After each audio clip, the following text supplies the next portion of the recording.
Chapter 273. After taking his seat and closing his eyes, Wang Wei took out some freshly brewed enlightenment tea to drink, then took out his purple merit and absorbed it.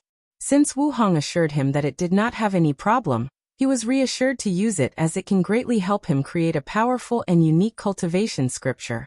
Immediately afterward, Wang Wei entered a state of enlightenment. And he was not the only one who did such a thing. All these powerful Heave Chosens also took out material that can help them enter a state of enlightenment quicker and last much longer. Many of them also used merit because of the recent event happening in the world. Even Lin Fan was granted merit for this occasion. Most likely, they used some of the reserves of the academy to help him, showing how much they are willing to invest in him for this generation's heaven will. And this was not the end. All those heaven chosens were blessed by the chi luck of their entire faction, thus exponentially increased their comprehension. The advantages that these top heaven chosens received made the ones with lesser background side with envy. Although they too can receive the benefit of chi luck of their factions, can they compare with emperor lineages? No, to mention the loose cultivators who were lucky enough to get a spot on the top 30. Unless they are members of the Loose Cultivator Alliance, they have no chance. Plus, the alliance is made of people that only want to use one another for resources, so their chi luck is quite scattered. After closing his eyes, Wang Wei found himself in a white and empty space, with only a tree behind him. He sat in the lotus position while leaning on the tree. Soon afterward, many illusory figures appeared in front of him. There were men, women, the elderly, and even some that looked like children. Nevertheless, no matter the physical appearance of these people, they all have one thing in common. They had a noble temperament emanating from their bodies. The moment these people appeared, instinctively, Wang Wei knew who they, or what they were, great emperors. Following their appearances, these emperors started to preach one by one. Some of them talked about their own Tao in great depth, while some talked about their understanding of other Tao. If any ordinary heard these people talking, 99% of them would not understand the esoteric meaning of these words, while the remaining 1% could barely catch the meaning of a few phrases. Fortunately, Wang Wei's understanding was truly heaven-defying. He quickly absorbed the essence of these Taos and made his own. At the same time, he also started to forge his own. Just like that, 200 years passed by. The amount of time for all these heaven chosens to stay in the secret realm arrived. Of course, by that time, only 5 people remained. All the other people could not stay in the state of enlightenment for so long, so they woke up. Even a talented person like the Suave Sloth did not last longer than 120 years, and he complained a great deal after waking up. The first person to wake up was Sun Jialong, who was in the 5th seat. A vision appeared around him. It was him wearing a sovereign crown and holding a golden sword. A large army of human soldiers bowed to him. Then he led them to fight between heaven and earth. Soon after that vision manifested, Sun Jialong's ancient lamp manifested with 50 origin patterns on it, with a 12-colored good fortune flame. Immediately afterward, the flame started burning his body, making him grunt. The process only lasted a few minutes, but afterward, a powerful aura emanated from his body. It was the aura of the divine body realm. Sun Jialong checked his body, then looked into the sky where a massive cloud gathered. Without hesitation, he rushed to the sky to meet his heavenly tribulation. Meanwhile, outside of the secret realm, many people watched this happening. In the past, one part of the tournament was to see how powerful the scriptures that these heaven chosens would create, so this part of the tournament was also broadcast. This time, the academy wanted to stop this aspect as well, but the other factions disagreed. They believed that the academy can gather information about their heaven chosens while they could not do the same. So an agreement was reached to continue with the broadcast.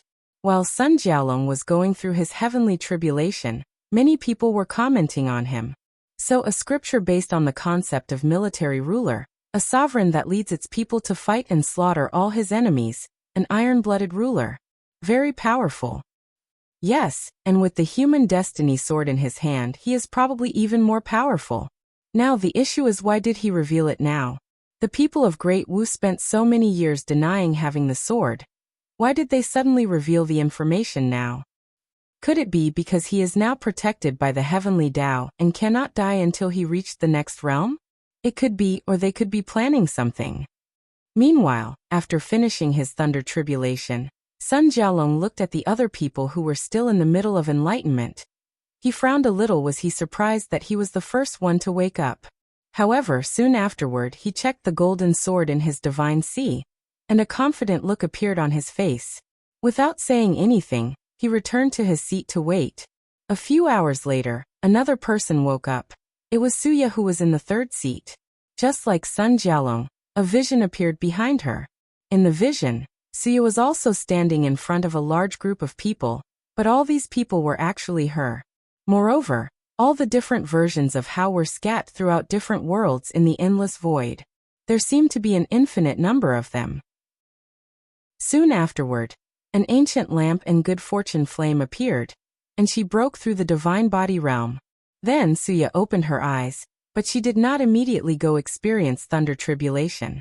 7 books floated in front of her, then an 8th was condensed. Each emperor of our sect cultivated one of the 7 emotions to the pinnacle and proved the Tao. In my generation, I have to start cultivating the 6 desires, and I chose the desire that all things have to live, to survive. In order to avoid death. After that, she looked around and realized that she was the second to wake up. With a frown on her face, she looked at Lin Fan that sat behind her. It seems that despite all the weakness this guy has, his potential is the real deal. I cannot underestimate him. Then, she looked at Jian Shuang in front of her. As for you, it's time that I start my plan to get rid of you. Su Yan flew to the clouds in the sky to undergo her thunder tribulations. Meanwhile, the people outside were also commenting on her.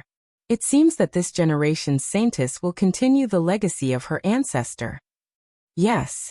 The Moon Palace, 7 Emotions 6 Desires book, is actually 7 emperor scriptures condensed into one.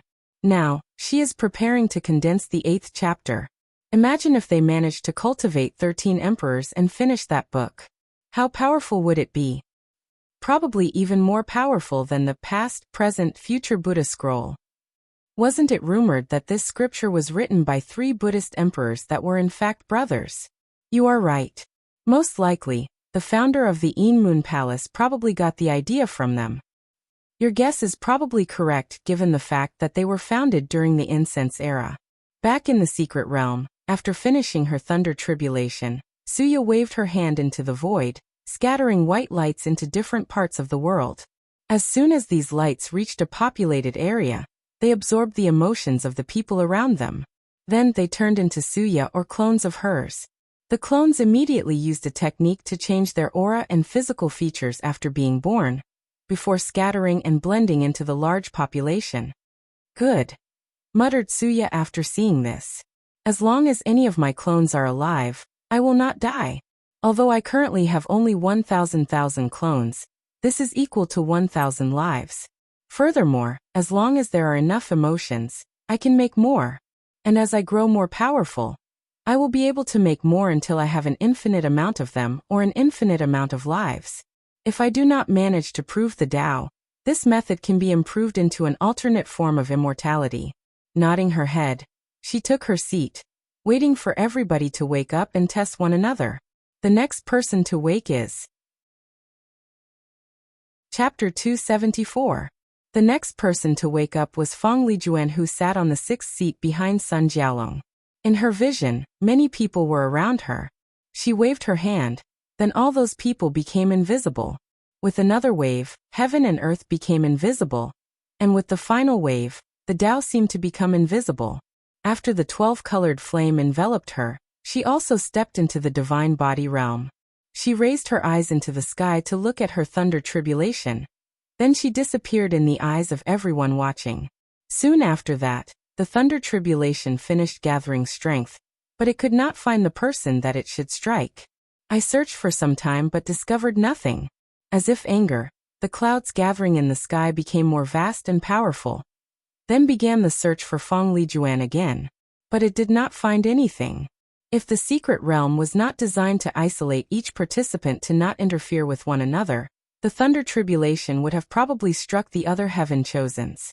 After figuring out that its search was futile, the thunder tribulation dispersed. Just like that, Feng Lijuan passed her tribulation. Meanwhile, the people outside watched this with awe. She seemed to have perfectly brought out the power of the invisible talisman to peak and beyond. It was like perfectly suited for her. Maybe she was destined for it. After everything was finished, Feng Lijuan looked at the other people who were still in the state of enlightenment for a brief moment. Then she went back to her seat without saying anything. The next person to wake up was Jian Wushuang, in the second seer behind Wang Wei. His vision was two swords fighting. One sword could cut everything in its path, cut every single matter in the universe, cut every single concept. The cut was absolute. The second sword constantly resisted the attack of the first sword, and with each attack, it became more powerful. The second sword challenged the first one by saying that I'm infinite. I can infinitely grow, infinitely evolve. So can you cut something infinite? After the first sword failed to cut the second one, it became the final winner. Finally, Jian Wushuang appeared and took the second sword for himself. A powerful pressure emanated from his body. The pressure was limitless, and it spread throughout heaven and earth, making all swordsmen bowed to him. If Wang Wei was awake, he would instantly realize that the first sword was eerily similar to his father's sword will. However, many people outside realized this. This Jian Wushuang is very clever. Using Wang Tian's absolute cut sword will to temper his infinity sword will, helping him grow through constant confrontation. After the sword casting villa suffered such humiliation at Wang Tian's hand, they will of course find a way to deal with him. It was probably the method they came up with after years of research and study. Credits should be given to Jian Wushuang to be able to execute such a crazy plan. Without understanding Wang Tian's sword will, they could never succeed. Jian Wushuang's talent for the sword is not lower than Wang Tian. And now, his sword will is not worse than him. A battle between those two would be legendary. After Jian Wushuang finished his breakthrough, he looked in the sky at the thunder tribulation, took his sword and waved it casually. A white sword slash flew into the clouds, dispersing them. Meanwhile, a flash of surprise appeared in Su Ya's eyes after seeing Jian Wushuang's actions. Then she thought to herself, this guy has changed. He seemed more confident, cockier. If it was the old him, he would never use such a flashy, showy, and unwise thing, especially when using thunder tribulation can help increase the speed of cultivating the human stage in the divine body realm. Well, if that's true, then my plan might be easier to work. Once he finished, Jian Wushuang looked at the awakening people, and a surprising look appeared on his face after seeing Lin Fan with eyes still closed. Then his face became that of annoyance. Nevertheless, he did not say anything and sat on his seat, waiting. The next person to wake up was Lin Fan, in the fourth seat. In his vision, 3,000 clouds floated in the sky. In the clouds, voices could be heard, voices of people preaching of the Tao, preaching of different Taos. Once the preaching ended, the 3,000 clouds fused to create Lin Fan's body. A terrifying aura emanated from Lin Fan's body, both in the vision and in real life. The entire secret realm trembled, alerting all the people watching the situation, including the people of the academy. "What is he doing?" asked one of the teachers. Plan for him was to use his absolute chaos physique to cultivate 8 Taos based on our 8 emperor scriptures, then fuse them. But now he wants to cultivate all 3,000's Tao and fuse them, replied someone else.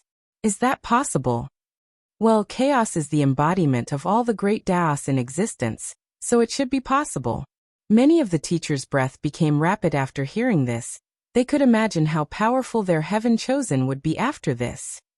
We will finally cultivate another eternal emperor. Don't be so excited yet, quickly said the new headmaster. Remembers, there is someone else that is not awakened. The teachers quickly calmed themselves down, then they focused on the secret realm.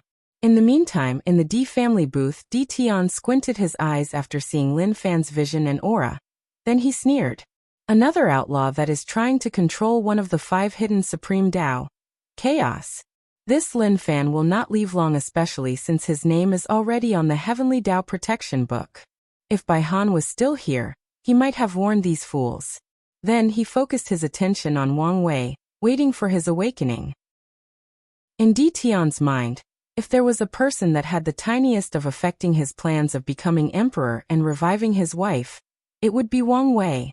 Even if that possibility was only 0.1%, he did not want to take any chance.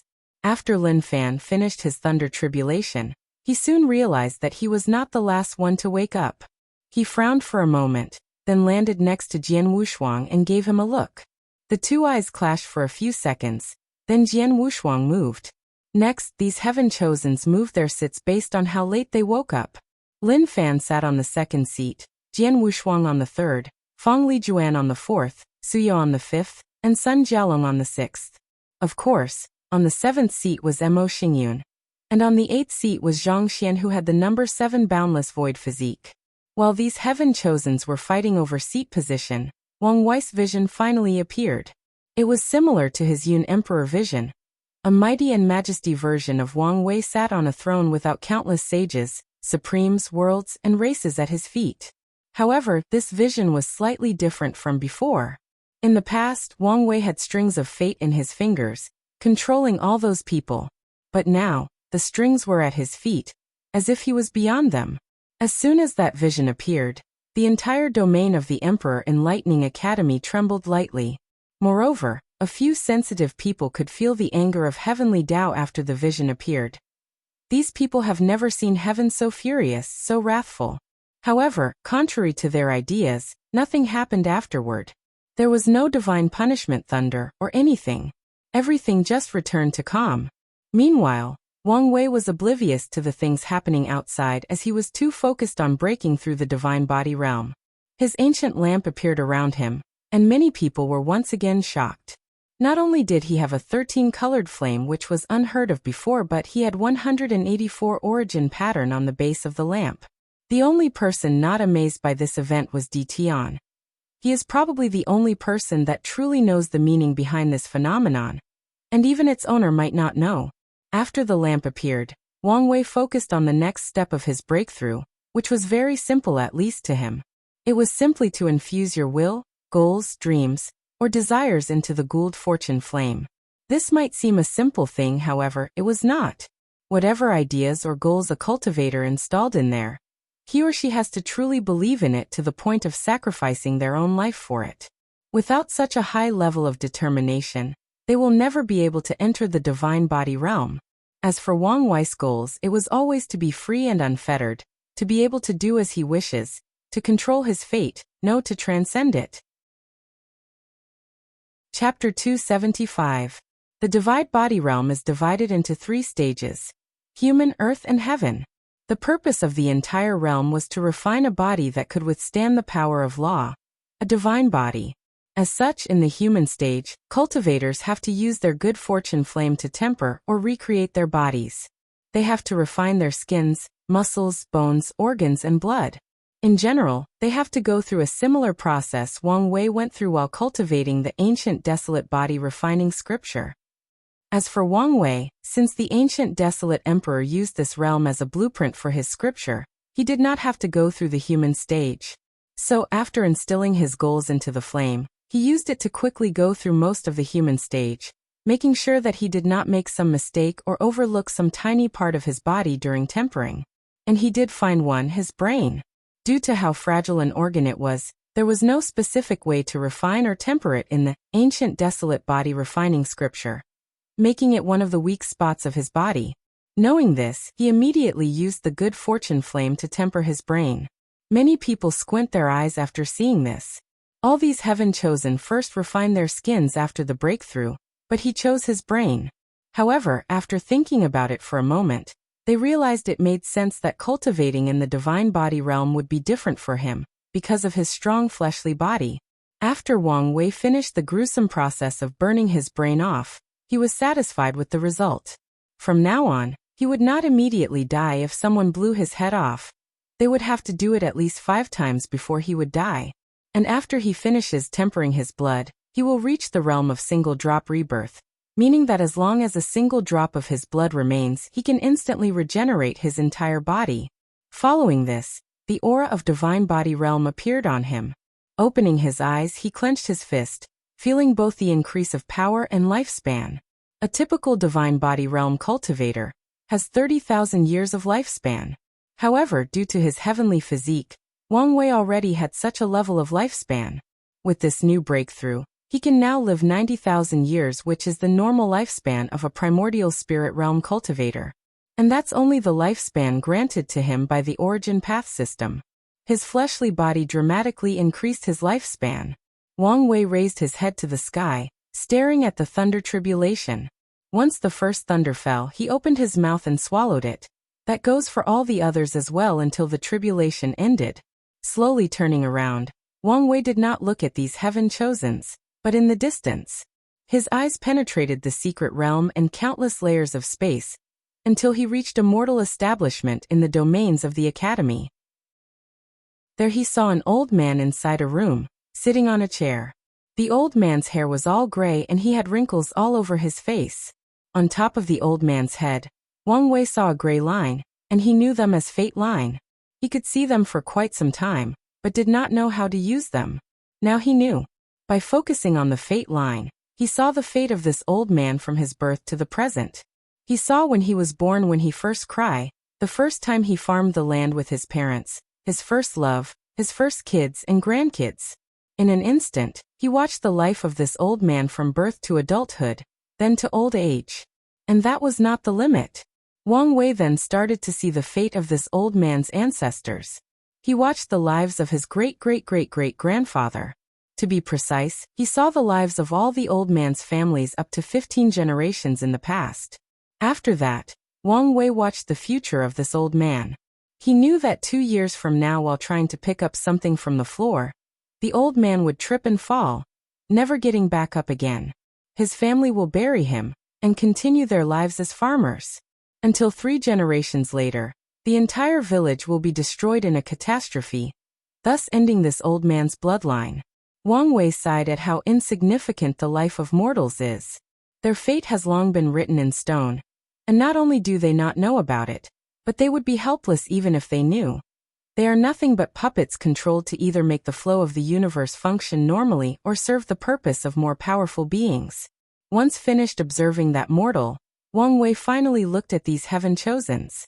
His cold and indifferent gray eyes penetrated deep into their souls, as they felt like they were naked and being observed, like someone was strangling them with strings. Immediately, they noticed what was going. These heaven-chosen realized that Wang Wei was reading their fate line, thus watching all their secrets from birth. With an ugly look on their faces, they resisted.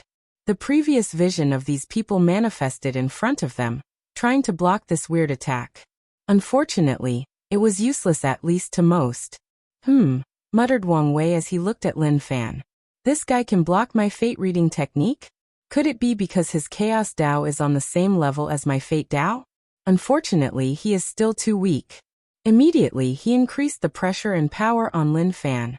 Thus, Wang Wei was able to read his fate.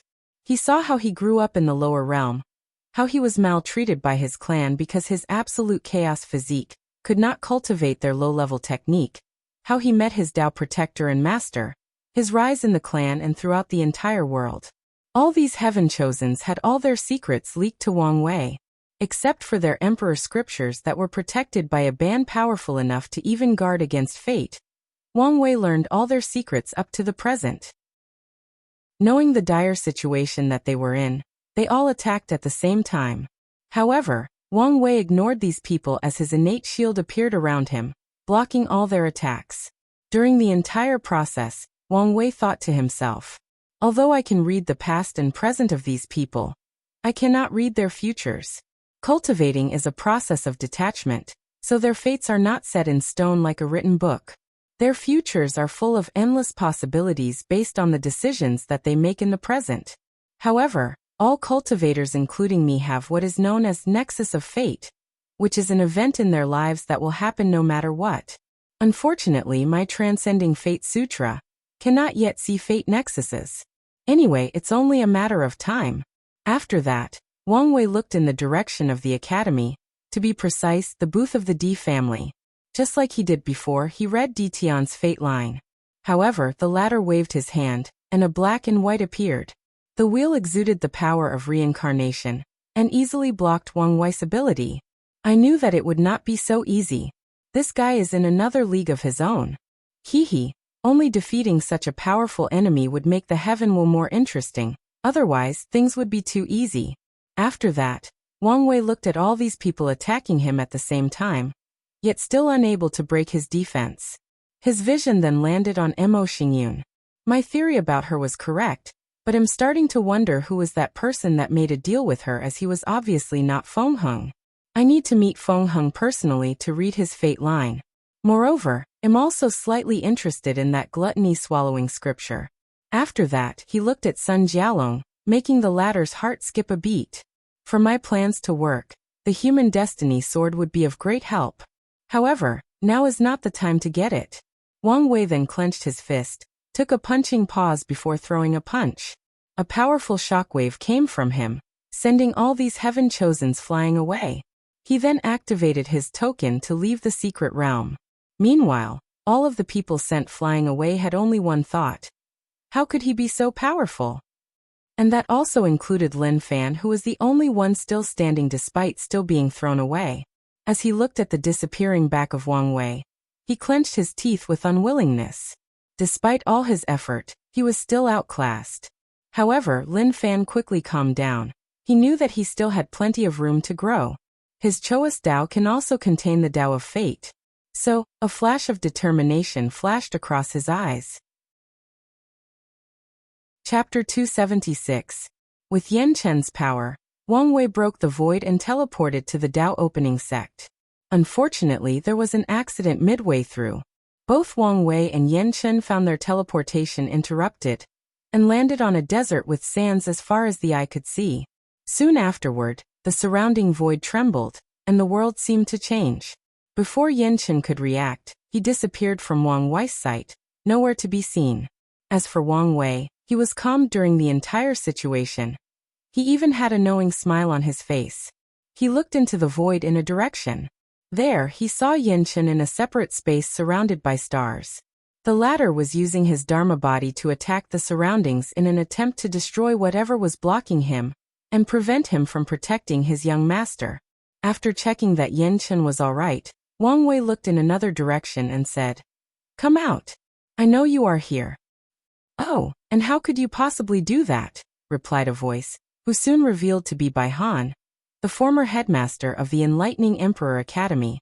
"I had a premonition that misfortune would befall me today. However, my prediction also stated that the level of danger is middle to low, and if I play my cards right, I might even benefit from it." "I've always admired your confidence," replied Bai Han with a sneer. "However, it seems that you do not understand the predicament you're in. I spent the past 200 years setting up a supreme tier formation in the surrounding area. And it was not just a normal formation. With it, I can keep Yan Chen occupied for more than an hour.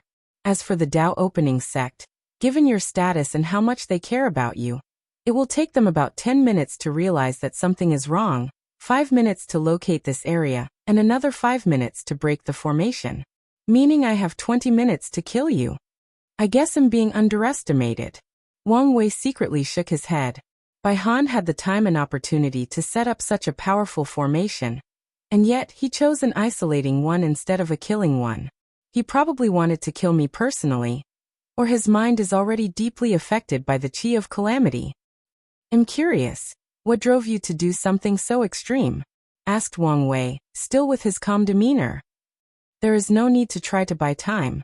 You are too much of a threat to the academy, and I have to get rid of you, otherwise we will suffer in the future." Immediately, Bai Han used his domain and instantly controlled the laws of heaven and earth in the surrounding area. As for Wang Wei, he felt a direct pressure on his soul and spirit. On top of that, he could not use his origin essence, meaning he could not use any of his cultivation techniques except for his fleshly body. Without hesitation, a vision manifested behind Wang Wei. One ability that some cultivators in the divine body have is visions. These visions are based on each individual's wishes and desires, and they have the ability to amplify their powers. Nevertheless, only truly talented individuals can have their own visions. Although people with heavenly physiques or any physique for that matter have a higher chance of gaining one, however, that's not guaranteed. A perfect example of that is Hanli.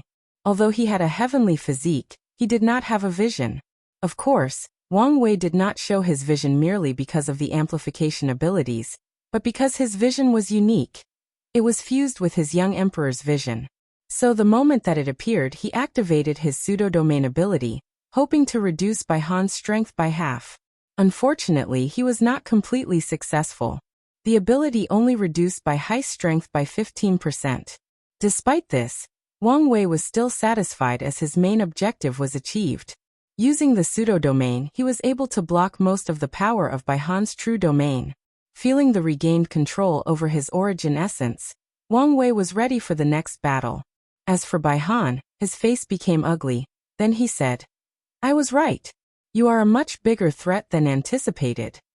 He waved his hand in the air as he said, "Pen of Righteousness." A giant golden brushed pen appeared in the sky. Then the pen wrote the character for Flame. The character was beautiful, majestic, and holy. Soon after that, countless golden flames covered the sky, heading towards Wang Wei. They seemed to want to burn him and purify his soul. All these things happened in a blink of an eye. As for Wang Wei, after seeing this attack, he only muttered, "Intangible fate." Boom. Bai Han's attack landed. The surrounding few kilometers were instantly ravaged beyond repair. The sand in the desert turned into glass, and a weird golden light could be seen everywhere. As for Wang Wei, he was floating in the air, perfectly fine. Not a single scratch could be seen on him or his clothes. Bai Han squinted his eyes after seeing this. Fate is invisible and intangible, so he is also invisible and intangible. Then he sneered. "We both have strong karma connecting us, so you cannot escape." He waved his hand, and the golden pen wrote another character. This time, a large golden hand appeared, releasing a suppressing aura. Wang Wei was familiar with his aura as it was similar to his Dragon Sovereign Fist, which had the ability to suppress someone. As such, the closer the golden came to him, the more difficult it became to move, to breathe, and even his thoughts became a little sluggish. Knowing the danger he was in, Wang Wei immediately used a new technique, Frowny Face Fate Escape. If someone was fast enough to escape the entanglement, machination, and providence of fate, how fast would they be? Turning into a gray light, Wang Wei disappeared from the golden hand and appeared next to Bai Han. Without hesitation or pause, he threw a punch, this time using a technique from the ancient Desolate Body Refining Scripture. Desolate God Fist, a colossal fist with bronze skin manifested from Wang Wei. The aura of that hand was wild, untamed, and bestial. It gave the feeling that it would tear everything between heaven and earth with its bare hands. The surrounding area became bleak. The sand that was heated into glass turned into a dark gray and lifeless state. The sunny sky turned into gloomy, dark, and ominous clouds. Everything became desolate. Boom. The bronze hand hit Bai Han with tremendous force. However, this attack did not do any damage whatsoever. On the other hand, the shockwave of the attack forced Wang Wei to distance himself from Bai Han. Squinting his eyes, Wang Wei thought to himself. He wrapped himself with his domain, thus completely protecting himself from my attack. I did not know that domains could be used that way. If this was any normal saint, even a peak saint, this attack would have done a great deal of damage to them. Yet it was futile against him. Well, I should expect this. After all, according to my father, Bai Han was only second to him in terms of strength in his generation. Despite knowing this, he did not stop. He turned into a gray light and rushed towards Bai Han. He would attack in one direction, then appear on the other side of him and attack again. Countless versions or shadows of Wang Wei could be seen around Bai Han, attacking together. As for the former headmaster, he was intact with a frown on his face. His speed has surpassed light, which should be impossible. After studying him, one of the conclusions I made was the fact that his speed was one of his flaws. Compared to his other overwhelming attributes, his speed was rather common. This was probably because he did not fit with the rainbow escape art. But now he must have used the power of fate to create his own speed-related technique. Bai Han became more serious after figuring this out. Typically speaking, only a few talented individuals in the primordial spirit realm can reach close to the sublight speed. And only talented void-shattering realm cultivators can use the power of law to achieve the speed of light. As for being faster than light, only Saint Realm true person can do so. The reason is that in their domains, saints are essentially gods and can ignore the limits of the natural world. In their domains, the laws are no longer governed by heavenly Tao, but by their own will and desire. Although it is only a short area compared to the rest of the world, and the duration is usually based on their origin essence and soul strength, it was still an amazing feat. It seems that no matter how much of a threat I thought you were, I still underestimated you, muttered Baihan. It's time for me to take this fight more seriously. Chapter 277. As soon as Baihan decided to become serious, the tide of the battle turned in his favor. He instantly appeared in front of Wang Wei, this time holding the golden brush that had shrunk its size to a normal one. He waved his brush, creating a black ink slash similar to a sword slash. Without the ability to react in time, Wang Wei was sent crashing on the ground, creating a massive shockwave thousands of kilometers after landing. However, he quickly got up without a scratch on his body. He wanted to take the initiative and attack. Unfortunately, this was not possible. As soon as Wang Wei got up, his step faltered, and he groaned as he held his head. He looked around to see a bunch of illusory golden scholars reading and reciting scriptures to him. Their voices had a weird power that seemed to directly attack his spirit and will. Suddenly, Wang Wei felt like his mind was full of these scriptures. And that was the only thing there. All his thoughts and memories were slowly being replaced by these scriptures. He knew that if he did not do something, he would turn into a mindless idiot that only know how to recite these scriptures. He would slowly lose his will and sense of self. This Baihan is strange. Although he is only in the saint realm, his soul power is unimaginably powerful, surpassing most of the true monarchs that I have met. No, it's even more powerful than my grandfather. Wang Wei then bit his tongue to regain clarity, then used his soul power to guard his mind. However, he was not out of trouble yet. The glass underneath his feet turned back into golden sands. Then they started entangling him. They controlled his arms, legs, head, and torso. He even noticed that some sands tried to enter the pores of his skin. Moreover, he could tell that these were not ordinary sands as they had the power to slowly weaken his fleshly body and rapidly draining his origin essence. Is this what it feels like to fight a saint in their domain? The entire world seems against me. Wang Wei expanded the innate field that was surrounding his skin, thus pushing the sand away and blocking them away from him. Turning into a gray light, he rushed towards Baihan again. This time, his speed reached at least 3 times the speed of light. Unfortunately, it was futile. Before he could even reach his destination, Baihan appeared behind him and placed his hand on his back. A golden light flashed from his hand, and Wang Wei's innate field was broken. Coughing a big mouthful of blood, Wang Wei was sent flying and crashing on the floor. What's more, the sand started to attack him again. Having little time to think of a better plan, a white flame appeared around his body, trying to purify Baihan's righteousness law from the sand. Of course, Wang Wei failed, but he did manage to stop the advance of the sand. With a little time to breathe, he began to inspect his body. My spine is broken, all the muscles in my back are destroyed, my liver, kidney, and lungs are completely gone. Luckily, I managed to protect my heart and spleen. On top of that, the power of law still remains in my body, preventing me from healing.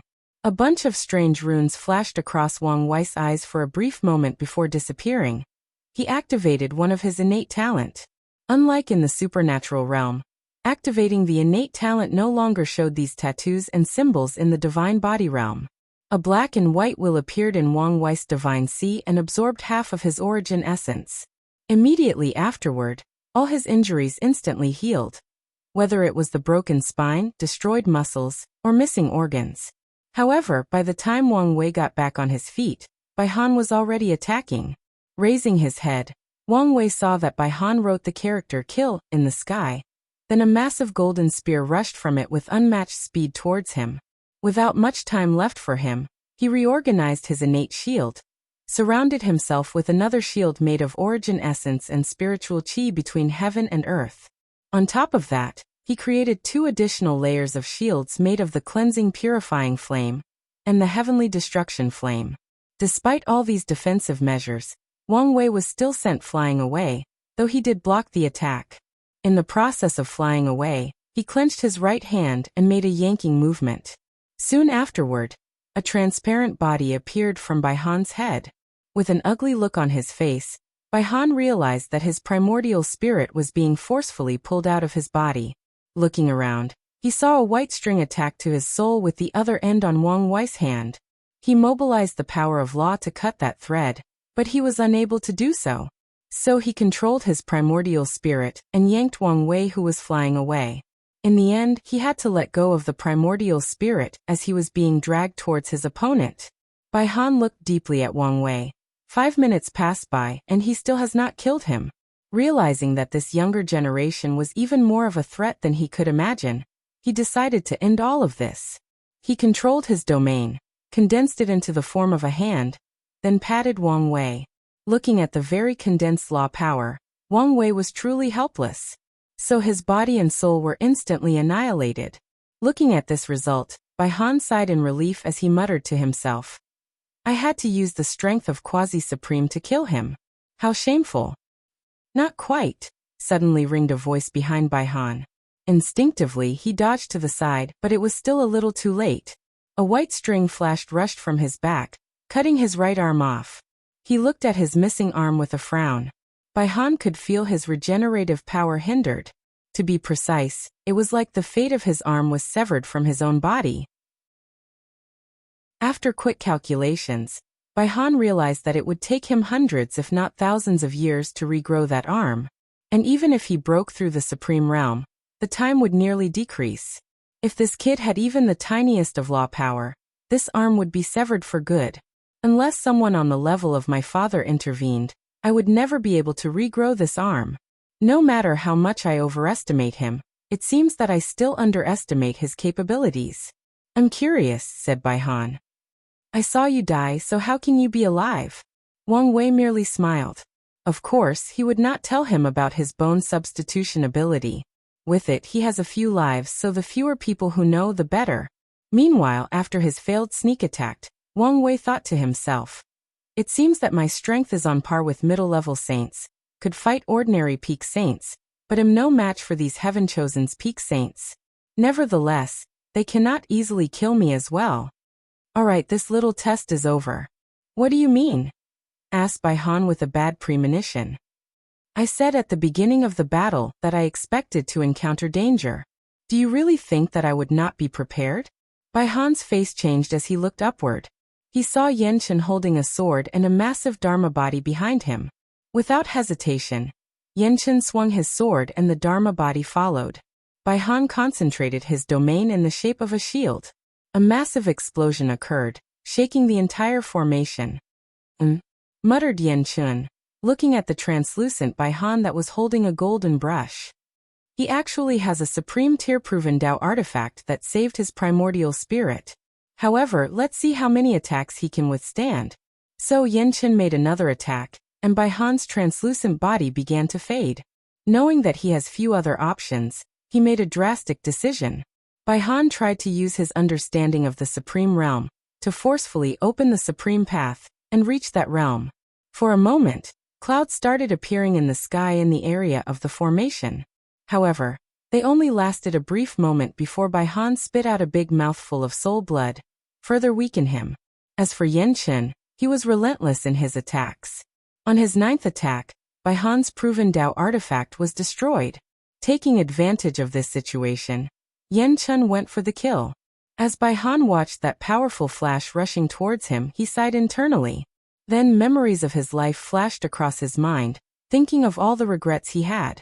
Right before Bai Han was annihilated, a golden light came from his body and blocked the attack. Then, the golden light slowly turned into a middle-aged man with a long beard wearing Confucian-style clothes. Father? Chapter 278. "Father, what are you doing here? How can you be here?" asked Bai Han in astonishment. "I have left a small piece of my will on your soul in case of an accident," replied Emperor Kong calmly. "I do not need your help." "Obviously you do." Then, Emperor Kong ignored his son and looked in the surroundings. "Ha, the myriad Emperor world, my home. It's been quite some time since I left. Let's see what's going. In an instant he scanned all 5 continents. Let's see. This generation is a glorious age with many talents. There are 3 outlaws, 2 eternal talents, an Empress Wu's clone? Reincarnation? Technically speaking that should be impossible, but if it's the Empress, then I will not be surprised. Now let's check on my descendants. Well, they've lost the spirit of the epoch, and the chi luck is at an all-time low. Oh, these unfilial descendants. Now let's see who is responsible for all of this. Emperor Kong followed the karma thread responsible for all the misfortune of his academy, and realized that they led to Wang Wei. So his vision landed on the latter. While caressing his long beard, Emperor Kong looked up and down at Wang Wei. What an interesting youngster. Paragon quality soul, an outlaw, and eternal talent. And he seemed to be related to Empress Wu. This kid's secrets are the kind that can get noisy people killed, so I'll just mind my own business. Finally, Emperor Kong looked at his son again. It's time for you to leave with me. I would rather die than go anywhere with you, replied Bai Han with gritted teeth. I indulge in your rebellious act because I thought that you could found your own path and not live the rest of your lives in my shadow, but look what you have accomplished so far. You were played and injured by a younger generation 3 realms below you. Bai Han clenched his hand, but he did not say anything. I know this all started because of miscommunication between us about your mother, added Emperor Kong. But I can tell you that she successfully reincarnated and even managed to prove the Tao and becoming a great emperor. So now, it's time for our family to reunite. A flash of surprise appeared in Bai Han's eyes. Are you telling the truth? There is no need for me to lie to you about something like this. Bane hesitated for a moment. Then he looked at himself. His primordial spirit was dim, his proven Tao artifact was in pieces, and his right arm was gone. Taking a deep sigh, he nodded his head. Emperor Kong smiled in satisfaction while thinking, luckily, this unfilial son was only bothered by the lowest level of chi of calamity. Otherwise even I would be helpless. After that, he prepared to leave. However, a sudden voice stopped him. Your Majesty, Emperor Kong. Would you mind if I asked you a question? Said Wang Wei, who remained calm during the entire experience, unlike Yan Chen, who was sweating like a person eating spicy wings during 110 degrees Celsius temperature. Looking at Wang Wei, Emperor Kong said, Boy, after all you've done to my son and my academy, you still dare to ask me a question. You should be happy that I did not decide to settle the score with you. In answer to this, Wang Wei just smiled. What a cheeky youngster, thought Emperor Kong. He is probably thinking that if I attack him, then his ancestors can come to save him. However, little did he know that all the emperors of his sect have long disappeared from the eternal ascension world, and many people have presumed them dead. Of course, Emperor Kong was not one of these people. As an eternal emperor, he knew that it was impossible to kill one of his kind.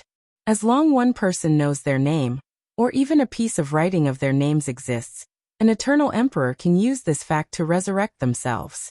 So, Emperor Qiyuan and the Sword Empress of the Tao Opening sect are still alive out there. Additionally, when he scanned the world, he noticed the breath of the battle maniac that once descended into the battle tower of the sect. This youngster is full of secrets and potential. Maybe I can sow some karma for later on. Youngster, what's your question? I want to know what realm you are in. Or to be precise, what's the realm after Great Emperor? Ambitious, aren't we? Said Emperor Kong. Well, with your talent, it's understandable. I can tell you that the next stage of cultivation is called the Empyrean realm. After that, Emperor Kong and Bai Han disappeared as if they never existed in the first place. Meanwhile, Wang Wei was caught in his thoughts. Empyrean realm? Does Paragon come after this, or are there other realms in between? Well, these things are a little too far from me.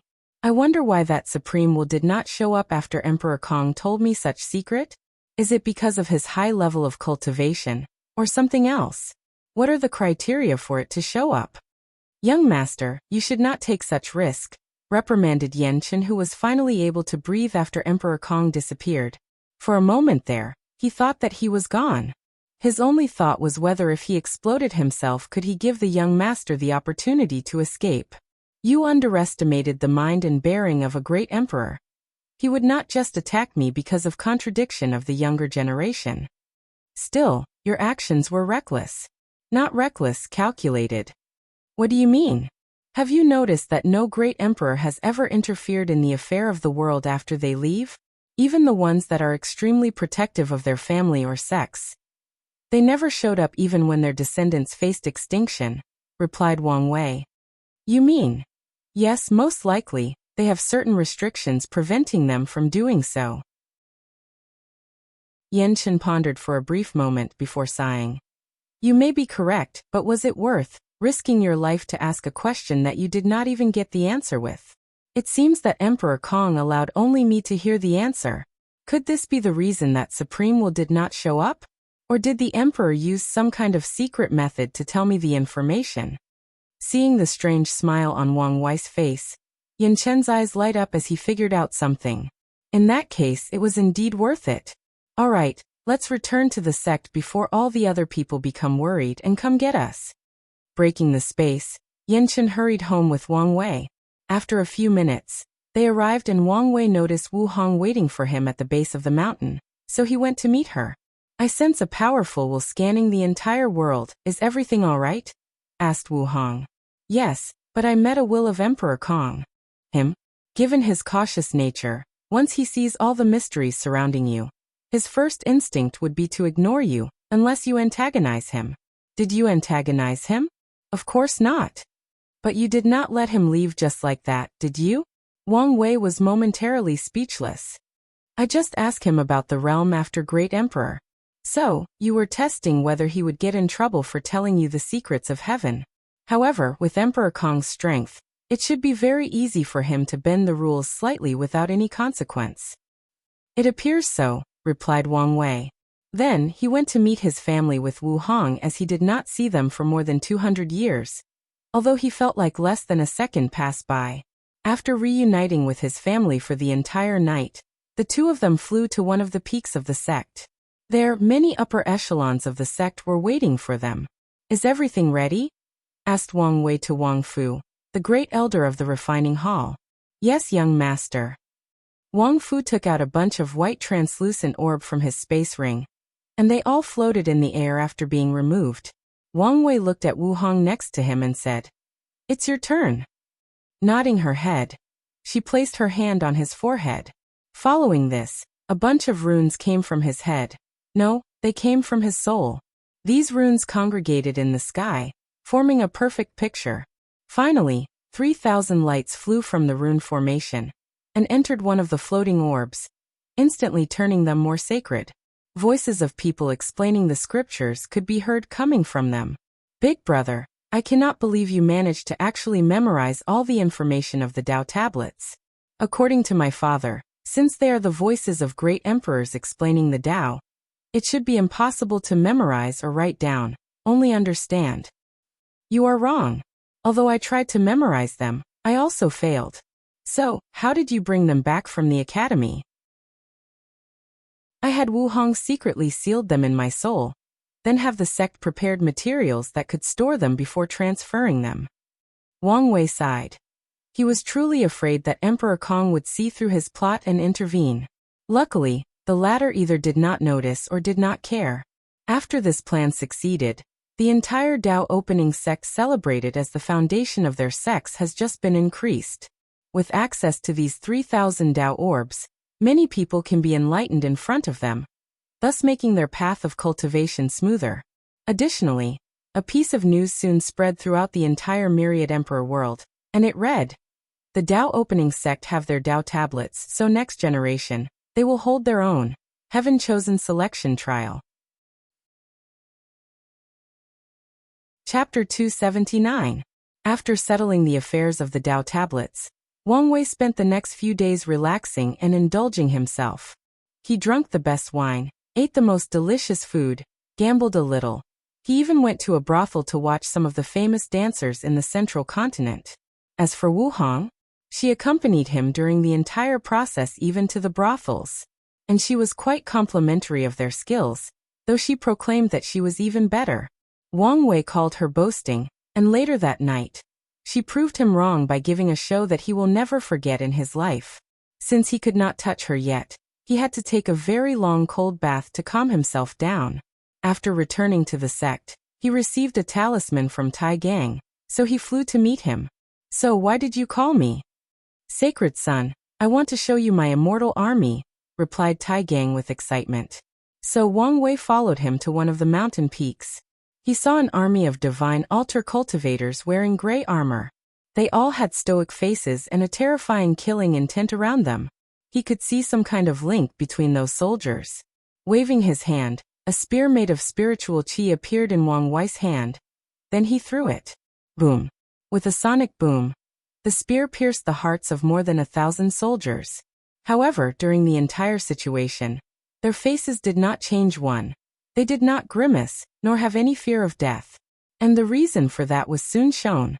A few seconds later, life energy from the other soldiers was transferred to the wounded ones, healing their severe injuries. Even their armors also fixed themselves. Good. I have a premonition that I will need the help of an army very soon. However, are you aware of the biggest weakness of this army? Asked Wang Wei. Yes. The biggest weakness of this army is me, responded Tai Gand. As long as something happened to me, the life-sharing link of these soldiers will be broken, and they will lose their pseudo-immortality. So, I have to be strong enough. Wang Wei nodded. However, that's not good enough. I will have the sect give you a space-related origin artifact, so that before you enter the Void Shatter realm, you can teleport. In case of an emergency, use it to constantly evade the enemy and prevent yourself from being killed, captured, or incapacitated. Tai Gang nodded his head in acceptance. And after making a few more tests on the newly named Undead Legion, Wang Wei returned to his own mountain to plan for his next step ahead. He took out the 8 trigram turtle shell that the sect borrowed from the Heaven Mystery Pavilion and started calculating the secrets of heaven. I have found a hint for the whereabouts of the materials I need to temper my spleen, but I cannot find anything for my heart. Could it be that there is no innate fire material left in this world? That shouldn't be. Unless they are in a place where the power of fate is greatly disturbed. Alright, let's track the hint for the innate earth material first. Without hesitation, he left the sect in the direction that his divination pointed to him. On his way, he encountered a little trouble or annoyance. He was challenged by one of the top 30 Heaven Chosens from the Academy trial. Of course, Wang Wei easily defeated the guy, but he refused to acknowledge his defeat. Angered, Wang Wei exploded his head into millions of pieces with one punch. Unfortunately, this guy had his name in the Heavenly Tao Protection Book, and he was healed instantly. Knowing that he could not kill this guy, Wang Wei was forced to use his pain innate talent to make him suffer so much that he gave up challenging him. Nevertheless, he had a feeling that this guy might not be the only one coming to challenge him using their immortality as an advantage. After that, Wang Wei found himself traveling all the way to the Eastern Azure Dragon continent. Once there, he did not immediately go to his destination but looked around for a bit. The first thing he noticed was the smaller amount of spiritual energy between heaven and earth compared to the central continent. In a small city, Wang Wei walked in the streets while heading in a specific direction. He looked around like a tourist. He soon noticed that the majority of people had weapons with them, mostly swords, and they are dressed in warriors or hunting clothes. That goes for both cultivators or mortals. It seemed that the eastern continent is more martial-like than the central continent. And the culture seemed more similar to the Song dynasty in my past life, while the central continent is more similar to the Tang dynasty. Additionally, the number of swordsmen is quite large. I'm guessing that is the result of the sword-casting Pavilla's influence. Although Wang Wei's expensive-looking clothes, gray hair, and eyes make him easily noticeable, the slight aura that he released prevented anyone from seeing him as a rich young master that is easy to bully. So, without much problem, he reached his destination, which was a small restaurant who was quite famous in the area. "Young master, how can I help you?" asked the beautiful waitress dressed in plain clothes. "Have you worked here for long?" responded Wang Wei. "You are not from here, are you? I'm sure that fact is very obvious." "That's true. My family has run this restaurant for countless generations." "Is that so? Then do you know of any sects or factions in the surrounding area? And which one is the most powerful?" There are many sects in the surrounding, but the most powerful one has to be the Cleansing Self sect. I heard that their supreme elder can fly in the air like almighty immortals, a supernatural realm cultivator, or even higher, thought Wang Wei. Can you point to me in the direction of the Cleaning Self sect? Young master, do you want to apprentice there? I heard that their selection requirement are quite high, replied the waitress. Then she explained how to get there. Finally, after this brief conversation, Wang Wei ordered their famous food and left a handsome tip. While leaving, Wang Wei turned around and looked at the small restaurant. He wanted to read the fate line of this waitress and see how her life turns out, but he did not. The best-case scenario is that she will turn into an old woman in a few decades, and worst-case scenario, she will encounter a tragedy midway through and also die.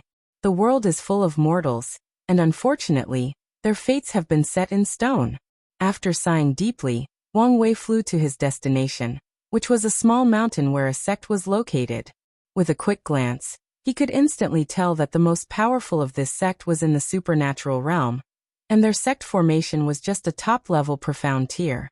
How can a small sect like that have any relationship with innate material? Wang Wei then tracked his divination to a small garden in the sect. Oddly though, the garden seemed invisible to the rest of the sect. After checking that there was no powerful killing information, Wang Wei went straight in. Soon he saw the owner of the garden in front of a small house. "It's you," said Wang Wei. "Oh, it seems that we have a visitor. Young Master Wang Wei, we meet again." Wang Wei had a frown on his face because the person in front of him was the ghost or spirit he met during his travel. She is also Di Tian's wife that he lost from the memories that Li Jun acquired. "Although this is the second time that we have met, I do not even know your name," replied Wang Wei. "Name? I had one so long ago that I almost forgot it. But if you insist, you can call me Qiao Ning. That's the name I used to have." "A beautiful name. Thank you. If you do not mind, let's have some tea and chat." So Qiao Ning brewed some tea, and Wang Wei sat in front of her. However, he did not touch the tea. "What's wrong? Is it not to your liking? Forgive my rudeness, but given your identity, I have to be careful." "So you found out?" "I'm surprised," replied Qiao Ning. "However, this is all in the past now. The past usually has a way to influence the future. For example, if your husband knew of your existence, he would move heaven and earth to come to see you. True, but that would only bring him greater pain, as I'm nothing but a remnant of the past clinging to existence. But one day soon, I will forever cease to exist." "So to prevent him from seeing you die twice, you hid from him?" "That's correct." "Doesn't that mean you have no faith in him?" Qiao Ning took a sip of her tea, then she looked into the distance, sighed and said, "Some things are destined, inevitable." She then looked at him. "Well, let's not talk about these depressing things. It's rare for me to have visitors, so what brought you here?" "According to my divination, I would find an innate earth medicine here, or at least hint of its whereabouts." I may know what you're talking about," replied Qiao Ning. Chapter 280. Qiao Ning led Wang Wei to the center of her garden, and with a wave of her hand, the garden split into two parts, revealing a glowing green piece of dirt or mud. This is the yellow qi soil, an innate material known to be able to nourish any lands and make them fertile. Back in ancient times, many powerful people would use it to make their spiritual gardens to grow medicine. And in current time, many great emperors have searched left and right for similar materials, but only a few succeeded. Wang Wei frowned, then asked, "Are you given to me? Just like that?" Qiao Ning nodded her head calmly. "Why? You should know that I'm Di Tian's competitor and the consequences of doing so?" Qiao Ning looked in the sky, marveled at the beautiful sun, then replied, "You might not understand what I'm saying yet, but some things are simply fated to happen. Instead of fighting it, it's best to make good use of the situation." She then looked at him. "As for the reason I'm giving you this herb so easily, you can think of it as me preparing for the future. I'm sowing a seed of karma that you'll have to repay someday." Wang Wei frowned as he pondered his next action. He always knew that this woman was weird, and now he finally knew for sure that she was. For once, she should have died long ago, but is still existing. Even if she turned into a spirit or ghost, she should not be able to survive from the Emperor beginning era. More importantly, she did not have a fate line. According to previous tests, even ghosts and spirits have a fate line, but she did not, making her a somewhat unexplainable existence. After pondering for a while, Wang Wei said, "I accept your karma." Although he knew that he will have to pay it one day, he still accepts the benefit it will provide him now. After using the proper method to take the yellow chi soil from the garden and placed it on the proper containment, Wang Wei asked, "Since you want to sow karma, how about telling me information regarding innate fire material?" "What a cheeky youngster," replied Xiao Ning with a smile. "Unfortunately, all the innate fire material I know have already been taken and used. Your best chance at finding one would be to discover a secret realm from the primordial era." "Secret realm from the primordial era? Does such a thing exist? You know about the primordial era?" "I know a few things." Xiao Ning nodded her head. When the chaos chi and innate chi started to disappear from the world, Heavenly Tao created a few secrets realms full of them to preserve some of the rare materials. And it will periodically release them to nourish the current origin path civilization. However, in this current era, the number of these secret realms existing can probably be counted on one hand, and it seems that none of them is appearing anytime soon. Wang Wei nodded his head, then conversed with her for a few hours before leaving. As Xiao Ning watched his departing back, she muttered, "Tiener, even if you succeed, would you be the same person that I fell in love with? Time has been cruel to you." Then she watched until Wang Wei was out of her sight. "He is a lot like you. The only difference is that he has not lost everything dear to him. Hopefully that remains true." After leaving the cleansing self-sect, Wang Wei did not immediately use teleportation formation to return to the central continent, nor did he ask Yanchen to take him there. He flew to the nearest big city under the occupation of the Yin Moon sect. He walked into a station. "Sir, where would like to go?" asked the attendant who sold the ticket. "Longwei City," replied Wang Wei. "That's a long drive, still worth it though," replied the attendant. "That would be a 1,000 low-level origin stone. Isn't that price a little too much for mortals to afford?" "Sir, why would mortals travel by crawling dragon construct?" "From what I hear, the constructs are quite affordable to both mortals and cultivators in the central continent," replied Wang Wei. "Well, things are different here in the east." Shaking his head, Wang Wei paid the fee and entered the train or construct. Since he paid for an entire compartment, he sat alone, watching the views through the window. The speed of this train was nothing compared to the ones back on Earth. "I cannot believe that the constructs have already spread so far after only 200 years, said Yanchen through divine sense. "To me this speed is not nearly enough. 200 years is equivalent to a few generations for mortals. The society of us cultivators operate at a slower pace than mortals due to our long lifespan.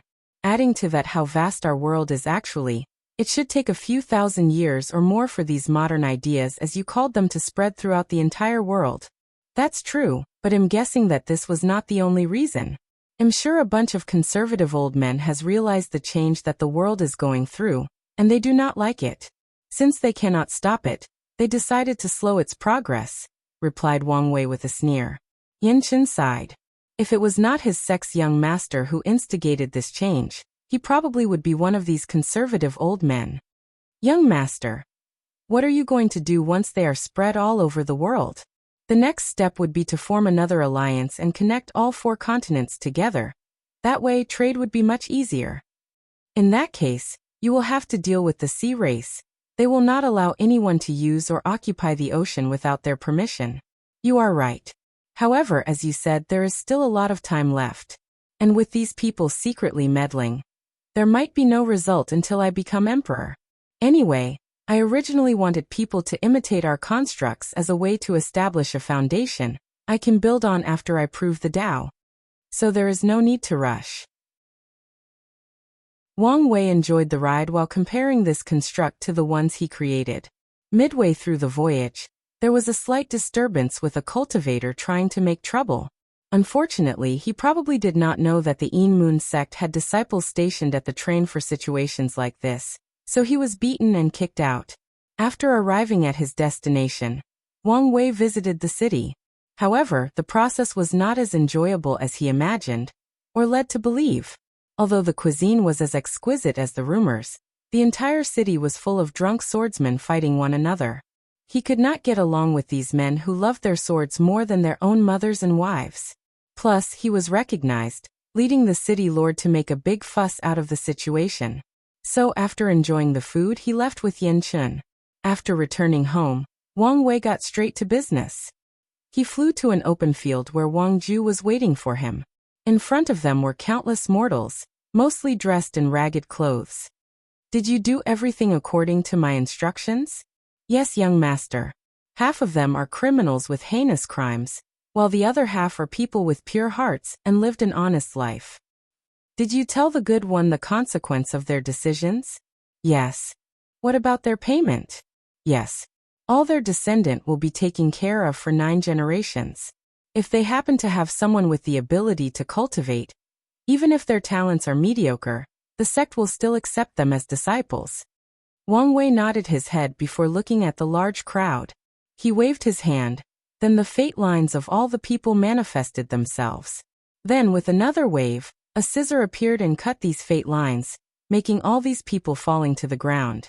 With 13 million fate lines of both negative and positive karma, I can create a powerful and unique proven Dao artifact. Give these people a proper burial and tombstone, said Wang Wei to Wang Ju. Then he flew home. He immediately entered the refining room and sat in the lotus position. He took out a bunch of gray sand. Since this destiny sand was the only material that the sect could find related to fate, I had to improvise my own. I even had to create the divine runes needed for the refinement. Luckily, I had the 8 trigram turtle shell, as an example, otherwise, this would have taken forever. A fire appeared in his hand, and he started using the secret technique to refine the fate lines and destiny sand into an artifact. Chapter 281. Wang Wei sat in the refining room with a 10-meter glowing white-gray string floating in front of him. With meticulous care, he inscribed one last rune on it. He sighed before muttering, "Although it took me 50 years, I finally finished." The string first expanded under his control until it occupied the entire room. Then it returned to its original size. Then the single strings turned into 10, 100, 1,000. It kept doubling up until the number reached a few billion. After that, Wang Wei controlled the strings to make different shapes. He first made a sword, then a spear, followed by a pagoda and a cauldron. It seems that choosing the strings was the right choice as it can serve as a multi-purpose artifacts. Furthermore, I can feel that each shape wields a different ability.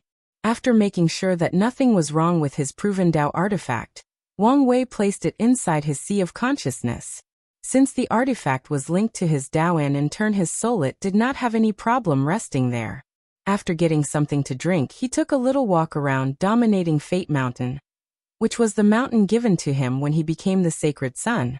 He nodded his head to all the maids bold enough to say hello to him.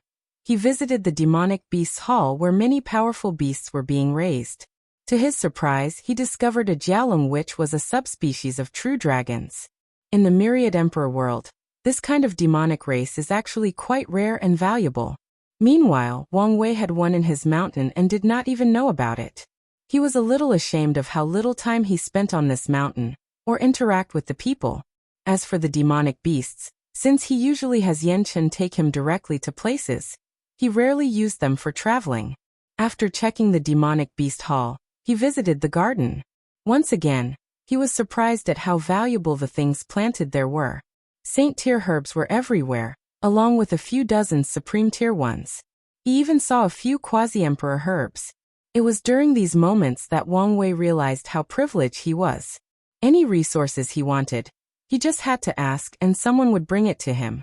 He is so rich that he does not even know how much his garden is worth. Nevertheless, he still accepted this kind of blessing. As Wang Wei walked around the garden, he felt rejuvenated, peaceful. He felt at home.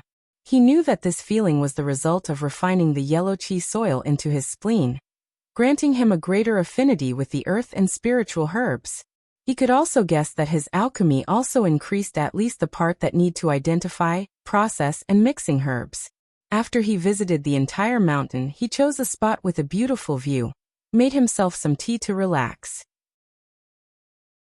Unfortunately for him, not long after he sat down, he saw Li Jun rushing to the Li family mountain with blood all over his clothes, so he had to call him over. "Big brother, are you out of seclusion?" "Yes, just got out." "What's with all the blood on your clothes?" "These? They're not mine." "I know this, am asking why they are on you?" "Big brother, you might not know, things have been a little crazy lately. After you enter seclusion, me, Tai Gand, Liling, and even Wang Ju entered seclusion as well to use the Tao orbs to enlighten, and maybe create our own cultivation techniques. The sect even brought us to a secret realm where time was sped up. However, after we left, the disciples were in terrible shapes. The majority of them were beaten up and the overall morale was very low." Wang Wei frowned for a moment, then he said, "Could it be those top 30 heaven chosens?" "That's right. Using their immortality, these people, knowing that we do not have anyone on the list, challenged us with no remorse for their lives. Although those guys who used to be contemporary Sacred Son put up a decent fight, there was little they could do since their opponents could not die." "So, you were fighting these people?" "Yes. After I left seclusion, I began to fight these guys. However, no matter how many times I killed them, they will just healed instantly and keep coming back. In the end, I had to ask for help from Tai Gang and Liling." "So, how did you deal with the situation?" asked Wang Wei. "We no longer played fair. We used a large army to surround anyone who challenged our sect. Liling used a pill to increase the pain of these challengers, and we killed them over and over. Wang Ju even used some of the fate shadows to assassinate these people day and night. Even then, they did not give up. These guys seem to want to use the process of constant death to temper themselves." "What about the top 10 like Lin Fan and Jian Wushuang? Did they come to challenge us?" asked Wang Wei. "Thank heavens no, otherwise I would be helpless." "Any news about these people's movement?" "Young master, let me tell you about it," said Wang Ju, who just landed in front of the two. "There is two great news that occurred in the past 50 years. The first one was the fact that Lin Fan challenged Suyer again, and won easily." "How is that great news?" "He did not stop there. After that, he challenged all the other members of the top 30 and he won. Whether it was Jian Wushuang, Mo Xingyun or Fang Lijuan, he won against them all." Wang Wei took a sip of his tea. "That indeed can be qualified as great news. Did he challenge me?" "No. It seems that his guy finally became more intelligent, more patient." "What about the other people I asked you to keep an eye on?" Di Tian returned to the Western continent. "Unfortunately, any attempt we made into infiltrating the D clan's domains fail. That also goes for the sect master's shadow. As such, we have concluded that he has a spy agency unlike anything in the world, and that he most likely have infiltrated the upper echelons of many factions including ours. Although this is currently only speculations at this point." Wang Wei pondered for a moment, then he said, "I have a way to investigate this later. What about the other people?" "Zhen Biyu is still in the Five Elements Palace. A few years ago, the Tai Profound Gate announced that Feng Heng was the first person after more than 200 generations to successfully cultivate the absolute beginning art. However, he also has not left the sect since the announcement. Lu Meishio seems to be secretly looking for something in the northern Black Tortoise continent, and she might even be hiding it from the Raising Herd Valley, or at least trying to." Nodding his head, Wang Wei then said, "I'm guessing that the second big news has to do with the war Sun Jiaolong started against the Great Zhou Imperial Dynasty?" "Young master, how did you know?" Wang Wei just smiled and did not answer her. When he read Sun Jiaolong's fate line, he knew that the latter planned this war as soon as Ji Song died. After Wang Ju explained the situation to him, Wang Wei pondered how he could take advantage of this war. If he plays his cards right, he might benefit quite a lot. However, now was not the time to intervene. "What about the secret realm that contained the glutinate swallowing scripture? With the information I gave them, they should have found it by now?" asked Wang Wei. "Yes, we did. Unfortunately, the Mo clan also discovered it at the same time. So we have been negotiating with them on how to best use it. They seemed very concerned with it, and even prepared to fight us all out for this secret realm." Tell the sect to give up the benefits. In exchange, have Mo Xingyin signed a contract that she will hand over a copy of the scripture after acquiring it. Wang Ju frowned. Young master, why? A secret realm like this should have some benefits to us. The Mo clan is trying to trick us. If I'm not mistaken, this secret realm is designed for only the devil race or people full of sins and negative karma. So no one from the sect including me might not be able to enter even if we tried. And if we managed to do so, it might be a trap. Wang Wei remembered that the person who gave Mo Xingyin the news said that if he could acquire the scripture on his own, he would. Have the sect ask the Mo clan to send people to inspect the secret realm, and take note of their reaction. If they react too strongly, then my deduction is correct. I will pass this on. Is there anything else? Asked Wang Ju. Yes. What about the search for the innate fire material? Any news? Unfortunately, no. The elders have suggested that you use an emperor tier material instead of wasting time waiting. Is that so? In that case, it's time to use Plan B. Go send a challenge invitation to Lin Fan, ordered Wang Wei. Chapter 282. Although Wang Wei just got out of seclusion, he still went back in to prepare for the fight against Lin Fan. He was confident that he would win but still decided to take it seriously. After all, a lion has to use all his strength even when hunting a rabbit. After sitting in the lotus position, Wang Wei began to check his body and cultivation. Since the ancient desolate body refining scripture allowed him to temper his body, the human stage of the divine body realm means little to him. Nevertheless, there are notes on this scripture explaining how to take advantage of his cultivation realm to further temper the body. According to traditional medicine theories, the human body has 5 zhang organs and 6 fu organs, which are also connected to one another. The 5 zhang organs are the heart, lungs, kidneys, livers, and spleen. The 6 fu organs are the small intestine, the large intestine, gallbladder, urinary bladder, stomach, and lastly Sanjiao, also known as triple energizer. Additionally, the organs follow the theory of yin and yang and the 5 elements balance. The zhang organs are yin in nature, while the fu organs are yang in nature.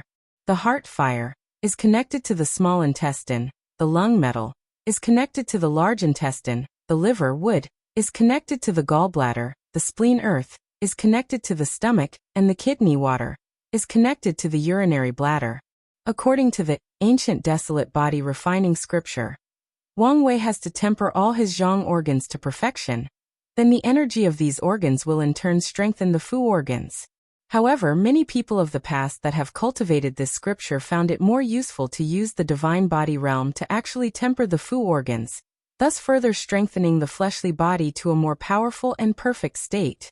So, that's what Wang Wei did during his retreat on top of refining his proven Dao artifact.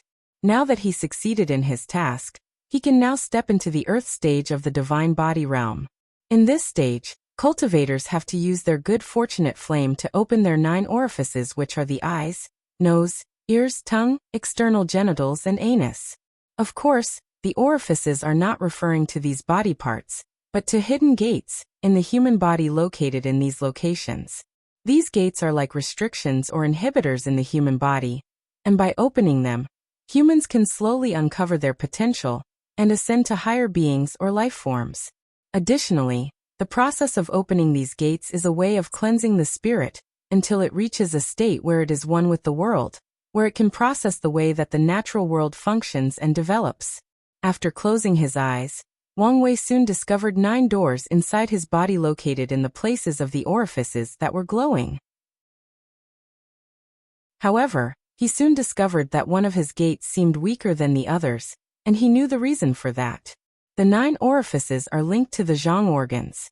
Without properly tempering them in the human stage, cultivators are unable to open the orifices in the earth stage. As for him, his organs have been tempered beyond the required level. Nevertheless, his heart without absorbing the needed material does not equal in strength to his other organs. Hence the reason that the orifice linked to it is so weak compared to the others.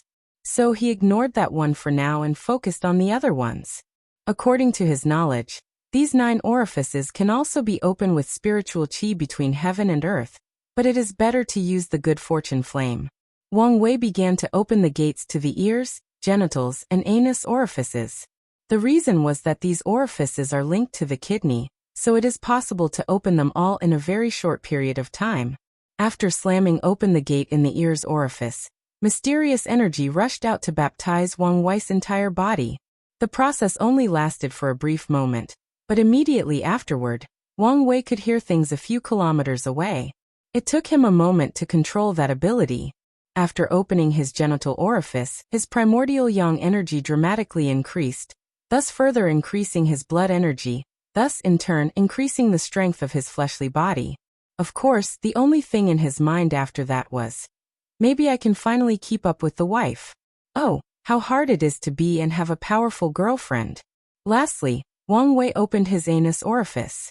Now he is no longer required to defecate anymore. Although this kind of thing was no longer applicable to him before, that was only because of spiritual qi and the fact that his stomach could process all the nutrients he took in. Now he just had the natural ability or instinct not to ever go to the bathroom again. By the time Wang Wei was finished, a month had already passed and it was time for his battle with Lin Fan. After looking at the changes that occurred in his body, Wang Wei muttered, "Not bad." Of course, he was just being ridiculous. The speed at which he opened these orifices is unheard of. This is a process that usually takes decades if not hundreds of years. The only reason that he could open 3 in just 1 month was because of how powerful his body is, and because he used all the accumulation he had beforehand. In the future, the process will not be so easy. Although he will be faster than most of his peers, it will still not be that fast. After leaving his seclusion, he headed straight for the fighting site. For protection reasons, this battle did not take place in any of the domains belonging to either of these factions. Lin Fan looked at Wang Wei standing across from him with a serious look on his face. Wait, thought Lin Fan to himself. His aura, that's the aura of the earth stage of the divine body realm. I just finished tempering my skin in the human stage. How come he's already in the earth stage? His mind rapidly calculated. It should be because of his fleshly body. It should have been tempered to withstand the power of law long ago. In that case, should I rush to quickly go through the human stage? No, I need to establish a firm foundation. The final destination of all of us is to become great emperor, and without the heaven will, the highest cultivation level we can reach is the quasi-emperor realm. So, it doesn't matter who gets there first. Lin Fan took a deep breath to rein his thoughts and calm himself down. According to the academy, Wang Wei is a person that does everything with a purpose, so there must be a reason for him to challenge me out of nowhere. I need to discover that purpose, while at the same time try to gauge his level of strength. Meanwhile, Wang Wei also checked out his opponent. He could see a level of calmness and confidence that was not there before. I'm surprised that you accepted my challenge despite knowing that you have no chance of winning. I thought you would say something like you will accept my challenge 10 years from now. Then go on an adventure to get stronger. After countless life and death situations, your strength would have reached an unimaginable level. Then, you will defeat me and reclaim your lost honor. Wait, said Wang Wei as he crossed his left arm and placed his right hand under his chin. Then he started caressing his non-existing beard. I think I got it all confused. This only happens after the villain easily defeats the main protagonist and beats him like a dead dog. So this should happen after the fight. Then Wang Wei seemed to realize something. Why am I the villain in this scenario? If there is going to be a protagonist, then it should be. As for Lin Fan, he should be one of the lesser villains that shows how awesome I am to the reader. Meanwhile, the few spectators in this battle were quite speechless, especially Lin Fan. The odd thing was that he knew that he could actually say something like that if he lost the match. Once again taking a deep breath to calm down, Lin Fan said, "If you are trying to rile me up before the match, don't waste your time. I've learned from my mistake." "Is that so?" replied Wang Wei. "But that will still not change the fact that you will lose miserably today. Any battle is constantly changing, so there is no 100% guarantee that a person will win. Plus, so what if I lose? Just like Ji Song used to say, one failure means nothing to us. The only thing that truly matters is who gets to sit in that throne at the very end." "Haha," laughed Wang Wei out loud. "You are correct. I have to say, my evaluation of you has risen after this encounter. Nevertheless, come get this ass whooping." Meanwhile, Yanchen secretly shook his head after hearing this. His young master can be as graceful as a sovereign, as overbearing as a tyrant, as prose as a sage, or as vulgar as a street vagabond. Well, I guess his personality fits his pursuit of being free and unfettered. If he desires, he can be all these things or none of them. Chapter 283. As soon as the fight began, Lin Fan activated his innate talent, thus entering the state of Chaos Demon God Body.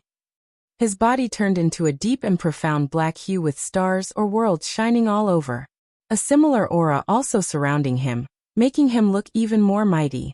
And unlike previously, a black crown was on his head. The crown was decorated with 3,000 different animals carved on them. And this was not all his preparation. He also used his vision to amplify his ability. So with his transformation and large vision, Lin Fan was prepared and laser-focused for this battle. Unfortunately, it was useless. Using Fate Escape, Wang Wei instantly appeared in front of him like a sneaking shadow, then punched him. Boom. Lin Fan's ribs were shattered. Then he turned into a stream of light as he was sent flying, crashing into a mountain and destroying it. After landing, his ears started ringing, his vision blurred, and he could taste dirt in his mouth. In just a split second, Lin Fan's mind worked rapidly, and he came to the conclusion that he was not a match for Wang Wei's speed, so he took action. He suddenly turned into a giant fish with 2 wings longer than the largest continent on Earth. More importantly, this transformation still looked like his Chaos Demon God Body transformation. With a flop of his wings, the bird fish instantly appeared in front of Wang Wei from a few thousand kilometers. Then the bird opened his mouth and inhaled. This simple movement caused the entire deserted mountainous area to shake. Mountains were moved from the grounds and swallowed by this attack. And it was not just them. The grounds underneath, the clouds in the sky, and even the very fabric of space were broken and swallowed by this fish bird's mouth. The only exception being Wang Wei. He looked at the gigantic creature in front of him that was covering most of the sky and muttered, "The mythical creature Kunping? I thought this kind of creature no longer exists in the myriad emperor world along with dragons and phoenixes?" He looked around and noticed that he was standing in the void since the space around him was swallowed. Ordinary divine body cultivators might only survive in this environment until their origin essence runs out, or until they were pulverized by the chaotic space. However, he was perfectly fine. Then he moved. The swallowing force of the Kunping, which was similar to a black hole, had little effect on him. He appeared on top of the beast and threw another punch. World-breaking fist. A powerful vibration that could destroy a small 1,000 world manifested from that single small fist. However, this time around Lin Fan reacted in time. 2 strange arms grew from the Kunping's back and blocked the attack. Additionally, Wang Wei felt that his fist was hindered by countless layers of space. Boom. A powerful shockwave traveled for kilometers after their clash. Unfortunately, after resisting for a few seconds, the Kunping was sent crashing on the ground. Then it spewed a big mouthful of blood. Meanwhile, Wang Wei had a frown on his face. Is he using Emperor Kong's myriad things change art to control or transform all 3,000 Daos? Wang Wei once read about Emperor Kong's ascension. After proving the Tao, he muttered these famous words to the entire world. Tao of transformation, turning all impossible into possible, and all possible to impossible, all unknowns to knowns, and all knowns to unknowns, all emptiness to fullness, and all fullness to emptiness. The endless cycle from static to change, that's my Tao, and you can call me Emperor Kong. Although Wang Wei could see that Lin Fan is currently using the most basic powers of such a Tao, it still allows him to turn into a mythical beast and retain the power or innate ability of that beast. Meanwhile, Lin Fan, who was severely injured on the ground, quickly acted. A white light flashed from his body and his injuries were healed. However, he quickly reverted to his original form, only with 2 wings still on his back. In such a short moment, this guy used the Tao of transformation, Tao of life, and the Tao of space, thought Wang Wei. Let's see how many more he can use to such a high level. So he rushed towards Lin Fan. However, midway through, A dazzling white light flew from the latter's entire body and rushed towards Wang Wei. Surprised at the speed of this attack, he quickly raised his right hand and blocked the beam, forcing it to separate into two with him in the middle. The beam was so powerful that it forced him a few meters backward in the air. Once the attack stopped, Wang Wei looked at his palm that was only left with his skeleton. He then raised his head and saw how the clouds in the sky were completely gone. Tao of destruction, he muttered as he watched his muscles and skin regrew. Meanwhile, Lin Fan was panting heavily after this attack. And if his face was visible under the demon god transformation, it would look very ugly right now. This was one of his most powerful attacks. With the perfect timing, he thought he could injure his opponent and slow him down, but it was proven to be useless. And now his origin essence was running out. After his hand healed, Wang Wei looked at Lin Fan and thought, has he already reached his limit? Well, it should be that his origin essence is not enough for him to use all these different daos. This fact can be considered a weakness of him which can be exploited if needed. Alright, since he is reaching his limit, it's time to get to business. Using his fleshly Bodis ability to break space, Wang Wei instantly appeared in front of Lin Fan again. This time, before he could react, Wang Wei kicked both his kneecaps. The sound of bones broke echoed in the surrounding, soon followed by the sound of screaming. Then, Wang Wei held Lin Fan's both arms and ripped them apart, making blood overflowing from his torso. However, he did not stop there. He held the guy's head, and also ripped it from his body along with his spine intact. He waved his hand and thread appeared and cut off Lin Fan's body from the waist down. Finally, he plunged his hand into the upper torso and ripped his still-beating heart from it. Holding the heart in his hand, Wang Wei waved his hand and placed a seal on it before putting it away in his space ring. He then placed Lin Fan's arms, legs, and heads into his space ring, leaving only the upper torso on the ground. After something like that, you would think that Lin Fan was dead? No, he was not. The Heavenly Tao Protection Book activated, and all his missing parts regrew from his torso. Even his soul that was attached to his head was brought from Wang Wei's space ring and placed on the new body. During the entire process, Wang Wei was observing to try to learn something, but he failed. After being revived, Lin Fan looked at Wang Wei with a furious look and said, "You were after my body? No, to be precise, you were after the chaos chi in my heart. You probably need it to cultivate the ancient desolate body refining scripture. Do you want a prize for figuring this out?" Then he ignored him and motioned for Yan Chen to leave. Since he got what he wanted, there was no need to waste time here. Although the people of the academy were furious, they only watched him leave. Before this battle, they told Lin Fan that if he wins, he needed to diff the devil god bones from Wang Wei's body. Unfortunately, it was them who lost suffered once again. After returning to the sect, Wang Wei saw Wu Hong drinking tea and waiting for him. So he rushed to hug her from the back and kiss her on the cheek. "I've missed you." "So have I," replied Wu Hong as she raised her unoccupied hand to caress his hair. "How was your fight?" "Disappointing." "Shouldn't you have expected this outcome?" asked Wu Hong as she slurped her tea. "I did, but I thought he would put a better fight.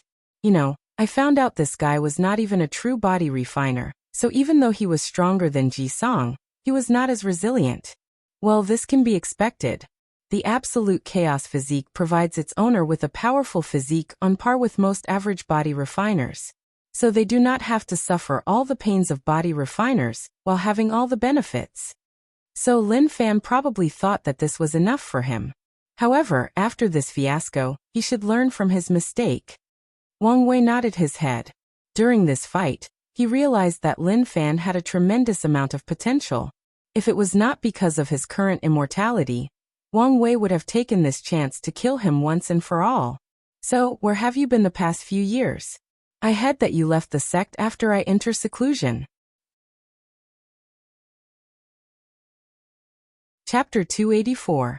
"I went to make sure that some trouble will not suddenly manifest before you grow up," replied Wu Hong. Wang Wei pondered for a moment. "Trouble? Besides Tian, I do not have any troubles. Did you beat him up?" "I'm not talking about him." "Then, what are you talking about it? Or is it some kind of secret that you cannot tell me?" "It's not that serious," replied Wu Hong. I've been going around further strengthen the seals of the Forbidden Lands. Make sure that none of these things came out to cause trouble. Wang Wei frowned. Are they going to be a problem? After you become an eternal emperor, the majority of them will not be. However, the Nether Hell is different, so you have to be extremely careful as he already noticed your paragon soul. However, I used my innate talent to place an absolute seal there, so it should be fine for some time. Wang Wei nodded then asked. Couldn't you deal with them? Wu Hong turned around to look him in the eyes. If you want me to, I will. Although I would pay a steep price, I don't mind. However, do you really want me to clean your mess for you? Forget it. I still have some pride left. I'll deal with them myself when the time comes. That's more like it, said Wu Hong as she kissed him. By the way, what price would you pay exactly? You would never see me again, at least until you become an emperor and leave this world. Don't say such scary things, said Wang Wei quickly, as he wrapped his arms around her, hugging her tightly as if he would never let go for all eternity. After spending some time with her, Wang Wei then entered seclusion once again. With a wave of his hand, 3 different piles floated in front of him. One part was Lin Fan's arms, legs, and head. Another was his heart, and the last one a strange red seed. He took out a cauldron and placed the body parts inside. Then a white flame appeared in his hand. He began to purify Lin Fan's body. A few days later, Wang Wei opened the lid of the cauldron. Inside of it was a black floating orb. Nodding in satisfaction, he removed the orb and placed Lin Fan's heart inside. Just like he previously did with the body parts, he purified the heart. However, the finished product was not a floating orb, but a transparent heart with a strange and mysterious qi flowing inside. Wang Wei took at the heart, the black orb, and red seed, placed them in front of him. With a chaos fragment of law, a heart imbued with chaos qi, and an emperor tier fire seed, I should be able to create a pseudo-chaos fire that is on par if not greater than any innate fire material. After that, Wang Wei activated a formation. This formation was similar to the one he used to create his heavenly physique, but was modified slightly to fit the occasion. He also took out a few mountain-size origin source as energy. However, Wang Wei still noticed that the process was rather slow, so he continued to add mountain worth of origin source. Anyway, he had mines of these things. 3 months later, the process finally ended. In front of Wang Wei appeared a translucent flame. To be precise, this flame appeared that way only when people glanced normally at it. However, if they focused, they would see that the flame is constantly changing color. For a moment, it was red, then it instantly changed to green. To blue. The process seemed eternal and infinite. It seems that I succeeded, muttered Wang Wei. This flame looked exactly like the one the Flame Emperor was famous for. However, I'm luckier than him. To cultivate his chaos flame, he had to fuse countless origin flames, while I only needed 2 Emperor tier materials and chaos law fragment. Of course, Wang Wei knew that his flame was nowhere near as powerful as the Flame Emperor. Nevertheless, he still had room to grow. Wang Wei grabbed the chaos flame and absorbed it into his heart. The process was easy and instant. Immediately afterward, 5 colors of green, yellow, red, white, and dark blue appeared in front of him. They turned into a perfect circle before entering Wang Wei's body. Then he felt all his organs promoting and restricting one another, in perfect harmony. What a great feeling, muttered Wang Wei, to the point of almost moaning. I feel complete. Liberated. He then checked the orifice connected to his heart organ, and he saw that the gate was glowing with the same intensity as the others. This fact made Wang Wei very happy, as this meant that his chaos flame had the same quality as his other innate materials. Luckily, this plan works, otherwise, I would have to activate my ability to become a son of destiny. Before I figure out the issue of heavenly Tao, I will not use it lightly. Wang Wei clenched his hand, causing the space around him to break. As he felt the few trillions or more of pure physical strength of his fleshly body, he suddenly had an impulse. So he followed it and went to challenge his father. A few hours later, Wang Wei returned to his mountain. There, he saw Wu Hong waiting for him with a smirk on her face. So how bad did you lose? She asked while looking at her Dao companion's pale face. I did not even make it past 10 sword strike, replied Wang Wei with gritted teeth. This bastard did not even go easy on me. If it was not for my new ability I awakened after tempering my organs, I would probably not survive more than 5 swords. You got what you deserve. Didn't grandfather tell you that father-in-law once survived under his attacks for an entire day? I didn't think that this was an impressive feat after all. I'm used to fighting realms above myself. Wu Hong shook his head. The difference between Saint Realm and Supreme Realm is far greater than you can imagine. There is a reason that true monarchs are referred to as being closest to the Tao. Additionally, grandfather is a quasi-emperor and not an ordinary one at that. So, you can imagine the battle strength of father-in-law. Wang Wei sighed as he knew that not only did he let his newfound strength go to his head, but also underestimated his old man. This was probably the reason that Wang Tian beat him so hard, to put him back in his place and remind him to stay grounded. With his current strength, he could probably wipe the floor with Bai Han. But he lost so easily against his father. Wang Wei has to admit that the level of respect he has for the old man rose quite a bit after this fight. Anyway, one day, I will dominate that old man and make his status in the family the absolute lowest, said Wang Wei. However, before that, I will take my revenge. Taking a talisman from his ring, he contacted someone. Mother, father beat me up. What? What's going on? Asked Yan. I was minding my own business when he suddenly called me to have a spar. Then he used all his strength to beat me up. I swear he was trying to kill me. You have to avenge your only son. He dares? Roared Yu Yan from the other side of the talisman. Don't worry, I'll deal with him myself. As for you, I will prepare a healing bath for you at home, so come by. No problem. Wang Wei smirked after cutting the communication. As for Wu Hong, she just secretly prayed for her father-in-law. Back a few months ago after the battle, Lin Fan laid alone on top of a pavilion, drinking wine. He seemed to want to drink his sorrow away. Soon he heard footsteps approaching him. Despite not looking back, he could recognize who it was. What is it, Shire? I just wanted to make sure you were okay, replied Shishir. I'm not as fragile as you'd think. To be honest, I expected to lose the fight, just did not expect to lose so badly. Shishir nodded her head, then sat next to him, but she did not say anything. She just took her zither to play a calming tune. I never expected the gap between us to be so vast. He and Di Tian are truly on another level. One secret that only the Academy knew was the fact that Lin Fan also challenged Di Tian, and he was defeated in just one punch. That failure almost broke him. Luckily, he managed to get over it and sublimated his mind and Dao heart in the process. Husband, since the failure of this battle did not affect you much, why are you sulking? I'm not sulking. I'm pondering on how to decrease the gap between these two. Honestly speaking, I do not think that the Academy's method will be of much use. I need some extreme measures. Then, the two fell silent with only the sound of music riveting in the surrounding. Then Shishir suddenly stopped and said, There may be a way.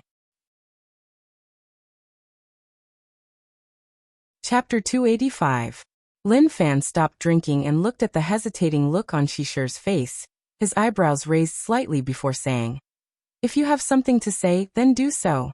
There is no need to have any reservation between us. Despite hearing these words, Shishir still hesitated for a brief moment. Then she explained, There is something called the Slaughter Trial.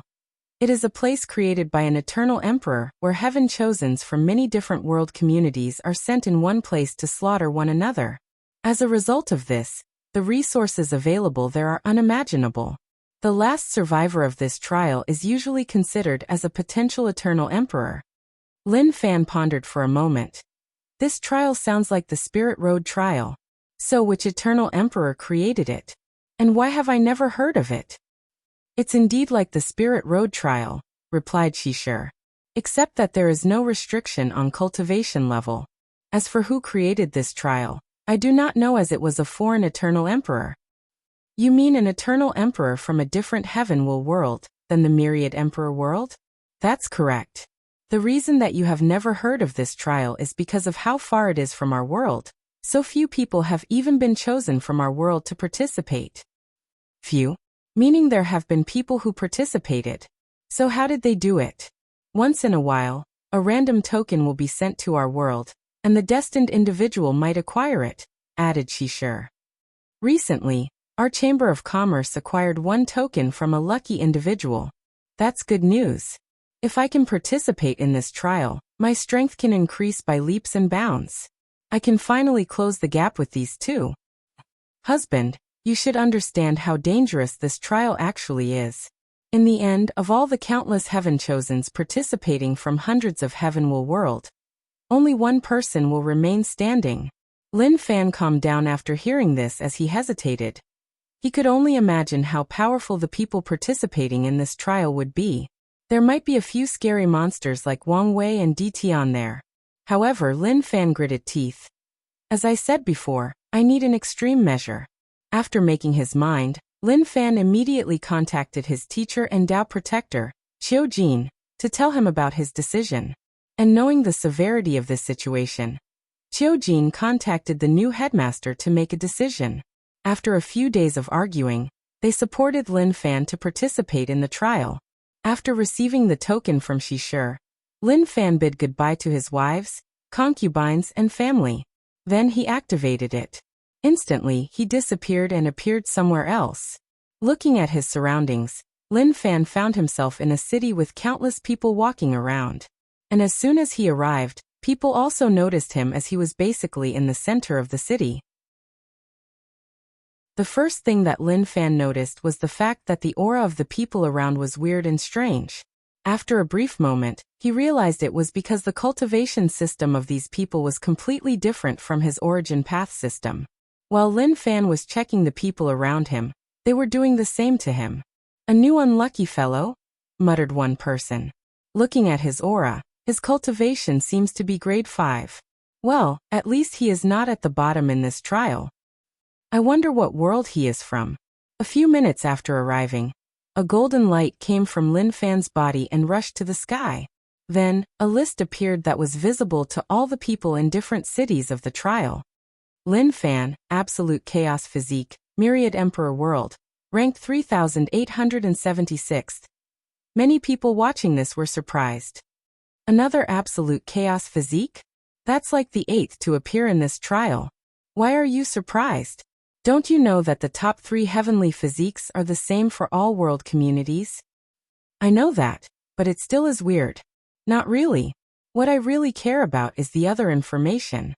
With his grade 5 cultivation level, he can still rank in the top 5,000. This shows that this guy is not a simple role. Well, he is from the Myriad Emperor world, and most likely cultivated the origin path system.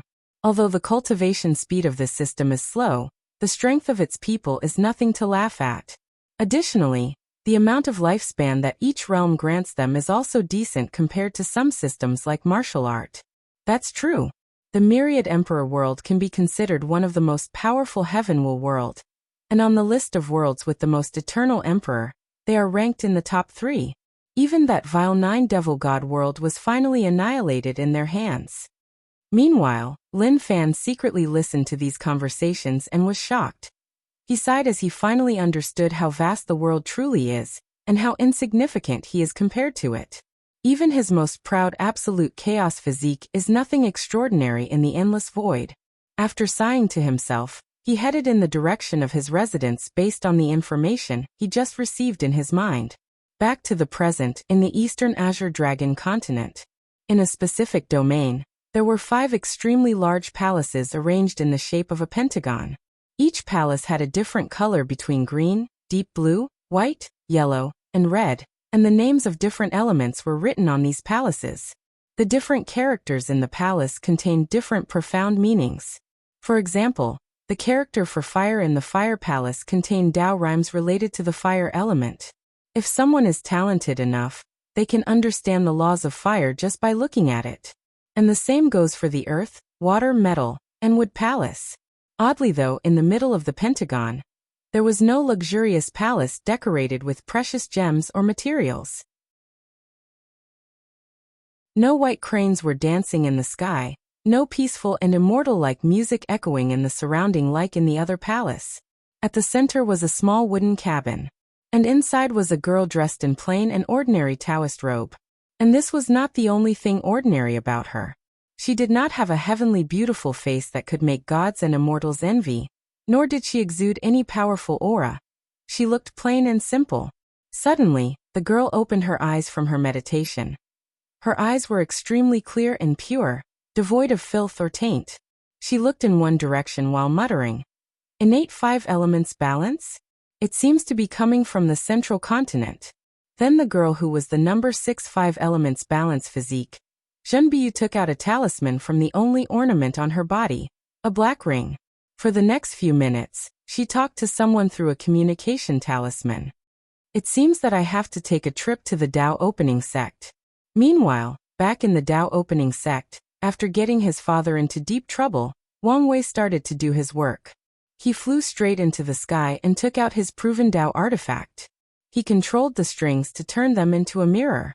Under his control, the mirror expanded until it covered most of the peaks of the sect, focusing more on the ones with the disciples. However, the mirror was invisible, so only a few members of the upper echelons of the sect could see it. Under Wang Wei's order, a bright light flashed from the mirror and seemed to scan all the disciples. He then shrunk the mirror back to his original size as he began to watch something from it. It was the fate of many of these disciples.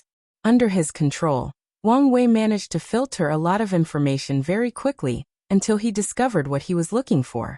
He discovered that about a few hundred years ago, around the time that the heaven-chosen selection trial began, many of the disciples from different ranks suddenly awakened strange memories.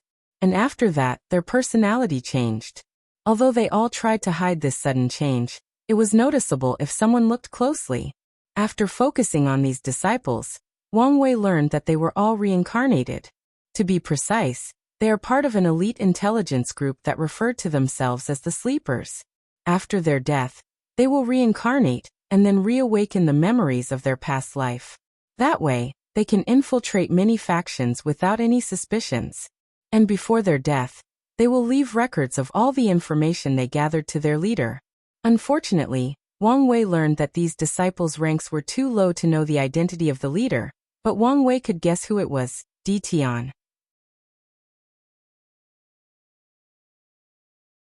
Chapter 286. Wang Wei frowned after discovering these sleepers as he wondered how deep they infiltrated the sect.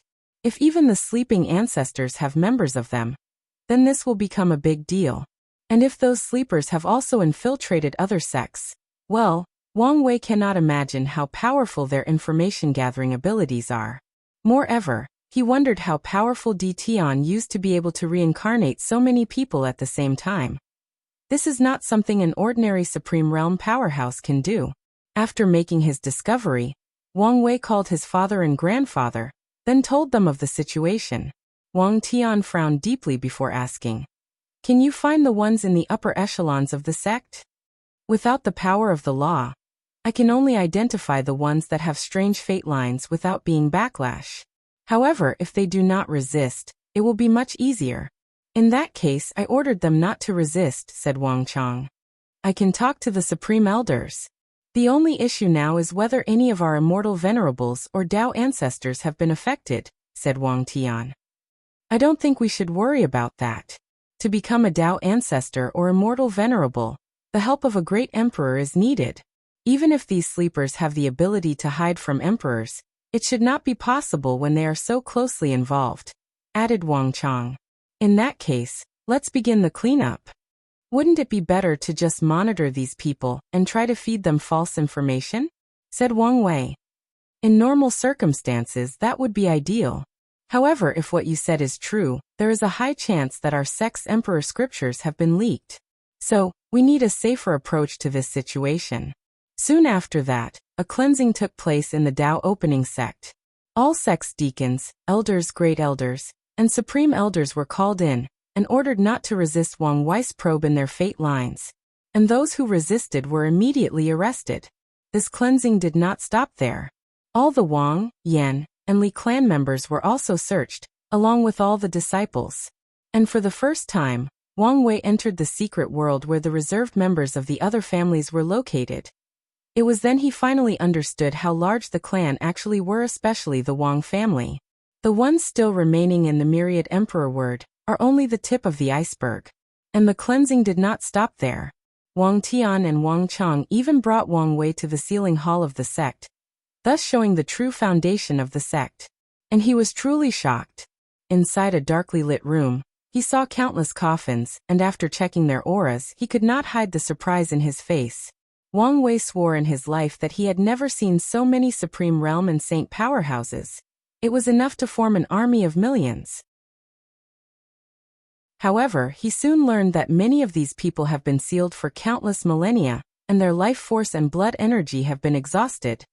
They will only wake up if the sect faces an extinction-level catastrophe, and they will die after that. So, he started checking these people. Since they were sealed, their resistance was minimal to non-existent. After identifying the ones who had problems, they were taken out for interrogation. Tianwei Peak, Wang Wei, Wang Chang, and Wang Tian were having another meeting. This time, they were accompanied by Great Elder Yan Mei and Great Elder Li Jiang, who were the patriarch of their respective clan.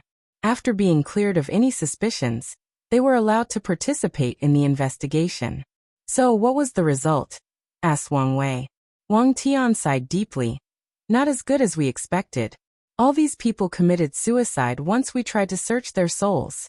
What's worse is that they completely destroyed their souls to the point of not even being able to reincarnate. The level of loyalty that they showed is truly scary.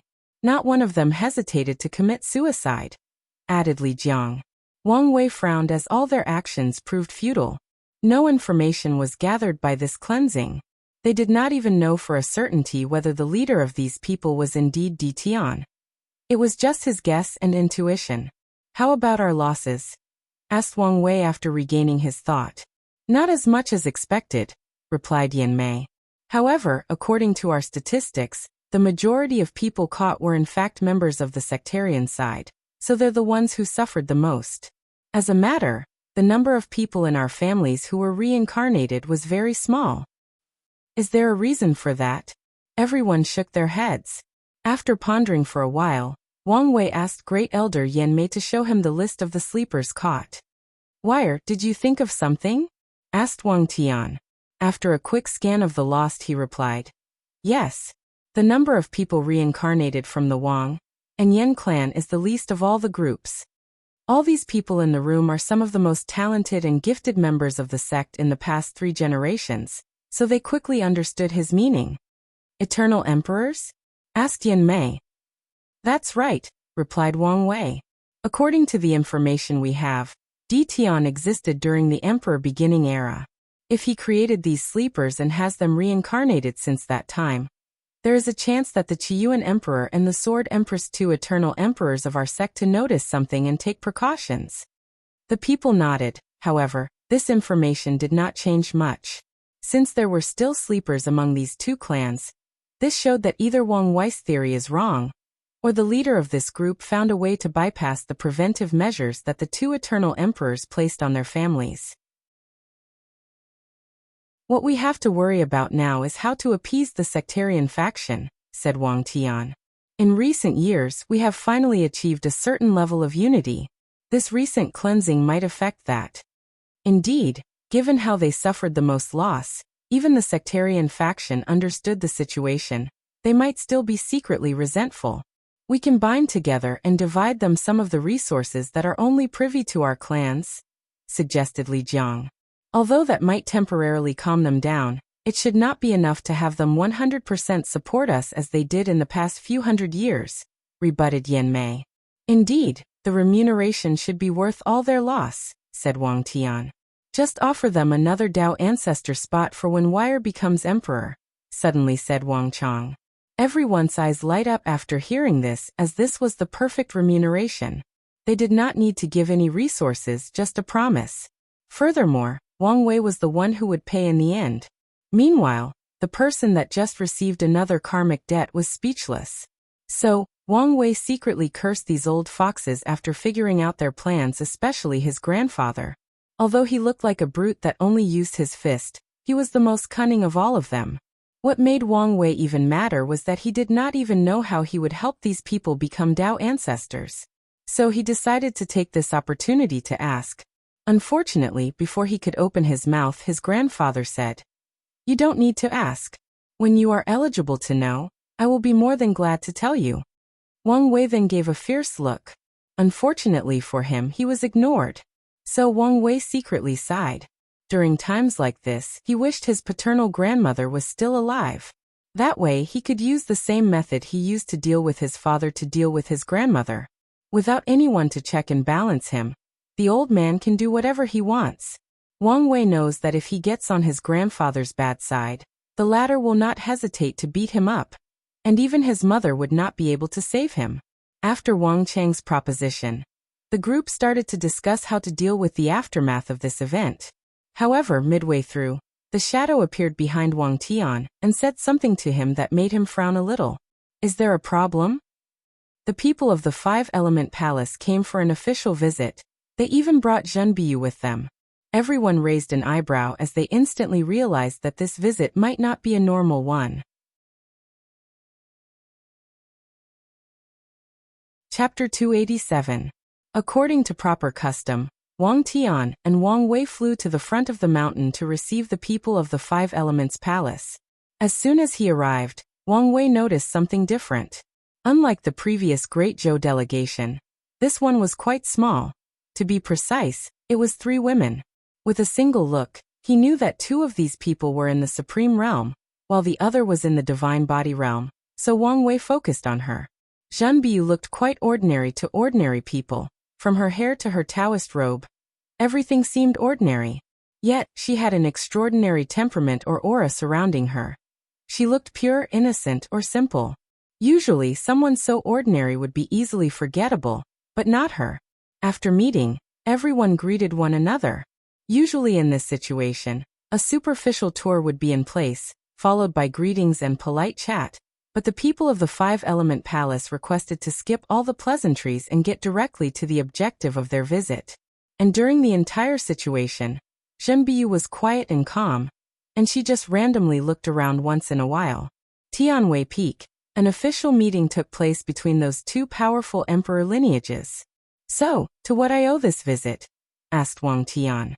However, the 2 Supreme Realms' true monarchs did not say anything, just looked at Zhen Biyu, who in turn looked directly at Wang Wei and said, I need some of your organs.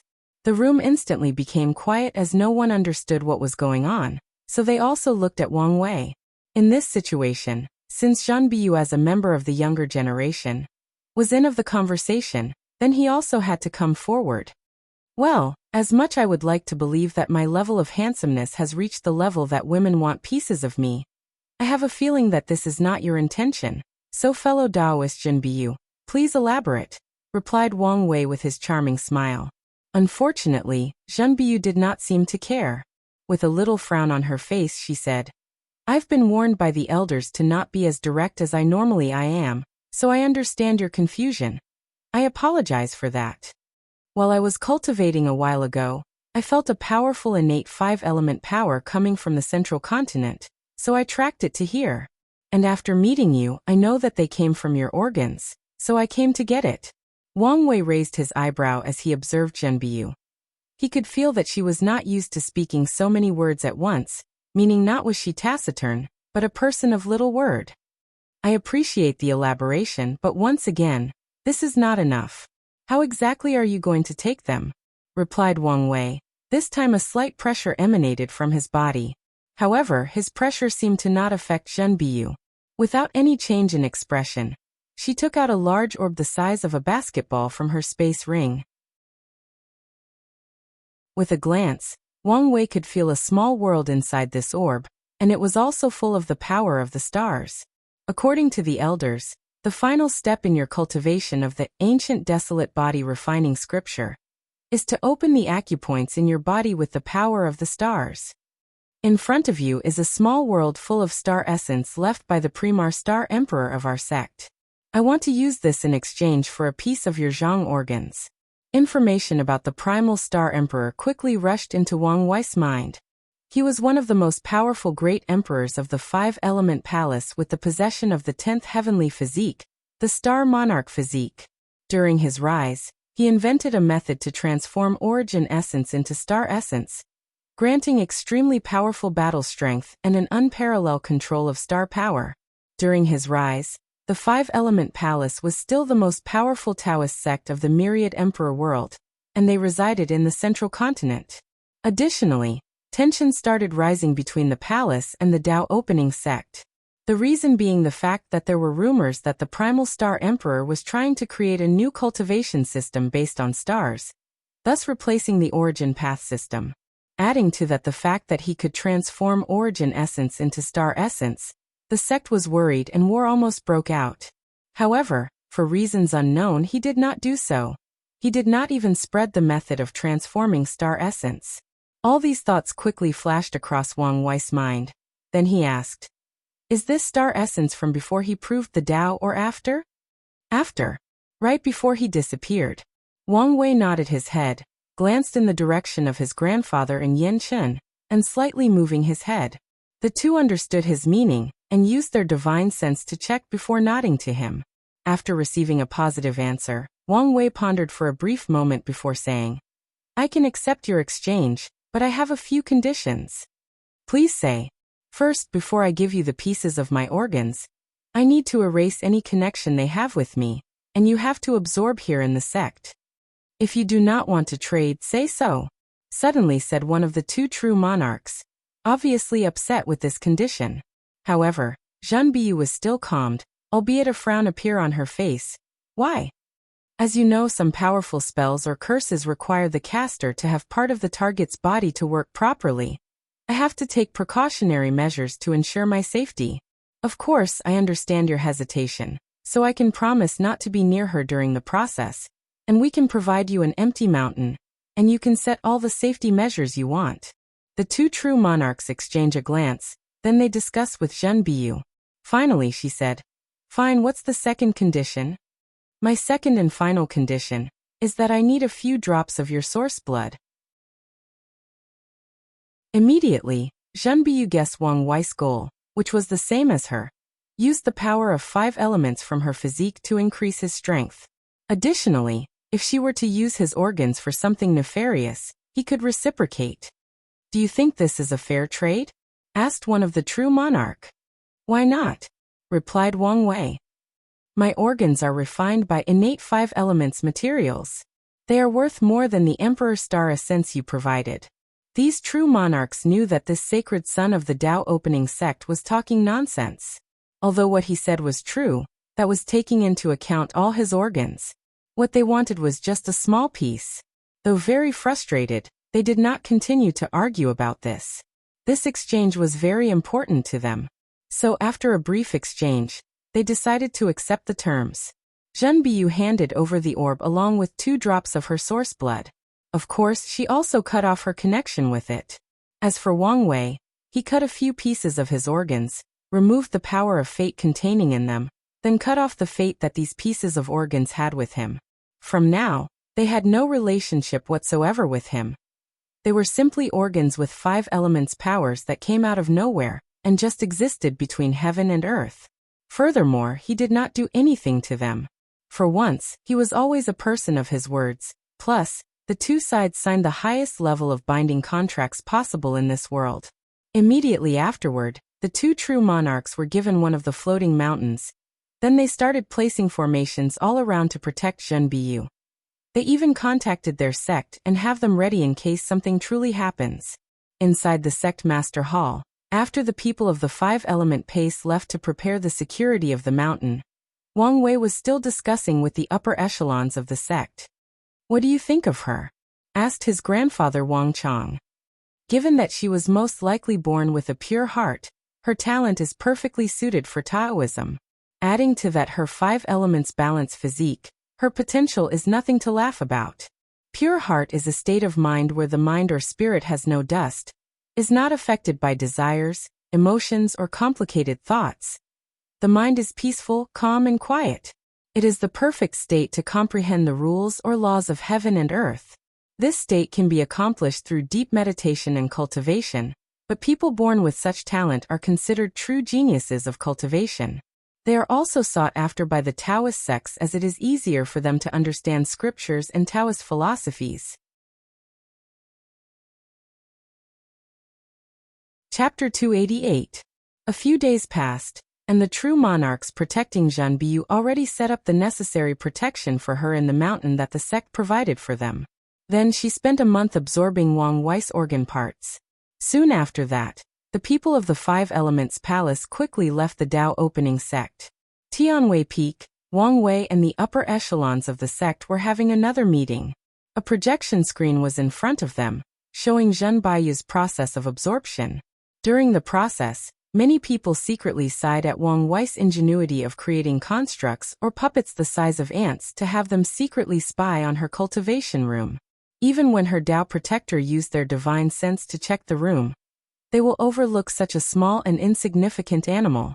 And the protection they took to protect her from prying eyes also overlook such a possibility. It seems that she cultivates the 5-element classics of their founder, Emperor 3 Purity, commented Great Elder Yan Mei. Many people nodded in agreement with her as they recognized the cultivation method Zhen Biyu was using. Not necessarily, said Wang Wei in disagreement. I do not believe for a moment that she did not create her own scripture. Young master, are you saying that she knew we were secretly watching her? That she noticed our actions? Not necessarily, but there are records of people with pure heart having very powerful intuitions. She might have felt something wrong, thus decided to hide her true ability as a precaution. Indeed, this was a very high possibility. Doesn't that mean we still do not know much about her? Asked one of the elders. No, we can deduce a few things from this situation, replied Wang Tian. For example, she probably used to cultivate the 5-element classic. Despite her look, she is probably very intelligent and her intuition could be of great help in battle. Additionally, her talent for the Tao of 5 elements probably reached a terrifying level, added Wang Wei. From what she previously said, she felt the power of innate 5 element in my body from the eastern continent. That is not something any normal person can do. People nodded in agreement with Wang Wei, then they spent the next few hours discussing and theorizing about Zhen Biyu's strength. Once the meeting finished, Wang Wei returned to his sacred Sun Mountain, and there he saw Wang Ju waiting for him. He invited her in to have a meeting. Young master, we just received the scripture from the Mo family. Oh, so was I right about them? Correct. As soon we have asked them to check out the secret realm before officially entering, they were very quick to refuse. So, as you suggested, we threatened to destroy it, and eventually, under the pressure, they had Mo Xingyun sign the contract. Wang Ju then handed a red scroll to Wang Wei, which was the gluttony-swallowing scripture.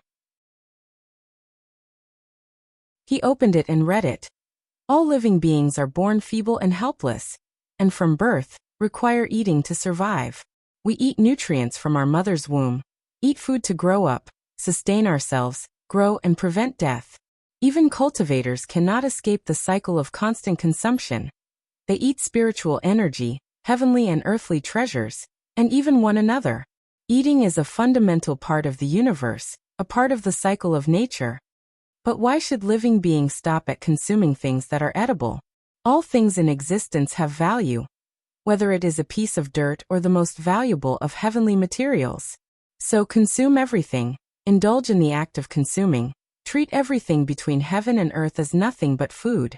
Whether it is ores, flesh, blood, soul, energy, or even the entire world, consume them, swallow them. As Wang Wei read this scripture, he suddenly felt a terrifying desire to swallow everything around him enveloped his mind. The desire to eat everything seemed to want to overwhelm his mind. Fortunately, his will was quite powerful that he instantly regained his mind. With a sigh he muttered, "Worthy of a cultivation technique of the devil race." It took the cultivator's basic idea of taking from heaven and earth to make up for their deficiency to a new level. Moreover, this book could explain one of the reasons that the heaven-swallowing emperor acted the way he did. If he got half of this book when he was young, he might have been affected by the will inside of it. Given his nature as a devil cultivator, he probably might be even more susceptible to this kind of influence. After dismissing Wang Ju, he spent a few days understanding this scripture in detail. Although he would not cultivate it himself, he can still try to understand something from it to integrate it into his Transcending Fate Sutra. However, a week later, he received another talisman that another person came to see him. So he took a shower and went to meet the person. After entering the reception area of his manor, he saw an old lady with long white hair, dressed in plain clothes talking to Wu Hong. "Grandma," yelled Wang Wei as he rushed to hug her. "Oh, be careful not to break these old bones," replied Yin Zhaojun. "Grandma, I thought you could not leave the Yu family easily. This is just a clone, so you do not need to worry."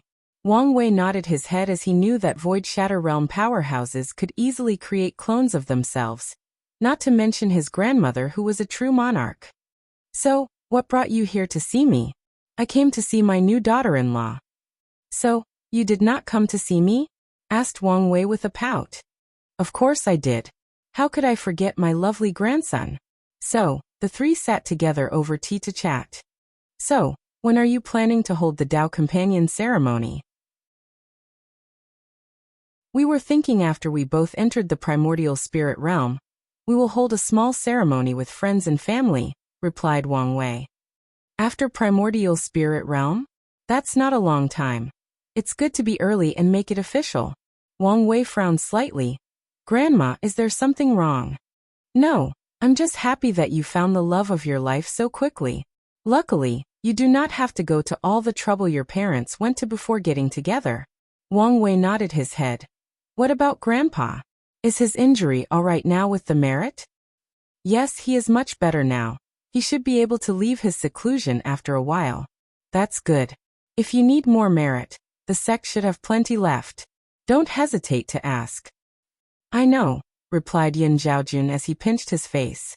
Following this, Wang Wei spent the next few months spending time with his grandmother.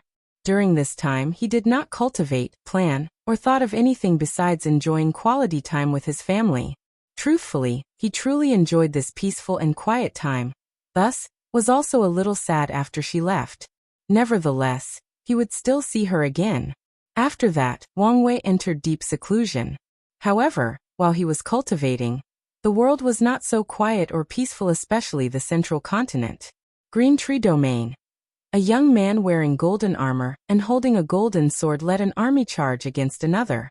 A powerful and bloody aura emanated from his body as he led the charge. This young man was simply unstoppable. No matter who got in his way would be chopped into two sections by his sword. At some point, more than 5 cultivators with law circulating their bodies attacked him together, but he still single-handedly slaughtered them. After a few hours, the young man who was Sun Jialong defeated the opposite army and took over the city they were protecting. He ordered his men to take over the city, but also not to arm the citizens. To make sure that everything went smoothly, he stood on top of the city gate to oversee everything. Sun Jialong raised his head to look in the sky. He could feel the powerful aura and shockwave of the battle that was taking place in the sky. While he was waiting for the outcome of the battle up there, someone walked to him and said, "Your Highness, we received news that a few of the cities that we previously took over have been retaken by the people of Great Zhou. Do you know the reason?" asked Sun Jialong calmly. According to the information, a bunch of brand new saints and Supreme Realm powerhouses appeared, and our people could not stop them. Why didn't our Great Wu send more powerful cultivators? The officer opened his mouth to say something, but he soon closed it again. However, Sun Jialong could guess the reason. He secretly sighed, looked at the sword in his hand as he muttered, "It seems that it's about time I activate your ability." Chapter 289. Sun Jialong have long planned to start a war with the Great Zhou. According to his previous, the only problem he had was Ji Song. However, after the latter's death he immediately knew that his chance came. So, after creating his Martial Emperor Code, he immediately rallied his supporters in Great Wu and started a war. His plan was simple. Used his immortality and strength as an advantage to slowly conquer the territory of Great Zhou. As long as Great Wu can stop the Saints and Supreme Realm powerhouses of Great Zhou, he can deal with the other issue. At first, Sun Jialong's plan worked. Without having anyone in the same realm that can stop him, he was able to rapidly conquer territory after territory. However, recently, Great Zhou has dramatically increased the number of resources used in this war. The number of true person and true monarchs suddenly increased, and unfortunately, the Great Wu people could not keep up.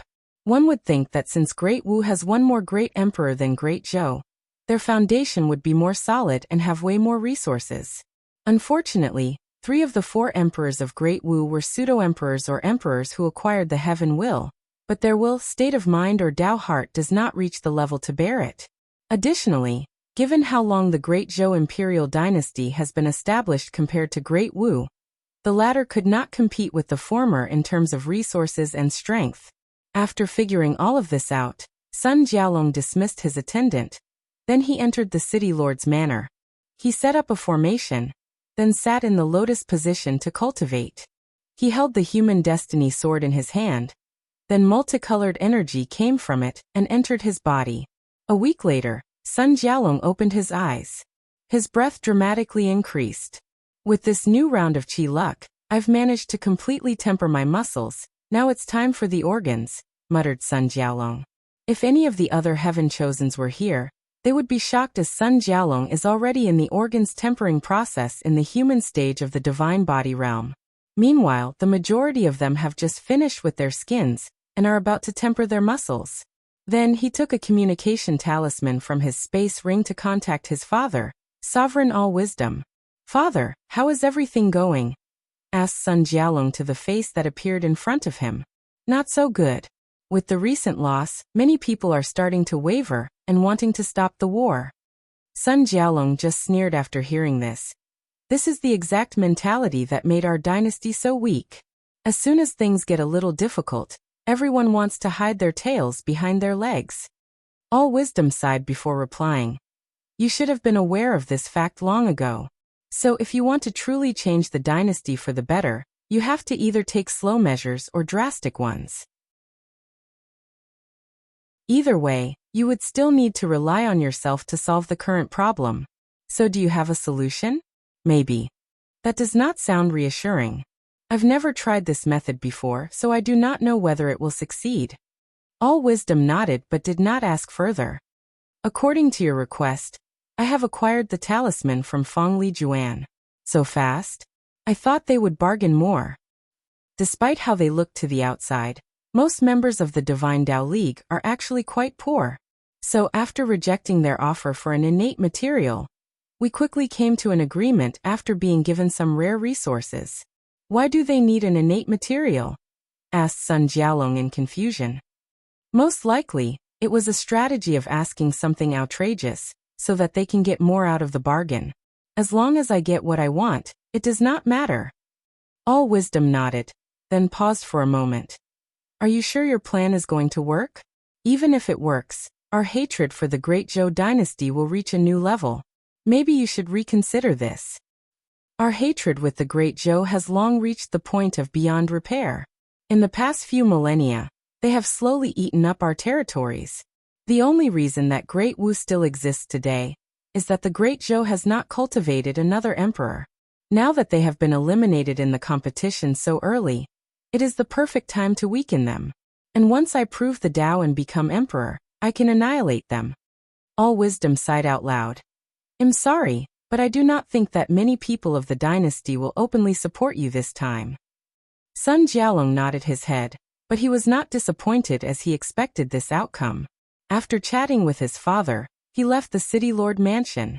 Immediately, he used his divine sense to check the entire city and made sure that everything went according to his order in the past week. A few hours later, Sun Jialong stood in front of a large army, and in front of him was the teleportation formation. "Your Highness, the teleportation to Sweeping Monk City is ready."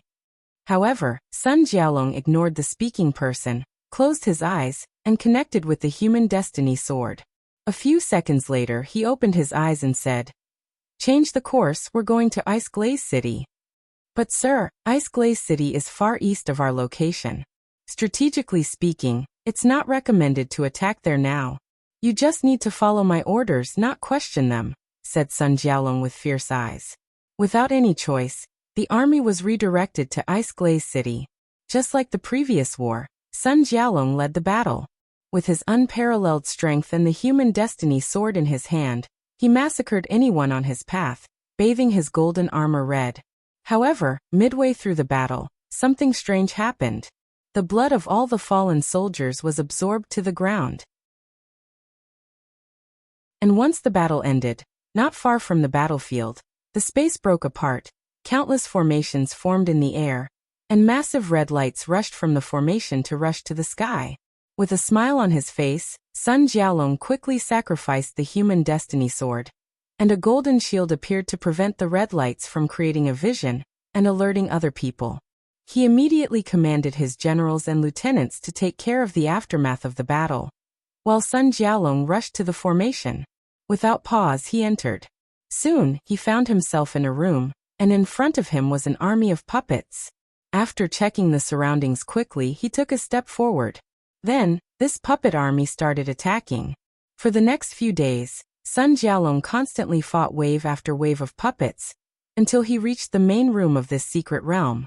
There he saw 2 rows of puppets. In one row, there were 20 puppets, while on the other, there were a few hundred. This time though, he was careful as he could not feel the strength of these puppets. Sun Jialong got in fighting mode as he walked into that room. However, this time nothing happened. He was not attacked by anyone or anything. Soon he found a book standing in the middle of an altar. After opening and reading it, a bigger smile appeared on his face. "So, is this the power of a son of destiny?" muttered Sun Jialong to himself. "I just needed powerful cultivators to support me. And now, I suddenly found a secret realm left over by a powerful puppet sect from the Devil era. And in that secret realm, they left 200 Saint-tier puppets, 18 Supreme-tier puppets, and 2 Quasi-Emperor puppets." Sun Jialong looked at the sword in his hand with awe. With this sword, no matter what trouble he faced, he can have any fortunate encounter to solve the problem for him. In this generation, as long as I do not let the power of Son of Destiny get to my head thinking that I'm invincible, I can slowly rise to the top with countless fortunate encounters, and eventually reach the strength to suppress all my peers. Take the heaven will and prove the Tao. Sun Jialong then walked over to take the talisman that allowed him to control all these puppets. He placed all the puppets including the previous army that attacked him into his space ring. Before leaving, he looked back at the secret realm and muttered, "I have accepted this karma. When I prove the Tao and become great emperor, the refining puppet sect will appear once again in the myriad emperor world." Sun Jialong then left the secret realm to prepare for the next step of his plan. With this newly discovered strength, he was confident in his success. We are now back to the regular schedule of 1 chapter a day.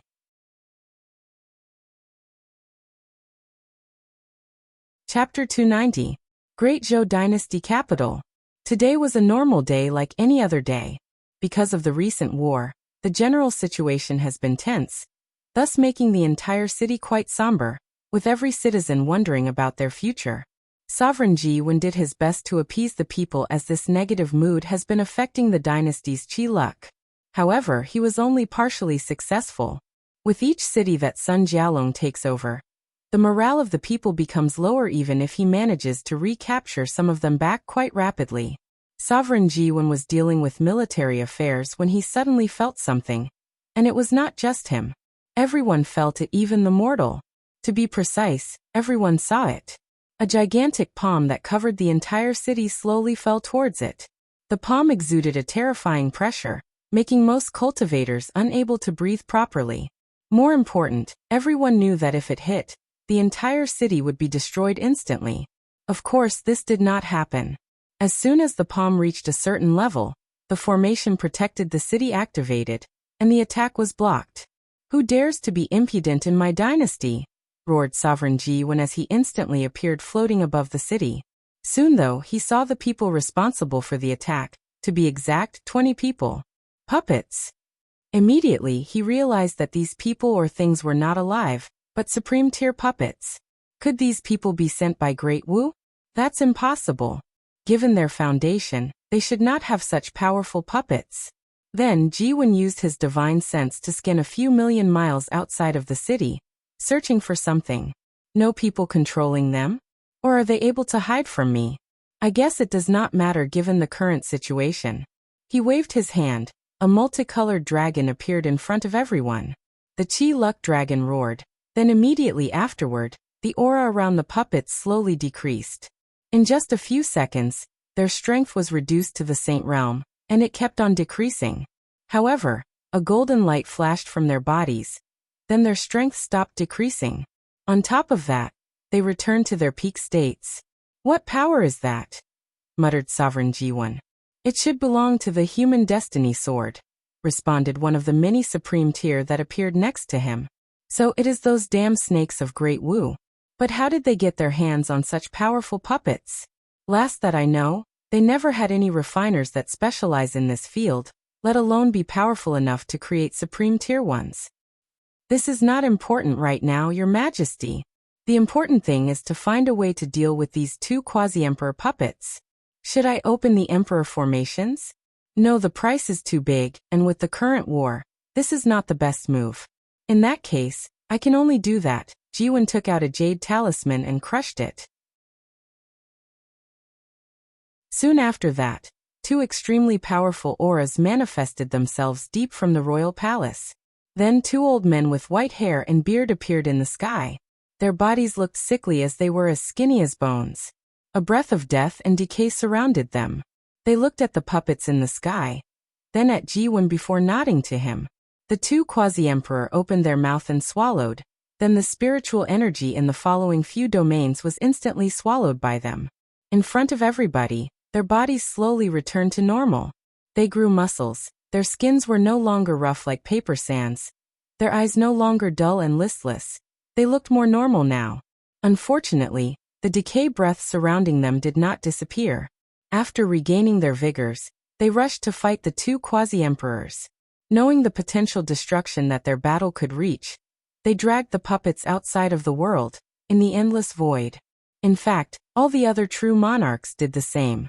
Meanwhile, Sovereign Ji1 kept the formation activated to prevent other people from sneak attack the capital, while the other officials went around appeasing the people.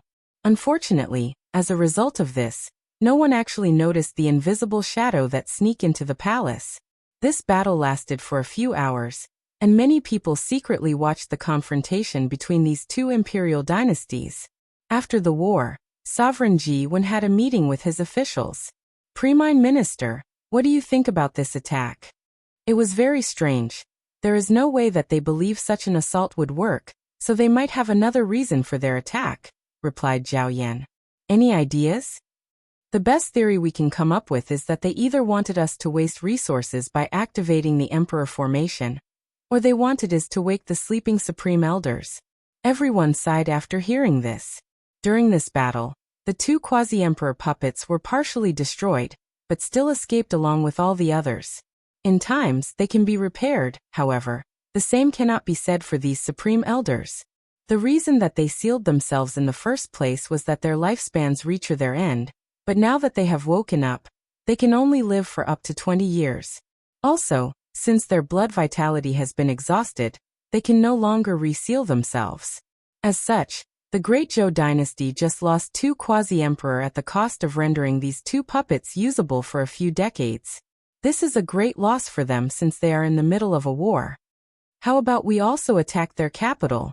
They are probably expecting such an outcome, and we would probably be walking into a trap. So, are we supposed to do nothing after this? We could wake up the sleeping ancestors. That's prosperous. You should know that unless the dynasty is on his last breath, they will and cannot intervene, answered Sovereign Ji1 to this suggestion. Of course, what he did not say was that some of them might even watch as the dynasty crumbled and disappeared, as this would be a relief for them. Plus, the situation has not become so dire. We just have to focus on winning that war. Everyone nodded their heads before continuing their discussions on how to win this war. Meanwhile, Sun Jialong was receiving someone in Ice Glaze City. He looked at the hooded person in front of him and asked him, "Is everything done accordingly?" "Yes, sir." "Was there any problem in the process?" "No." Sun Jialong instantly appeared in front of the person, held his head, and squeezed it until his cranium and brain were crushed. "Sorry, I cannot take any risk of my plan leaking." He then looked in the direction of Great Zhou and muttered, "Now that the seed has been planted, all I have to do is wait for it to bear fruit." Sun Jialong walked to his army and ordered, "From now on we will slow down the march." Southern Vermilion Bird Continent, a supreme land called Soaring Lantern Valley. Inside a cultivation cave, a young man dressed in black sat in the lotus position, and a book floated in front of him. Black chi continuously entered his body, then his body exploded into countless pieces. However, soon afterward, a mysterious power reassembled his body again. The young repeated the process hundreds of times before stopping. Then he opened his eyes, which were full of vicissitudes. Finally refined this life and death book, using the immortality granted by this world's heavenly Tao, muttered the young man. This could be considered something good since my luck has been so poor since coming to this world. The young man stood up to stretch his body. Now there are 3 issues I need to deal with. The first is to find a way to create a new body, as my primordial spirit does not agree completely with this one. Second, I need to quickly regain my supreme realm strength. Lastly, I need to find a way to get an identity token to participate in this world's heavenward battle. The Soaring Valley is too weak to have such a thing, nor do they have enough resources for me to back to my peak and beyond. After making his plan, he left his seclusion cave. Outside, a few maids were waiting for him, and as soon as they saw him, they all bowed in unison while saying, "Young Master Huang Yuan." Huang Yuan nodded his head before saying, "Tell the sect master and elders that I'm going to the eastern continent." After that, he ignored the worshipping eyes of these maids and flew away.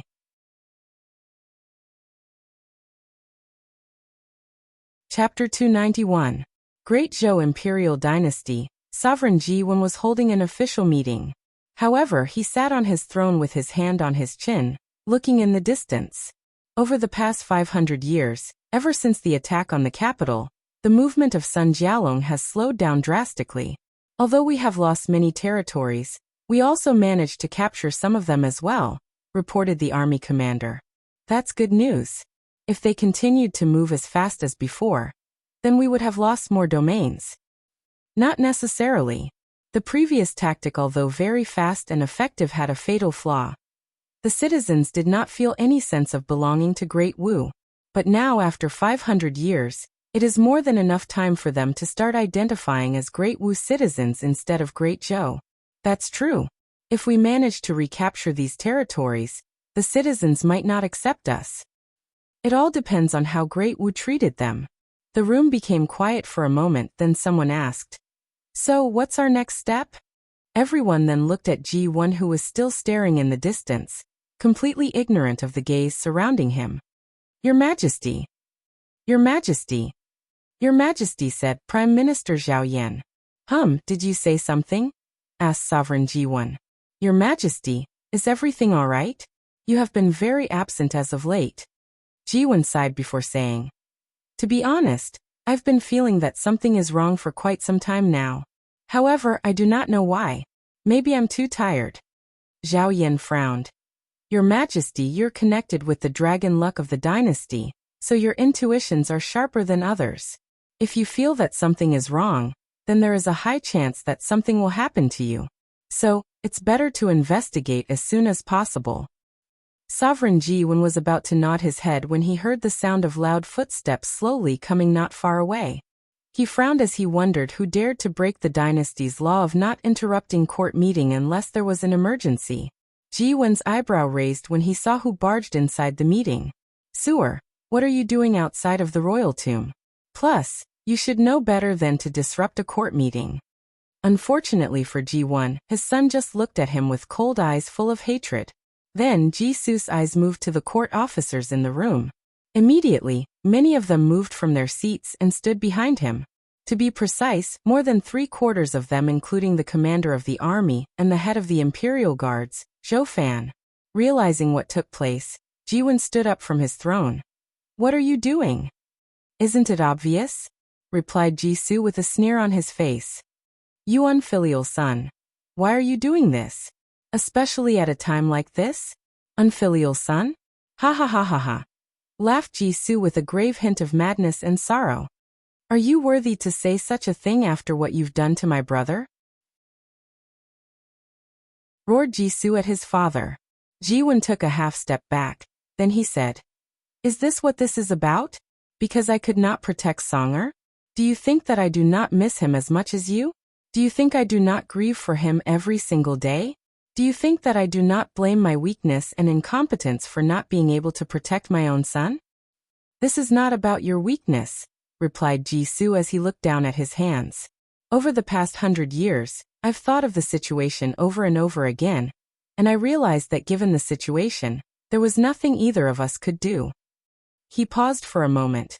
Every single moment of my existence, I blame myself for not convincing him of putting his name on the Heavenly Tao Protection Book. That way, all of this would have been avoided. He raised his head to look at Ji-won straight in the eyes, his own eyes bloodshot. The reason I hate you so much is because of how you reacted after his death. You did absolutely nothing. You lowered your head to his killers like a dog wagging his tail for a few pieces of meat, then moved on with your life as if nothing ever happened. So, what did you expect me to do? Risk the fall of Great Zhou in my hands? Risk the lives of trillions of people? Do not use this lame excuse to hide your power-hungry side, grunted Jisoo. You could have given the throne to someone else and tried to kill Wang Wei on your own, thus fulfilling your duty as a father. That way, even if something went wrong, the Dao opening sect could not place the blame on us as your actions would have been your own. You could have hired an assassin to kill him, then take the blame for it to protect the dynasty. But you did none of that. When the choice was given to you between your role as a ruler and as a father, you chose to be a ruler without any hesitance.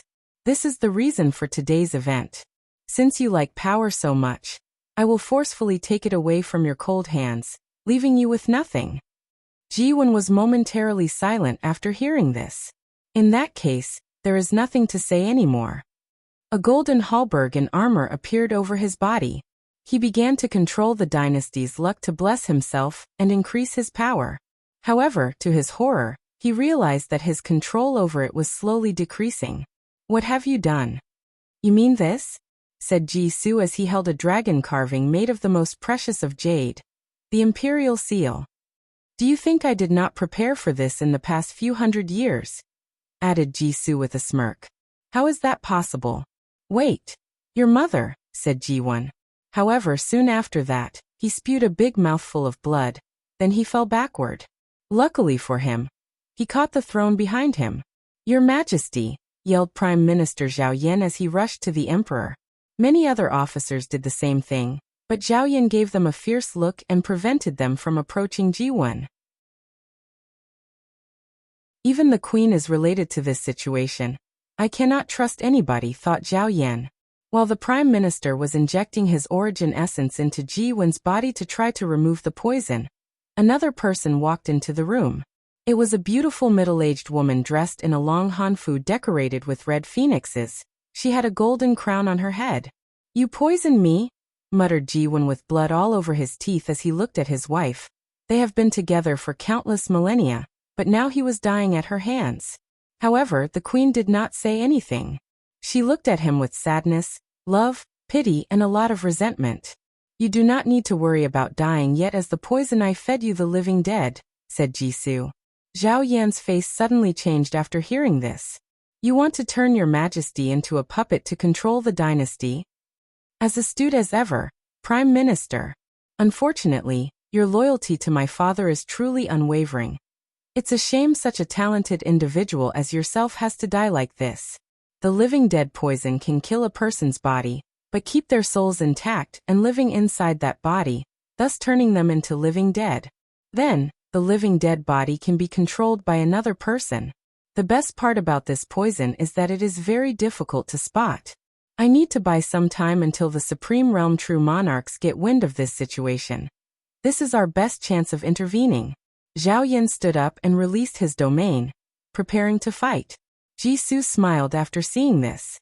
If you think that buying enough time for the true monarch to come to save you is your best option, then you're greatly mistaken. Meanwhile, inside a secret realm of the Great Zhou Imperial Dynasty, Ji Song's previous Dao protector, Ji Han, installed a powerful formation to prevent many of the remaining true monarchs from intervening in Jisoo's plan. As for the others, they were either occupied by different battlefields against the Great Wu, or they sided with Jisoo in this rebellion. A few hours later after the incident, the news was released to the Great Zhou citizen by the sovereign, himself that assassins infiltrated the palace and killed many of the court officials, including the prime minister. In honor of these officers' service to the dynasty, there will be a few days of mourning for them. Sun Jiaolong was in a secret room with a communication formation in front of him displaying someone's face. It was Jisoo. According to our agreements, all the domains in the east belong to you, nothing more, said Jisoo. I'm happy that you're a man of your words, replied Sun Jiaolong with a smile. However, I've been thinking that this was not enough. I'm suddenly interested in the western side as well. We had a deal. Nothing was set in stone. Plus, with how weak your dynasty is due to infighting, what can you do in your situation? Added Sun Jiaolong with a sneer. Jisoo looked at him deeply for a moment. Then he said, in that case, how about we blow this situation out of proportion? Let's wake up the Tao ancestors and immortal venerables of our respective dynasty, and let them decide the outcome of this war. Sun Jiaolong immediately became silent. Oh, that's right. I forgot that your dynasty is full of pseudo-emperors, so the amount of sleeping ancestors you have is pitifully low and there might even be only a few if any at all, added Jisoo with a sneer on his face. With an ugly look on his face, Sun Jiaolong retorted, how do you know about this? Do you really think that this was a big secret? I'm sure many people have already speculated as much based on how snake-like you people of Great Wu behaved. Sun Jiaolong took a deep breath. If you do that, then you will pay for your rebellion as well. So what? Compared to placing a greedy mutt like you in his place, it's worth it. Jisoo then ended the communication without saying anything else. As for Sun Jiaolong, he took a deep breath to calm himself down. Then he began to conquer the territory that he was granted to according to their previous deal. Tao Opening Sect, transcending Fate Mountain, inside a cultivation room. Wang Wei's good fortune flame was slowly burning his purple soul. This was a sign of breaking through the primordial spirit realm. However, after a few hours, he spat out a mouthful of blood, thus stopping the process. This is the 13th failure, muttered Wang Wei. It seems that with how powerful my soul is, ordinary methods will not allow me to enter the primordial spirit realm. End of this volume.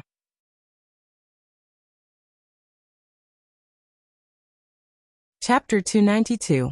In the past 500 years, Wang Wei has opened his remaining 6 orifices, thus cleansing his spirit and properly finishing the earth stage of the divine body realm. After opening the tongue orifice, his sense of taste drastically increased.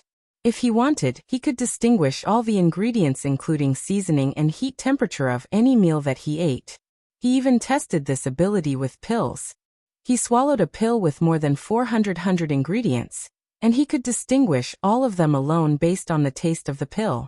The next orifice that he opened were his noses. This granted him the ability to smell things from kilometers away, smell colors, smell the putrid scent of people with negative karma or sins. This was a very bad experience for him. Finally, he opened the eyes orifices. Despite his expectations, nothing much changed after opening those 2 orifices.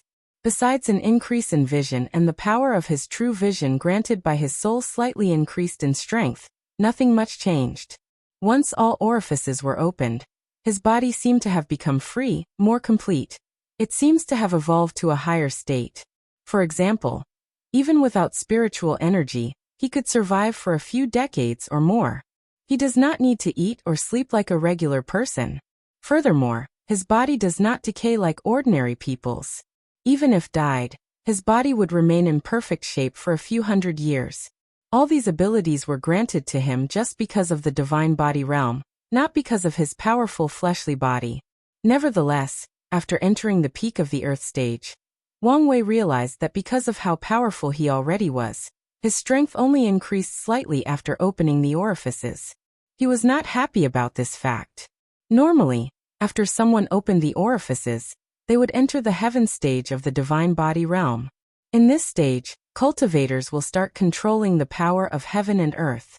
Usually, when cultivators fight, they rely on their strength. However, in the divine body realm, they can borrow the might of heaven and earth to destroy their enemies. After all, compared to heaven and earth, most cultivators are nothing but ants crawling on the ground trying to survive. In the divine altar realm, Cultivators have to blend their spirit or minds into heaven and earth. In the earth stage of the divine body realm, they open their orifices as a process to cleanse their spirits or minds of earthly restrictions of the body like eating, sleeping, or secretion. Once the spirit reaches a certain level of strength, it can bear the power of heaven and earth. This stage is divided into 9 substages called the 9 heavens. The spirit connects the body with the soul, so they are connected. The more powerful one becomes, the other will follow soon to reach a certain state of balance. And with Wang Wei's paragon soul, his spirit is ridiculously powerful. As such, he knew that he could reach the 9th heaven as soon as he entered the heaven stage. But he was not satisfied with his gains in the earth stage. So he decided to take another path. The orifices that he opened reminded him of the chakra system from Hinduism in his past life. So he made the bold assumption that if orifices existed, then the same could be said for chakras. And by opening them, he could further develop the potential of his body. So he used his unforgettable memory to review his life back on Earth. Because of the nature of his work, Wang Wei had to deal with many international clients. A few of them practiced Taoism, Hinduism, and Buddhism. In an attempt to get close to these clients, he read many scriptures in these religions and their doctrines. Of course, back then he only knew the surface level, enough to have a conversation. Now he was taking his time to review these scriptures and find the knowledge he wanted. After decades of meditation, he managed to discover the hidden gates of the body that referred to the 7 chakras. After that, Wang Wei opened them one by one using the good fortune flame starting from the root chakra. After opening the root chakra, Muladhara, which was located in the base of his spine, a red light appeared all over his body, followed by an intense earth energy. Then, the gate of this chakra is connected to his spleen, which is also earth-related in nature. The strength of his fleshly body increased by at least 5%. On top of that, his mind seemed to be sublimated. Wang Wei felt more confident, more determined to face any challenge. His already powerful will also strengthens. After opening the sacral chakra, Swadhisthana, located 2 inches below the navel, the chakra gate connected to his kidney, which was also water in nature. His body once again strengthened, and his divine C suddenly increased 10 times in size. Additionally, since this chakra controlled sexual energy, it also connected to the ears, genitals, and anus orifices. Wang Wei's ability to control his emotion and sexual urges strengthened after this chakra opened. The next chakra opened was the solar plexus, Manipura, located in the upper abdomen in the stomach area. This chakra was related to the fire element, so it connected to his heart. This chakra removed a lot of Wang Wei's self-doubt about the future. No matter what occurred, he was prepared to face any challenge in his path of cultivation. Even his slight fear of Ditian was gone. Next was the heart chakra, Anahata, located just above the heart. This chakra made him easier to accept and give love. After opening it, the little mistrust he had about Wu Hong because of all the secrets were removed. He fully accepted her and all her mystery. The 5th chakra was the throat chakra, Vishuddha. This chakra connected with his tongue orifice, and Wang Wei gained a new ability. The opening of this chakra allowed him to be even more open about his ambitions, or desire to become free and unfettered. And since his pursuit of the Tao was reinforced, so was his Tao heart. The 6th chakra was the third eye chakra, Ajna. After opening it, a third eye appeared on his forehead. With it, he could now see so many things that even his true vision ability could not even see. Plus, the eye has had a powerful ability that came with it. Finally, he opened the last one, the crown chakra, Sahasrara. This one was the most beneficial to him yet. After opening it, all the 7 chakras connected to one another. His body turned golden. His sea of consciousness rapidly expanded along with his soul, which finally reached the level of the supreme realm. Following this, he immediately entered the 9th heaven of the heaven stage and beyond. His true will or Duyu realm, as the previous devil god mentioned, further strengthens. However, Wang Wei still did not know how to use this power besides destroying the cultivation of people with weak foundations. A large number of impurities came out of his body, mostly coming from his blood, as this was the only untempered part of his body. A large amount of vitality was then infused into his blood, slowly turning it purple. After opening all his chakras, Wang Wei underwent a tremendous transformation that drastically increased his strength. After that, he immediately added these methods to his Transcending Fate Sutra, further optimizing and updating it. Then, he went to Battle Tower to fight against the clone of the Battle Maniac Emperor to solidify his foundation and control his power. While Wang Wei was going through his training, Jisoo stood in front of a tomb with Jiwen bowing to it. It was Ji Song's tomb. Little Song, unfortunately, with my talent and strength, I cannot avenge you. However, please be at peace, for in this world, strength is not the only way to kill someone. He looked in the direction of the Dao opening sect, his eyes filled with hatred and ruthlessness. Having made some kind of decision, Jisoo allowed his father to remain a puppet to control the dynasty. Then he headed for the western White Tiger continent. He did not know where his path of vengeance would lead him, but he was willing to pay anything for it, even his life.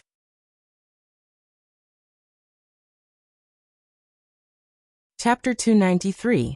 Inside the battle tower, Wang Wei was battling the clone of the Battle Maniac Emperor. However, he was struggling in this fight.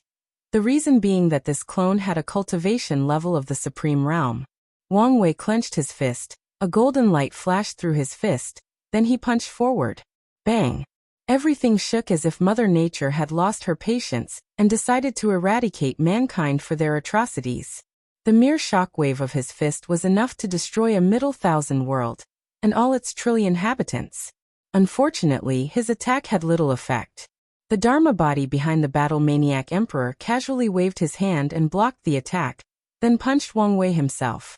Without hesitation, Wang Wei's innate shield, which had turned golden in color, surrounded him to block the attack.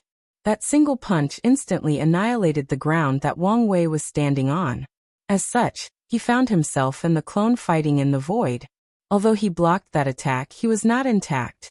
The shockwave was enough to shake his organs. Additionally, he could feel the fighting law that the Battle Maniac cultivated taking effect. Over time, his fighting ability and instinct began to decrease, while the opposite was true for his opponent. With each second, the latter grew more and more powerful. His attacks became sharper, his battle intuition drastically increased as he could always pinpoint the weakness of all of Wang Wei's attacks. Knowing that losing the battle was inevitable at this rate, he decided to be more serious. Then a vision appeared behind Wang Wei. Visions can increase a cultivator's battle strength by a few folds.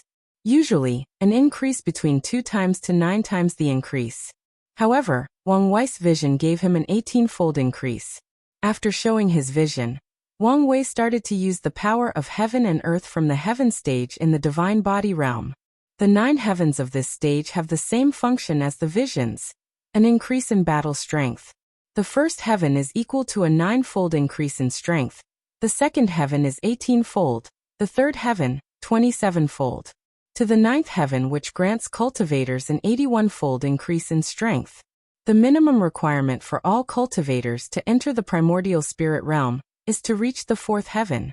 4 heaven chosens like Lin Fan, their visions gave them a 9-fold increase in strength, and when they reach the 9th heaven stage, the vision will stack up, granting them a maximum of 90-fold increase.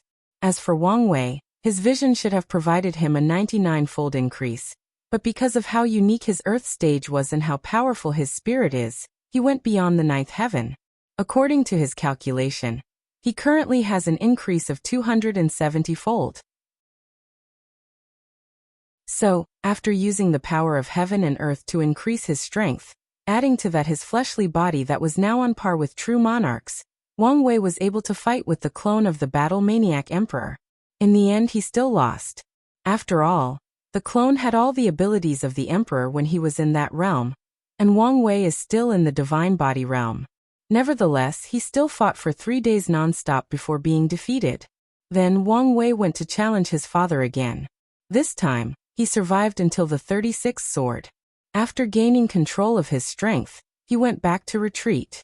Sitting in the lotus position, Wang Wei looked inward to his divine sea. He controlled the ancient lamp with the good fortune flame to enter his sea of consciousness. Immediately afterward, he placed the power of heaven and earth inside the lamp to fuel the good fortunate flame. The 13-colored flame instantly rose in intensity, then Wang Wei guided the flame to his purple soul. Normally, the good fortune flame would burn the soul to remove the impurities, then slowly transform it into a primordial spirit, thus allowing him to enter the next stage of cultivation. Unfortunately for Wang Wei, nothing happened. No matter how much he tried to burn his soul, it was not affected in the least bit. After the 13th attempt, he vomited a mouthful of blood because of backlash. "This is the 13th failure," muttered Wang Wei. "It seems that with how powerful my soul is, ordinary methods will not allow me to enter the primordial spirit realm." After that, he took a healing pill before leaving his seclusion. As soon as he came out, he saw Wu Hong was waiting for him. She immediately noticed his slightly pale complexion. More importantly, she felt like he was different from before. She felt like the two of them suddenly become closer, like he truly accepted her. "Failed?" she asked. "Yeah. How do you feel?" "Just a little annoyed, that's all," replied Wang Wei as he smiled, then hugged her. "What are you going to do now?" "Well, luckily for me, you warned me about this a few hundred years ago. So, I did make some preparations, but I do not know how effective it will be." "What will you do if you are forever unable to enter the primordial spirit realm?" "Worst case scenario, I will abandon the origin system, travel to other world communities to find a system that fits me the best. Or I just create one of my own. Or I just concentrate on body refining. I still have a lot of options." "It's good that you have other options. Let me ask you, why do I feel like you're different?" Wang Wei then explained to her the chakra system that he used and how it affected his mind and spirit. He even told her about the little mistrust he had about her. Wu Hong was not surprised about this fact as she knew him quite well. "This system seems to have some origin with Buddhism. It's quite interesting, and it has a lot of potentials." After saying that, she handed him a piece of paper. "What's this?" Wang Ju came by to hand over information regarding important events that happened in the past 500 years. Wang Wei scanned the paper, and only took notice of a few things. One was Sun Jialong's capture of a large territory of the Great Zhou Imperial Dynasty. The second was that the Fate Guards have theorized that something weird or shady happened inside the Great Zhou. However, they could not gather more information because of how tight security has been lately in Great Zhou. The third was the fact that Jian Wushuang seemed to be traveling around the world, challenging different kinds of swordsmen. The fourth was the fact that Lu Meixia was spotted in the northern Black Tortoise continent. Lastly, the Loose Cultivator Alliance just endorsed someone from the lower realm as their heaven chosens in this generation with an identity token. This person's name is Huang Yuan. As for the other people, all of them seem to focus on cultivating and have not shown up in the past few hundred years. After reading all this news, Wang Wei did not care as he had much better things to worry about. Currently, the majority of these people have just entered the earth stage of the divine body realm, while he's about to enter the primordial spirit. However, his paragon quality soul is preventing him from doing so. He has to focus on dealing with this problem. "One last thing," said Wu Hong. "Grandma sent you some longxue tea." "Really? In that case, let's go drink some while I talk to her." Later that day, Wang Wei and Wu Hong had a meeting with the upper echelons of the sect. "So you failed?" asked his grandfather. "Yes. Although we expected this, it's still troublesome," added Wang Tian. "Luckily, we have prepared beforehand the things you asked for." After that, he led everyone to a secret realm. Inside, a few million people were sitting cross-legged. The odd thing about these people was the fact that they were all in the supernatural realm, and they had a similar aura to Wang Wei. 1,000,000 supernatural realm cultivators that cultivated your transcending fate sutra. With countless resources, the sect was able to cultivate them so quickly, said Wang Tian. Looking at these people, Wang Wei said, "Hopefully this plan works, otherwise, I will have to go back to the drawing board." "Alright, we will begin a month from now."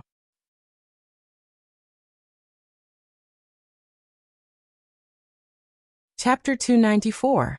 Wang Wei sat in the middle of a large formation with all the millions of supernatural realm cultivators surrounding him. His ancient lamp floating above his head, burning brightly with 13 different colors. At the same time, All the supernatural realm cultivators also had their ancient lamps floating in front of them as well. Numerous runes from the formatting activated. Then the 12-colored flame of these supernatural realms separated from them before rushing toward Wang Wei in the center. His 13-colored flame absorbed these flames. His good fortune flame did not add any more color afterward, but the intensity that the flame burned drastically increased. The flame rose a few hundred meters to the sky. Luckily, this was a large space surrounded by a protective formation. After seeing this phenomenon, Wang Wei hurriedly directed the lamp and the flame into his sea of consciousness in an attempt to refine his soul. While all of this was happening, the upper echelons of the sect were closely monitoring him to ensure that nothing happened. "Wouldn't it be better to use divine body realm cultivators instead?" asked one of the elders. "No. The good fortune flame of divine body realm cultivators has been infused with their goals, dreams, or aspirations. If he used them instead, his soul would most likely be corrupted," answered true monarch Yin Qin. After this brief conversation, all of them quieted down, waiting for Wang Wei to finish. This wait lasted for 3 days. Wang Wei, who was closing his eyes all this time, suddenly opened them, vomited a big mouthful of blood. "Failed?" asked Wang Tian, who suddenly appeared next to him. Wang Wei just nodded his head. Everyone then became somber after hearing this. "Young master, how about trying the method you suggested to break your soul into small connected pieces, so that it is easier to refine? I think this method was truly genius." "Don't say stupid things," said Wang Chong. "The soul is yin in nature, and only by entering the primordial spirit realm will it acquire yang attribute, thus allowing it to not only exist in the real world without problem, but also give it a certain malleable nature. If you try to break a yin soul into small pieces, the likely scenario is a real soul injury that is hard to cure, especially with how high in quality wire S is." Wang Wei agreed with his grandfather. After learning about the possible difficulty he would face in breaking through the next realm, he began to plan ahead. One of his plans was based on a novel he read on his past life, where the cultivation system allowed people to break their souls into hundreds if not millions of pieces that are connected to one another. As long as one piece of the soul was left intact, it could grow back to its original size. Furthermore, each piece of the soul has a certain amount of strength, making it very versatile in nature and able to do many things. In that case, what about we try the divine body method previously stated? As for the impure will in them, can we find another method to deal with afterward? Suggested Great Elder Yen Mei. Everyone then looked at Wang Wei for him to make a decision. "You guys have the right idea, but this method will not work. 1,000,000 divine body cultivators will not be effective." "So, what you're saying is that as long as the intensity of the good fortune flame is enough, you can succeed?" asked Wu Hong. "Yes. Although I failed in this attempt, I noticed a very tiny part of my soul was refined. Although it was probably 0.000000001% of it. This showed me that it is possible. So, what we have to accomplish is to find a way to increase the intensity of the good fortune flame," summarizes Yu Yan. "How are we supposed to do that? Add a few more billions of supernatural realm cultivators? Although it would take some time and resources, it should be possible," said Wang Tian. "No one in this room cares about sacrificing a few billion lives for the sake of Wang Wei. It's better if your breakthrough does not involve so much karmic debt," said Wu Hong. "At this time, I don't think we can care about such trivialities," said one of the other elders. Many people agreed with that elder. However, Wang Wei looked at Wu Hong and asked, "What are you thinking?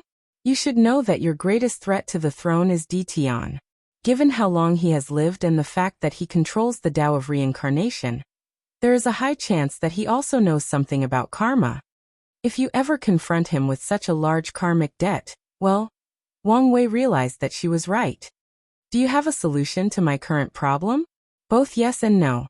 I could seal the quality of your soul, which would allow you to easily enter the primordial spirit realm. However, you would lose all the benefits it comes with until you prove the Tao." "Benefit? What benefit?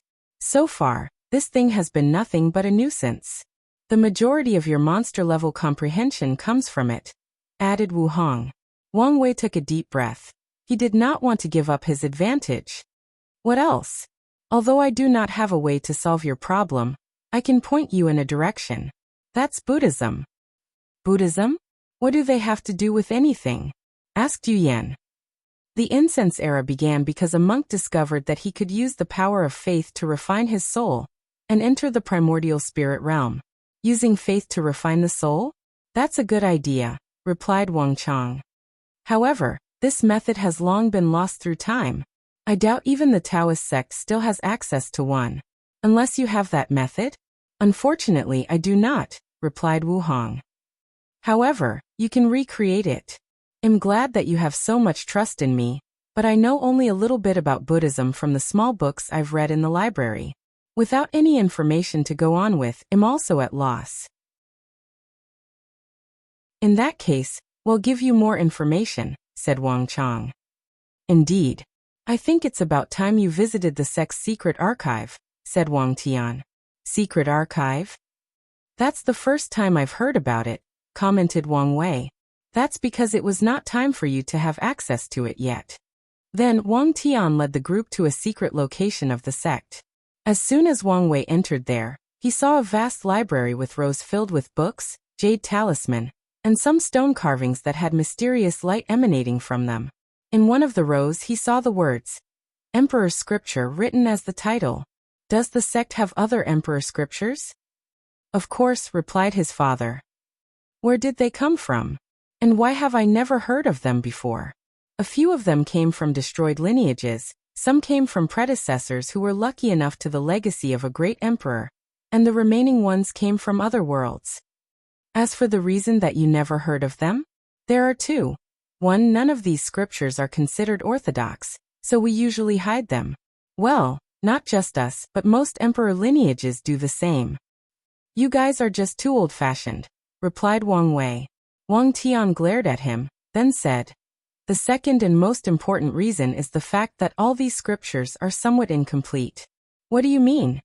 Asked Wang Wei with a frown on his face. All the emperor scriptures are unique and can be considered relics because they have been baptized by the Tao rhyme of their creators.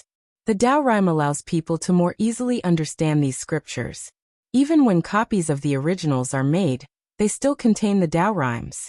However, those scriptures that were taken outside do not contain Tao rhyme, so they essentially become very esoteric writings that are hard to learn. Only truly talented individuals could become enlightened on them. Is this some kind of failsafe that great emperors use to prevent their scripture from being spread? That's correct. In that case, what about the sect's predecessors who rightfully got these emperor scriptures?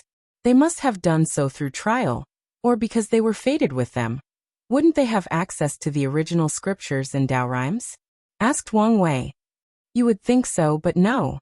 Most scriptures left as inheritance are usually created by loose cultivator emperors, or the ones with no faction or attraction to the mortal realm. As such, when they leave their inheritance, the first person who gets it usually absorbs all the Tao rhymes in the book to help their enlightenment. And in certain cases, the scripture would be immediately destroyed afterward, and bans will be placed in their souls to prevent them from leaking them. Of course, this is just the extreme case.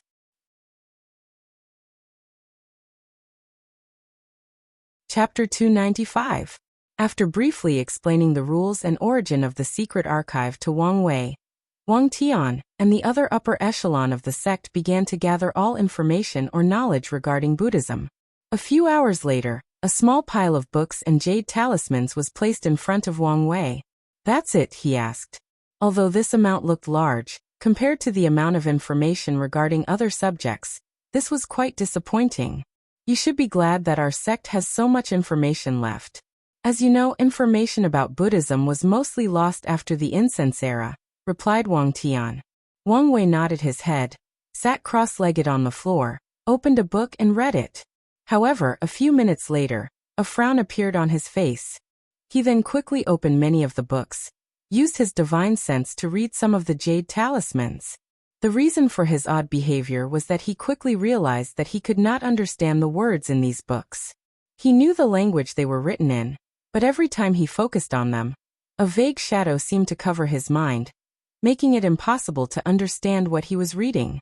Additionally, Wang Wei realized that he could not remember any of the things he read. A few seconds after reading anything, the information seemed to vanish from his mind. With his perfect memory and powerful soul, this was very odd. So he raised his head to look at his family. His father raised his shoulder and said, "This is a normal situation for anything related to Buddhism. And according to our records, this phenomenon is the same in different worlds across different world communities." So powerful? Everyone nodded their heads. Is there a way to go around it? Otherwise, this whole plan will be obsolete. Well, one of our ancestors left a passage telling future descendants how to deal with the situation. Wang Chang then handed Wang Wei a scroll. He opened it and read a single phrase inside the entire page. Only those who have Buddha in their hearts can become enlightened. That's it, he asked. More importantly, why so cryptic? No one could give him an answer. By now, Wang Wei was used to his ancestors always being cryptic and esoteric when doing things. Even he has started to become that way since he began controlling the power of fate. Taking a deep sigh, Wang Wei closed his eyes and entered a deep state of meditation. In his mind, he began to picture a massive golden Buddha in his mind based on a statue he saw in his previous life. The golden Buddha was vast, majestic, and had a benevolent smile on his face. He gave the feeling that he wanted to save all sentient beings and guide them to escape the shackles of reincarnation by becoming enlightened. While Wang Wei was picturing the golden Buddha, the same figure appeared in his sea of consciousness. Then, Wang Wei unconsciously chanted, Namo Amitabhaya Tathagataya. As soon as he said these words, 7 golden lights flew from his 7 chakra and entered his sea of consciousness to blend with the golden Buddha. Following this, the Buddha left Wang Wei's sea of consciousness and manifested in the real world. It exuded a golden light that enveloped the entire secret archive, and everyone that the lights touched felt peaceful, their minds at ease like they were in the embrace of their loving mother. Then they felt like a heavy weight or burden was lifted from their shoulders. Immediately, these people checked their bodies and discovered that the cultivation bottleneck that they were facing loosened up a little. As for the true monarchs, they felt like the hidden injuries inside their bodies were healed slightly, thus increasing their lifespan. Even a quasi-emperor like Wang Chang felt the same. The upper echelons of the sect smiled after seeing this, thinking that not only had Wang Wei succeeded, but also benefited from this experience. Unfortunately for them, their happy smiles did not last long. A few seconds after the golden Buddha manifested, everything in the small world that the secret archive was located in suddenly stopped moving as if frozen in time. Even Wang Chang, the person with the highest cultivation in the room, was also frozen in time. Then a mighty and mysterious force seemed to descend into the room. The first thing it did was destroy the golden Buddha. Then it entered Wang Wei's mind, trying to forcefully eradicate all his memories and knowledge regarding Buddhism. During the entire process, Wang Wei was incapable of moving or doing anything. Although his mind still worked properly, he could not do anything at all. Even his soul was useless at this moment. However, something else in his body did work. It was the will granted by him from the Duyu realm. The will manifested itself in his own and resisted the mysterious force that was invading Wang Wei's mind. Unfortunately, it was too weak. Knowing this, the will immediately fused with Wang Wei's soul, then used its power to resist, and it was somewhat successful. Nevertheless, it just managed to delay the time that mysterious force took effect. While all of this was happening, Wang Wei for the first time in a very long time felt very powerless. He suddenly remembered his confrontation at the last trial in the pagoda. How weak and helpless he was against that giant hand. Then, a wave of intense anger overcame him, thinking about the misery he suffered at that time. And with that anger, came another powerful will residing inside his body, his own will. It was the will that could defy the odds, make the impossible possible. It was the will he used to make the wrath of heaven bleed, even though this should not be possible. Then Wang Wei snorted. The snort echoed throughout the secret archive before traveling throughout the entire small world. And the snort was not about to stop. It seemed to want to travel further into the void, to echo throughout all heaven and myriad worlds. Unfortunately, or fortunately, countless runes suddenly appeared to surround the small world to prevent it from traveling far. Nevertheless, Even those runes trembled and cracked before stopping it. As for the person who used them, she became pale for a moment, then a small trace of blood slid down the corner of her mouth. However, Wu Hong quickly wiped the blood, then used some secret technique to return her pale complexion to normal. Meanwhile, after Wang Wei snorted, he used his own will to instantly crush that mysterious force. Then everyone could finally move again. But they all had a look of horror on their faces. "What was that?" asked Yan. No one answered her. Of course, she knew that this was a rhetorical question. Well, she was wrong. "That's the absolute beginning magic," replied Wu Hong. Everyone then looked at her. The absolute beginning emperor had an unnatural hatred for Buddhism. So after becoming an eternal emperor, he cast a magic that cut off the beginning of Buddhism, thus eradicating them from existence. Anything related to Buddhism will be wiped out by the magic. Wu Hong suddenly paused. Now that I think about it, there is something wrong with this situation. Whether it is your 7-chakra system or the manifested Buddha, none of that should be possible under this magic. Unless it was broken, or someone discovered a loophole in it. "Is that a bad thing?" asked Wang Wei. "Not really. I'm just thinking that this guy spent all his life fighting the Buddhist sect to the point of him even being killed. And yet, someone still managed to crack his magic. I can imagine him fuming in his grave," responded Wu Hong with a smirk. "The absolute beginning emperor is dead?" asked Yu Yan in surprise. "Well, yes and no. To beings like him, death is not really the end. It's more like he's in a state of existence and non-existence. Limbo. Well, it's more complex than that, but you can think of it that way." The people nodded but did not ask any further. By now, they were used to Wu Hong's mystery or strangeness. And many of them had different theories on her real identity. Although a lot of people did not fully trust her because of this, they trusted Wang Wei's ability to judge people. After this brief chat, Wang Wei was prepared to go back to his reading. However, an old man suddenly appeared in the room and said, "What's going on here? What just happened?" Wang Wei was instantly on alert as this old man was a true monarch. However, his father just raised his hand to motion him to calm down. "This supreme elderly Tan, he's the guardian of the secret archive," explained Wang Tian. Then he went to explain the situation to Li Tan. After hearing the entire story, the old man nodded, then without saying anything else he disappeared. "Don't mind," said Wang Tian. His personality has always been like that. Wang Wei just nodded his head as he did not care about things like that since he had more important work to do.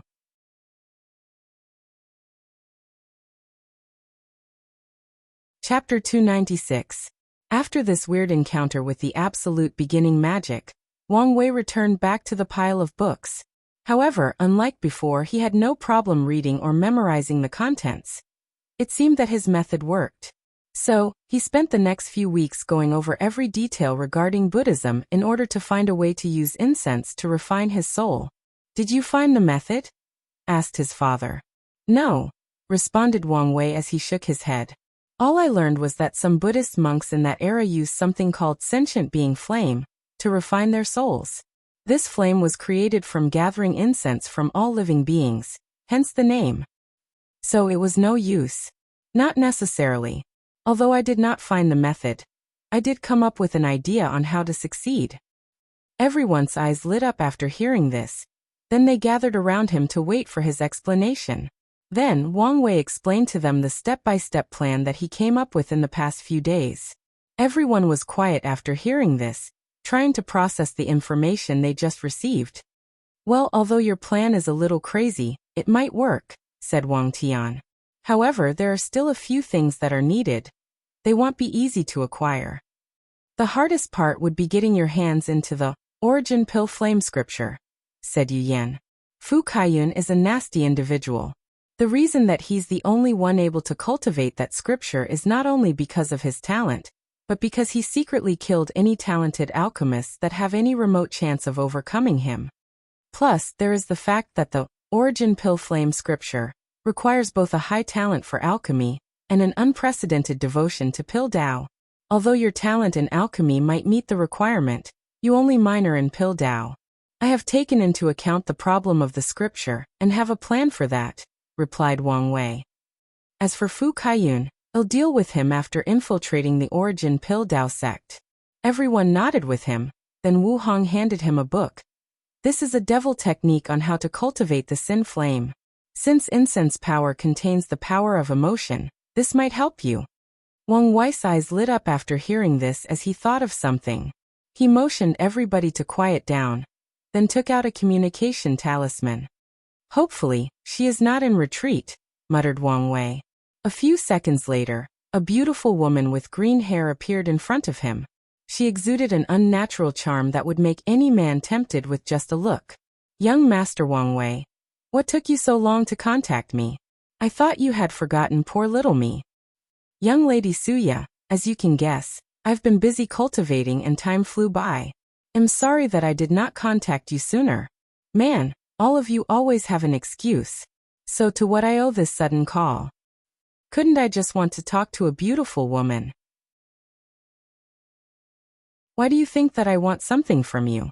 As much as I would want to flirt with you, I'm currently busy, so go on with your business. Plus, I'm sure your Dao partner would not appreciate your actions. Wang Wei gave a slight glance at Wu Hong, however.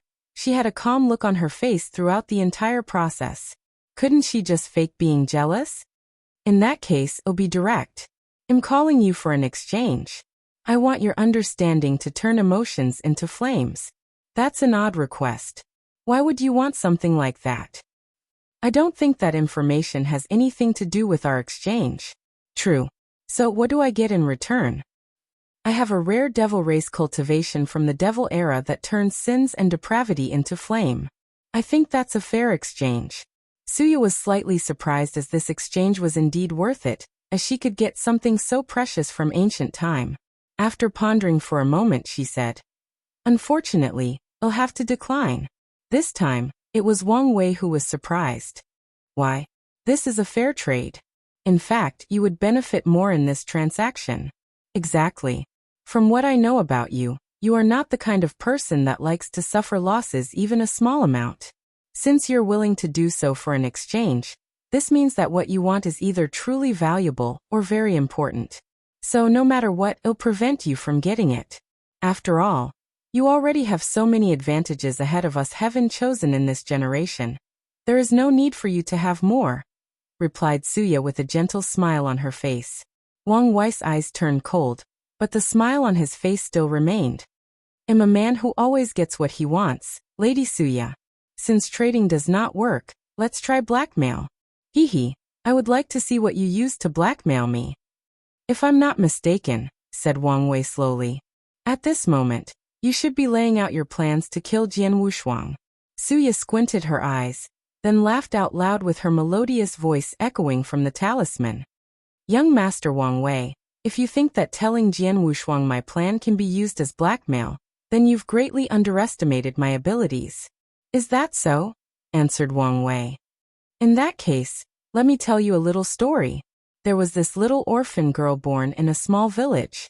Because her parents died young, she was always made fun of by the children of the village. Luckily for her, she was born with a special physique, so she could charm these children and make them do her bidding. Nevertheless, her trauma from being made fun of for not having any parents remained her heart. Until one day, an immortal-like lady recognized her talent and took her to the path of cultivation. This little girl was very talented in cultivation and always bested her peers. She was popular amongst her sect's disciples, and she managed to attain a very high status. However, there was something missing in her life: parental love. The little girl always looked at her master, who brought her into the path of cultivation, as a mother figure. However, her master was always cold and detached, treating her as nothing but a tool to make the sect prosper. However, one day, the little girl created a plan to deal with the sect's other heaven chosen. After her master saw the plan, because it had a sense of poetic justice, the master was pleasantly surprised. For the first time in her life, the little girl saw her master smile, received her compliment. For the first time in her life after her parents' death, she received the maternal love she had been dreaming about. What do you think about this story? Suya looked at Wang Wei with fury in her eyes. If eyes could kill, she would completely annihilate every single particle of his existence. Send someone with a contract and the technique, and make sure to add the condition to keep your stinking mouth shut. After saying that, she disconnected the talisman. Immediately after that, Suya threw a temper tantrum in her cultivation room, destroying everything in sight. As for Wang Wei, he smirked as he muttered, "People who play with emotions are always easily influenced by it. Sometimes I forget how devious you can be," commented Yu Yan with a slight smile. "You are definitely my son. It's good that you can use your head to deal with problems instead of your swords." She was looking at Wang Tian after saying the last part. However, the sect master ignored his wife. Although he was like that in his younger years, after years of being a sect master, he also became a cunning old fox. "What's the next step?" asked Wang Tian. "Next, I need to divine something." Wang Wei then took out the 8 trigram turtle shell from his space ring. He used his fate power to activate. Immediately after that, he found himself in a river made of uncountable lines. At the center of the river was a spinning wheel creating more strings. This was the river of fate. Standing on the river, Wang Wei closed his eyes to feel something. Then he plunged his hand on the river to take out a single string. Immediately afterward, he opened his eyes, which glowed gray. "I need someone to go to this coordinate and find this world," said Wang Wei. "I'll go," said Wang Chong. "That way it would be faster." Then he broke the space and entered the endless void. Using his powerful quasi-emperor cultivation realm, he began rapid successive teleportation, with each teleportation taking him a few million light years away.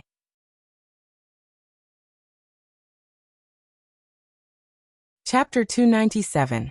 After spending an entire day constantly teleporting, Wang Chong realized that the coordinate of this world was farther than he anticipated. The only reason he did not use a void boat was because he was faster than it, but even with his cultivation technique, he knew that he might take a while to get there. Not wanting to waste time, he took out a space treasure from his space ring, then crushed it with his bare hand. The destruction of the treasure created a large amount of spatial energy, so Wang Chong used this energy to support his teleportation. Previously, he could only teleport a few million light years in a single instance. Now he could teleport a few billion light years. As such, by constantly destroying space treasure and using such a wasteful method, Wang Chong arrived at his destination in just 6 days instead of 6 months. After arriving at the coordinate, Wang Chong immediately noticed something odd about the world he was sent to discover. Unlike the majority of worlds that were covered by a transparent dome, this one was covered by a crystal wall. With an intriguing look on his face, he approached it before using his divine sense to scan for some information. "Huh," muttered Wang Chong with a slight surprise. After scanning with his divine sense, he could only acquire 2 pieces of information. 1. This world is only a middle thousand world. 2. This world is larger than most greater thousand worlds, even approaching heavenward worlds in size. What puzzled Wang Chong was the fact that he could not gather any information with how powerful his divine sense is. So he decided to check it out himself. Wang Chong rushed straight into the world. Bang! He was bounced back by the crystal wall, preventing him from entering. "Interesting," muttered Wang Chong, who then clenched his fist and hit the world barrier. Boom! The barrier trembled slightly, but nothing happened. This time, Wang Chong was truly surprised. His attack was at the level of void-shattering realm. And since this world is only a middle thousand world, the highest level of cultivator it can hold is the primordial spirit realm. As such, his attack should not only break the shield, but shake the entire world. With great interest, Wang Chong began to increase the strength of each of his attacks. However, even after using an attack at the level of supreme, the crystal wall shook for a moment before blocking the attack. In anger, Wang Chen called his Dharma bottom, fused it with himself, then used the most powerful attack of his Overlord Fist, Frowny Face Tyrant Sovereign Fist. A massive explosion occurred in the void, spreading to a few hundred million light years away. A few world remnants that were floating in the void were instantly annihilated by the shockwave of that attack. Unfortunately, Wang Chang's attack, which was strong enough to even destroy a great thousand world, or at least Severely injure one was blocked the crystal shield, and it was quite easy too. Floating in the empty void, Wang Chang had a serious look on his face as he realized the seriousness of the situation. He began to think to himself, there is only way for such a thing to be possible. One of the great emperors from our world or a Tao ancestor placed that shield on this world. However, the question is why? Well, it's not necessarily them. This world is very far away. To be exact, it's located at the intersection of our world community with another. So there is the possibility that someone from another world community came here and placed that protection. After coming to this conclusion, he pondered whether to retreat as things got a little too complicated. However, an idea popped in his head, so he decided to try it before returning to the sect. He took out a demonic beast from his space ring before sending it inside the world. And unlike when he tried, the beasts easily passed through the crystal wall. Wang Cheng's eyes lit up. Then he tried a few more times.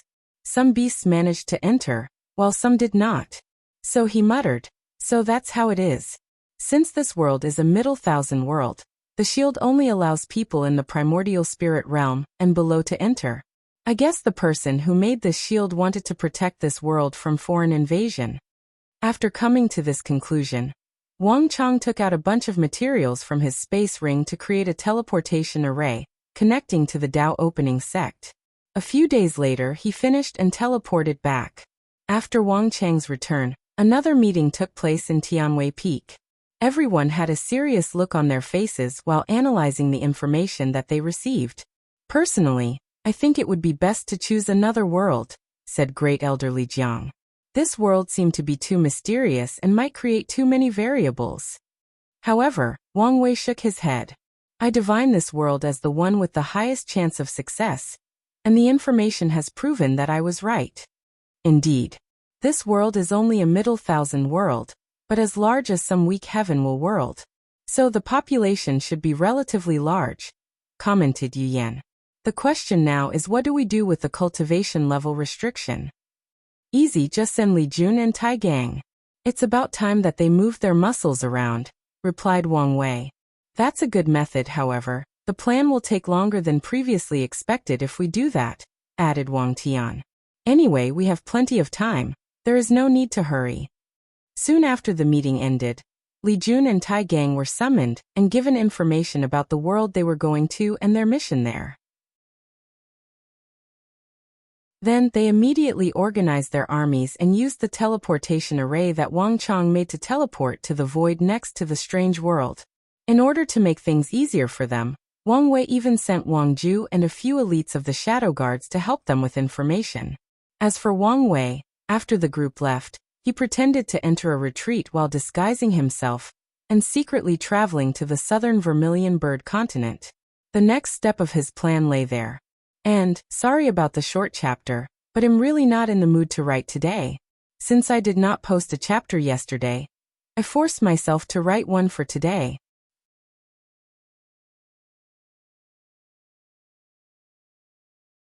Chapter 298. Tao Opening Sect. Wu Hong looked at Wang Wei departing back deep in thought. According to the original timeline, Wang Wei was supposed to lose the power of his paragon soul after entering reincarnation. Although he was still granted exceptional talent because of it, it was nothing compared to now.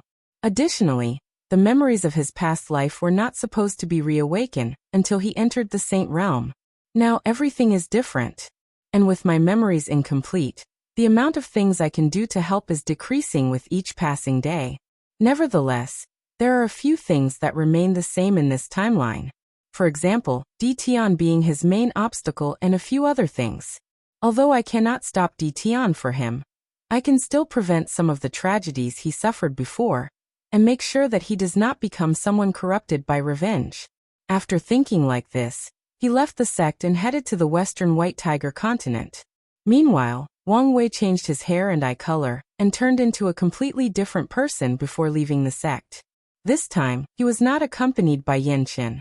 The reason for that is that it is easier for him to be caught with his Tao protector accompanying him. Another is that his strength has reached the point that he did not really need a Tao protector anymore. With this current power, only a few peak Supreme Realm powerhouses and Quasi-Emperor can pose a threat to him. And if he focused all his attention on escaping, he has a very high chance to do so. After disguising himself, Wang Wei headed to Dao Preaching City, which was the main city of the Dao opening sect located at the foot of the mountain. As he walked in the streets, he saw most mortals had happy and healthy lives. They spoke like educated people, had lights in their houses, drove cars, constructs, or used trains or planes to travel long distances. Cultivators could also be seen everywhere in the city, living peacefully with mortals. Wang Wei secretly nodded in satisfaction after seeing this. Then he headed to the south of the city where the transcontinental teleportation array was located. After arriving at his destination, he used a guest elder token of the Dao opening sect to get priority access to the array and a discount on the price. After paying a large sum of money, he had to wait another 3 days before it was time for the array to be activated. When the day arrived, Wang Wei used the array along with a few other merchants and cultivators that were headed to the south as well. Standing in front of the array, a flash of light enveloped him, and Wang Wei felt like he was inside a dishwasher for a brief moment. Then, he was standing on a completely different platform. A few of the merchants that came with him started vomiting on the floor, while some of the cultivators had a pale look on their faces. Wang Wei gave these people a look before ignoring them and leaving. The persona he was playing was of a cold and indifferent man, a man of few words. After leaving the teleportation area, Wang Wei began to visit this city. The first thing he noticed was the strange smell that seemed to envelop the city. It was the smell of medicine. The second thing he noticed was that there were a large number of professionals, whether it was alchemists, talisman makers, refiners, etc. All of them had a pin of their clothes. The pin will have a tier written on it, followed by low, middle, or top. However, so far, Wang Wei has mostly seen low-tier individuals, while the highest person he encountered was middle tier 2. From what he knows, the tier referred to the grade of the individual in his profession. Tier 1 is profound grade, Tier 2 is earth grade, Tier 3 is heaven grade. This division is to show what grade of products that a professional can refine. For example, a top Tier 2 alchemist can refine top grade earth grade pills, which is used by primordial spirit realm cultivators.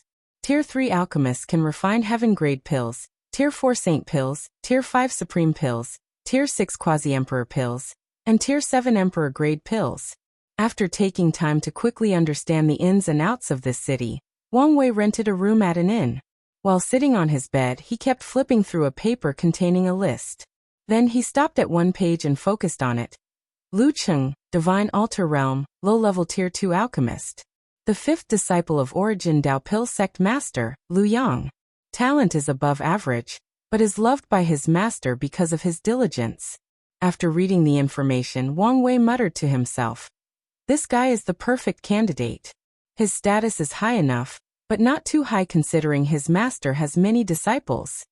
His personality is reticent, so he barely interacts with people in the sect, even with his fellow brothers and sisters. This is good. People do not have a real lasting impression of him. So as long as I found the proper excuse, it can explain any changes in his personality."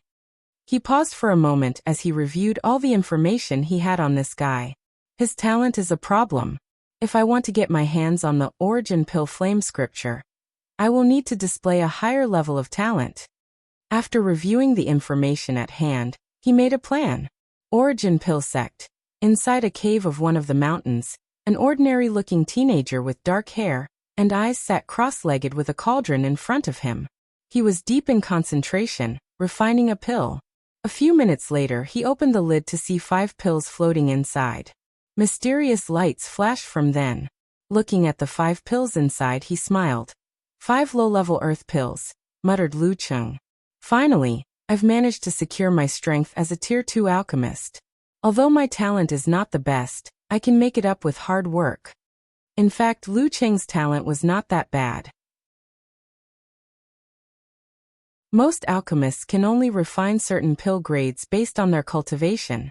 As for him, being a pure divine altar cultivator that can refine low-level earth-grade pills which only supernatural realm alchemists could refine show that he has some talent.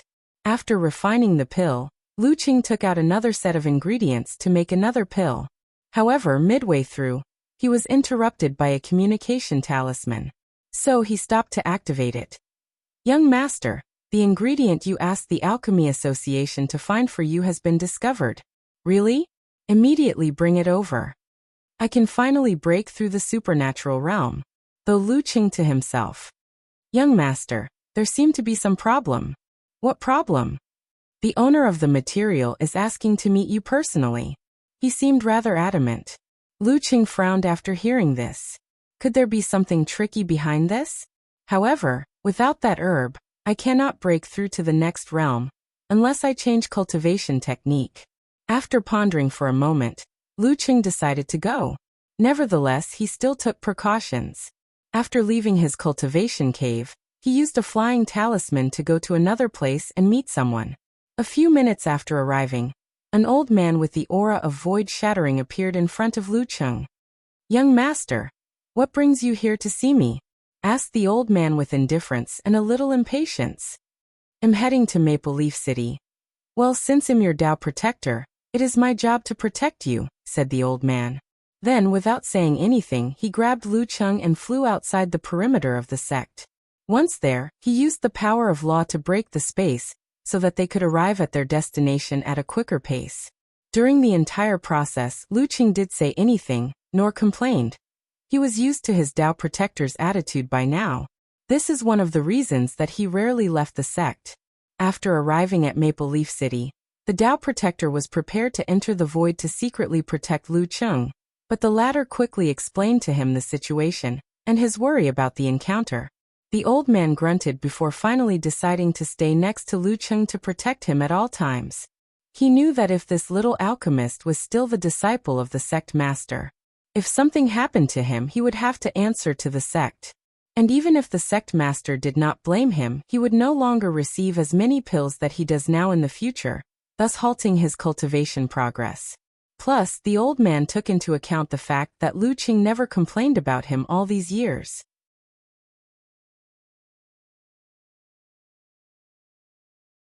Chapter 299. After arriving at Maple Leaf City, Lu Qing did not immediately contact the seller, but instead used the branch of the Alchemy Association to find his identity. He did not want to walk into a trap. After a brief investigation, he discovered that the seller was just an ordinary cultivator at the body refining realm. In order to get resources, he will often go to the mountain area to fight against demonic beasts and sell their core and corpse for origin stones. Luckily for him, while there, he accidentally discovered a rare herb and wanted to sell it for a high price at the Alchemy Association. However, after learning that an alchemist had posted a call for this herb, he was adamant about meeting him. After reviewing the information, Lu Qing realized that there was nothing wrong so far, and that the seller most likely wanted to ask him for some rare pill, so he decided to meet the man. If the price is not too exaggerated, he is open to trade. Inside a large room in the Alchemy Association branch, Lu Qing looked at the man in front of him. He was wearing tight leather clothes that facilitated easy movement, and also had some defensive ability.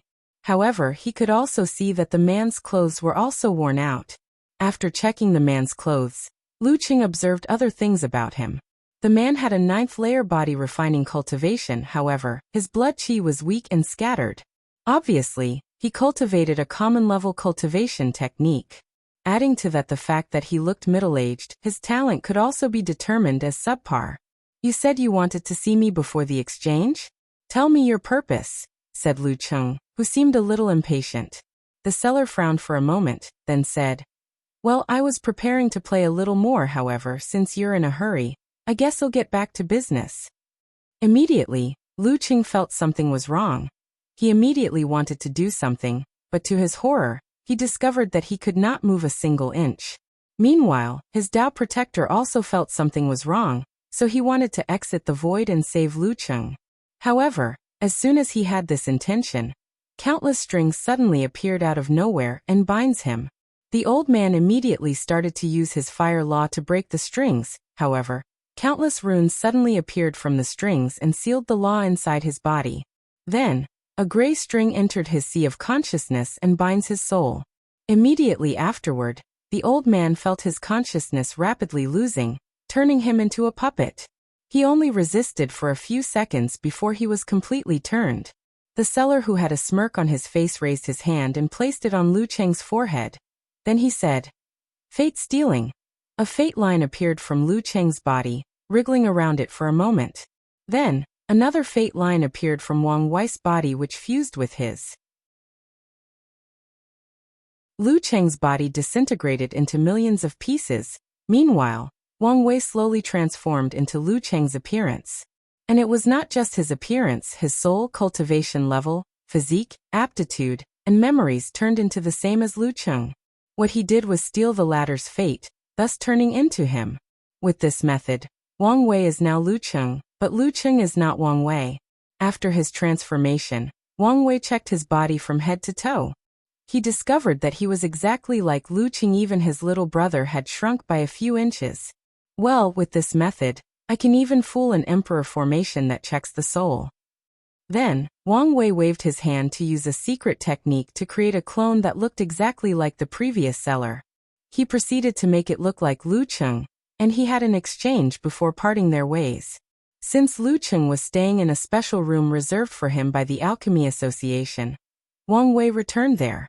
The first thing he did once he returned home was to check all of Lu Cheng's memories.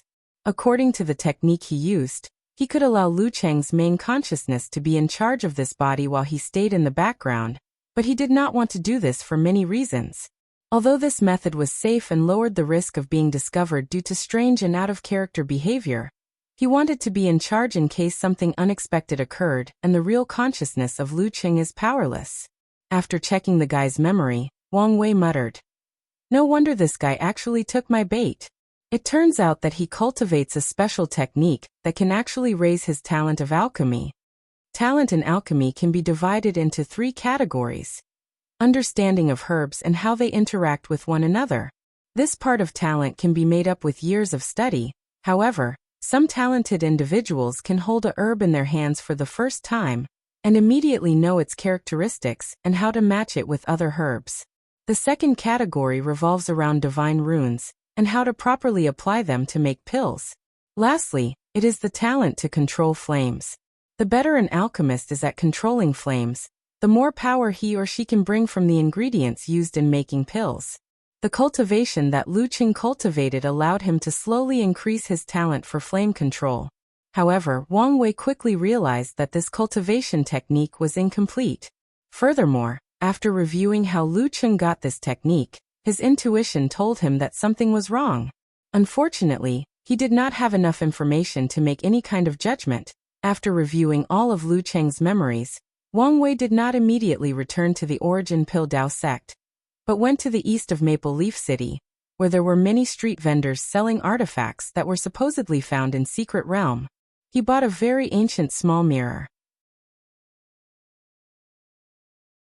With his true vision ability, he knew that this was just a normal mirror, not an ancient artifact from the ancient emperor era like the street vendor said.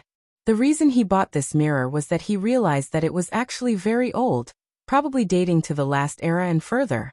After that, Wang Wei took a carriage heading back.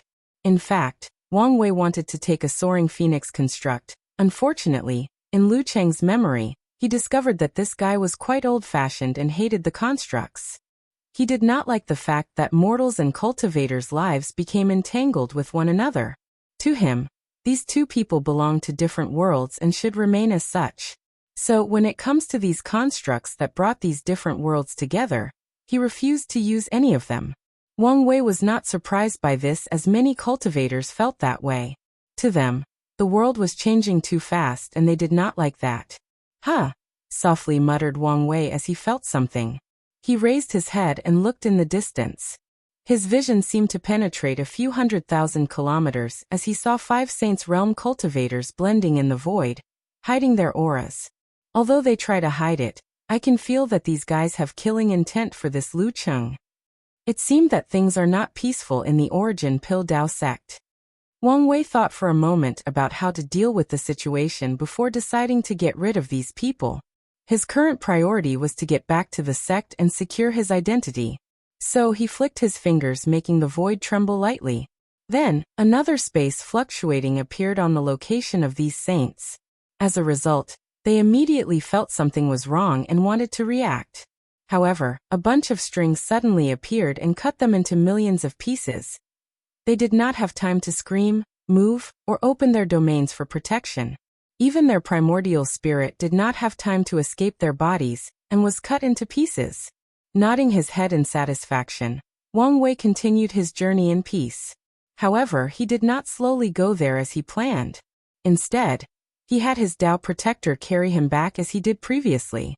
As soon as Wang Wei arrived at the origin Pil Dao sect, the first thing he noticed was that the sect was built on top of countless volcanoes, making the surrounding area always surrounded by heat. Inside these volcanoes were caves where most of the lower disciples resided.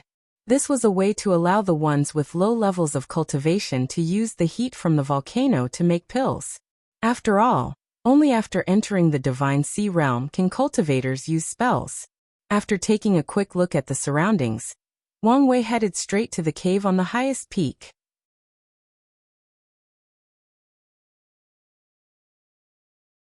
Chapter 300. Wang Wei headed to the highest cave of the origin Pil Dao sect. At the entrance, he accidentally met a young man wearing a red robe coming out. The young man smiled after seeing Wang Wei and said, "Fifth brother, why are you here?" "Second brother, it's you. I'm here to see the master," replied Wang Wei. "Is there a problem?" "No, I just encountered some problems about alchemy and wanted to ask for the master's guidance." "Is that so? Then I won't hold you." After that, he flew away. Nevertheless, the fifth brother felt like his younger brother was different today. He shook his head thinking that he might be too sensitive. Meanwhile, as Wang Wei watched his brother whose name was Zhongli fly away, he noticed that the latter might have discovered something strange about him, or at least had a slight suspicion. He took a moment to ponder what was the problem before realizing the crux of the problem.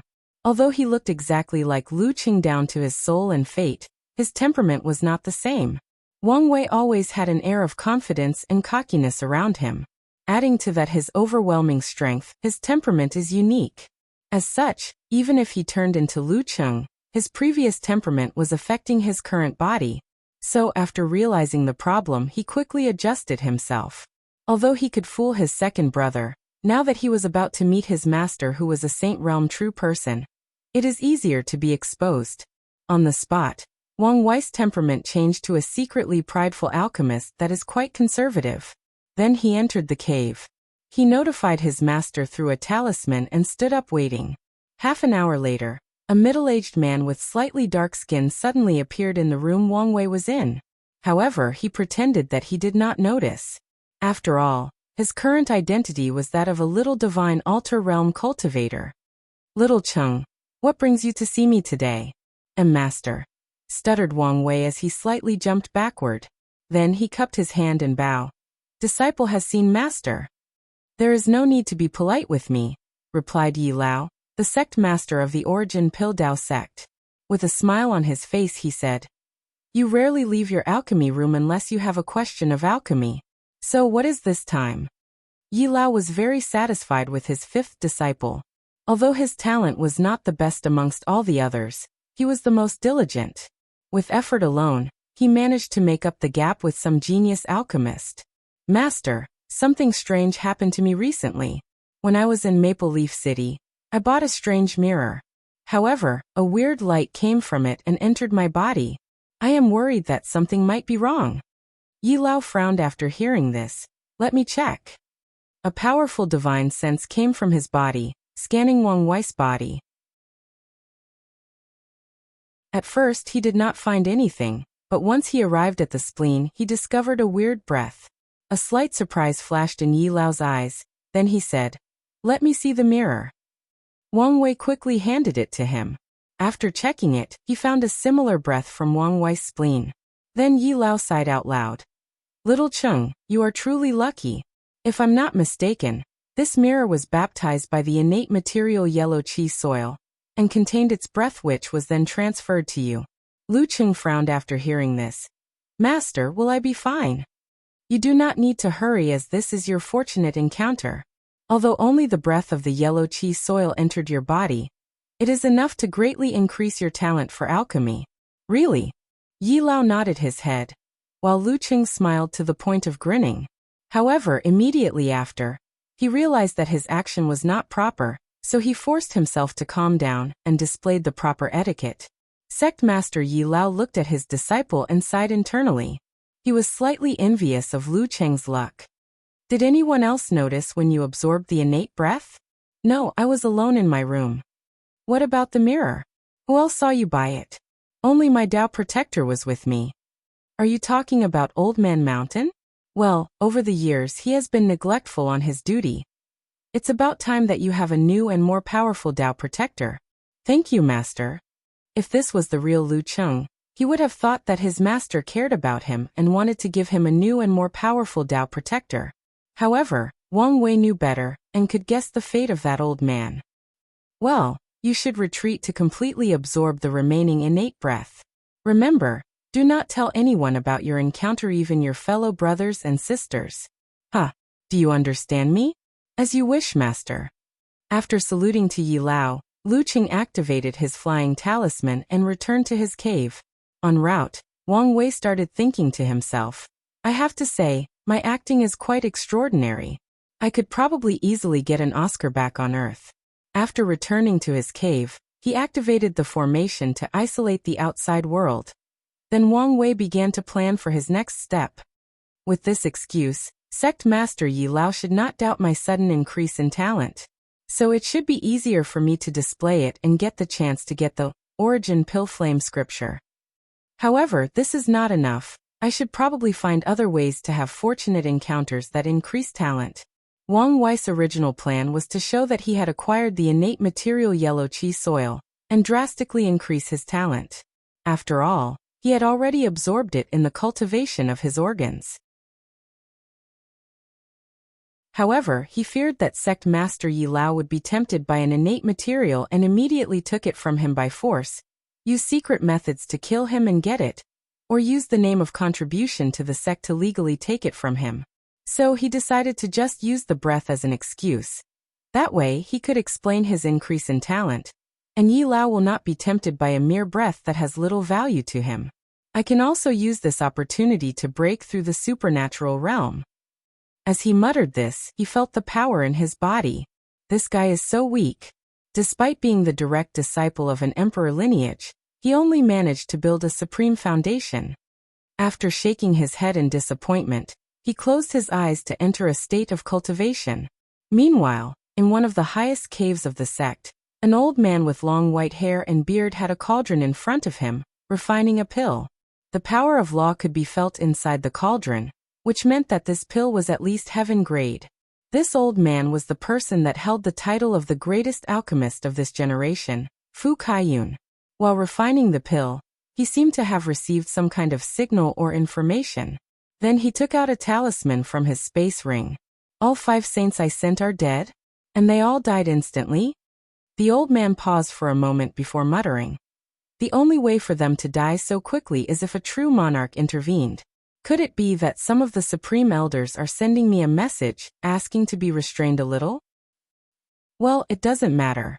I only sent them because I wanted to check something from Lu Cheng. With his talent, he will never be a threat to me. After that, the old man continued with his pill refining. The odd thing was that despite his distraction, the pill refining process did not stop or interrupt. This was how skilled this man was. Endless void. In front of the strange world discovered by the Tao opening sect. Li Jun, Tai Gang, Yan Liling, and Wang Ju floated in space with a massive army behind them. Then they waved their hands to place the army inside their space rings and entered this strange world. A firm determination could be seen in their faces, as they knew the significance of their actions in this world. As such, they were prepared to succeed no matter the cost.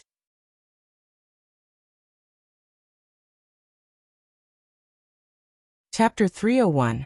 After entering the crystal wall, Li Jun felt like he was going through a thick and viscous liquid. There was a brief moment of resistance before he was allowed to enter. For a brief moment, everything was dark before he found himself on an empty plan accompanied by his group. He looked around, relieved that there was no one around. Let's do things according to the plan, he said before activating an invisible talisman. Immediately afterward, the group headed to a mountain a few hundred miles from their initial landing. They created a large cave inside the mountain, placed an isolating formation to prevent people from discovering them. And Li Jun was right to be careful, as someone arrived at his landing spot a few minutes after he left. That person searched a few 100,000 miles in diameter of their landing spot before leaving. After setting up a temporary base, Li Jun looked at Wang Ju. "It's your turn now." She nodded her head and waved her hand. A person dressed in tight black clothes and wearing a mask appeared in front of everyone. Although the person stood in front of them, he had an illusory air surrounding him, making it seem as if he was not real, like he was a non-corporeal existence. "You should be aware of your mission this time. Go execute it," ordered Wang Ju. The person nodded his head without saying anything, then he disappeared. "Is that one of the new Fate Shadow Guards that Big Brother recently trained?" asked Yan Liling. "I could feel the power of fate on him, so it should be," replied Li Jun. "Well, I wonder what they can do. Honestly, I still think that we should just use absolute force to take over this world," added Tai Gang. "After all, this is still a middle thousand world, so the highest level of cultivation should be the primordial spirit realm." Jun shook his head. "This world involves Big Brother's grand plan, so we cannot afford to make mistakes. It's always better to be cautious. Plus, we all know that this world is strange." After the Fate Shadow Guard left the cave, he did not immediately find the nearest place where there were people living. Instead, he found a secret place to meditate for an hour.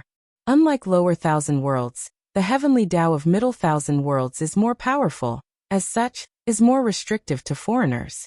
So, as soon as they enter this world, their powers will be momentarily sealed and weakened.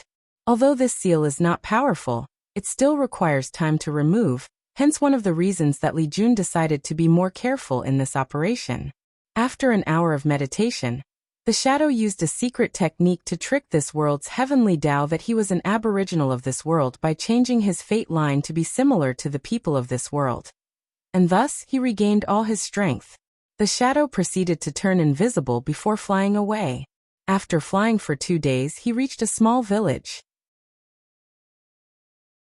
After observation, he did notice anything strange about it except for one thing, a statue. It was the statue of a beautiful woman dressed in a simple linen cloth that wrapped her body, wearing a crown made of tree leaves and branches. In both her hands, she was holding fruits and vegetables. Although the shadow only looked at the statue from a distance, he could feel a powerful and sacred breath from it. Additionally, intuition told him that if he approached close enough to the small temple that it was located in, he might be discovered. In the next few hours, the shadow used a spell to quickly learn the language of this world, which allowed him to know that this statue that all the villagers praised and worshipped was known as the goddess of fertility, Fan Qingqing. Every harvest season, this small village will hold a praying festival, and the goddess will lower blessing to their fields, making their crops more fertile than usual. So this world has gods? Is this some kind of cultivation system, or some kind of powerful race? The shadow continued to observe for a few more days. Unfortunately, this was a poor village, and the amount of information they knew about this world was quite small. As such, he decided to move on.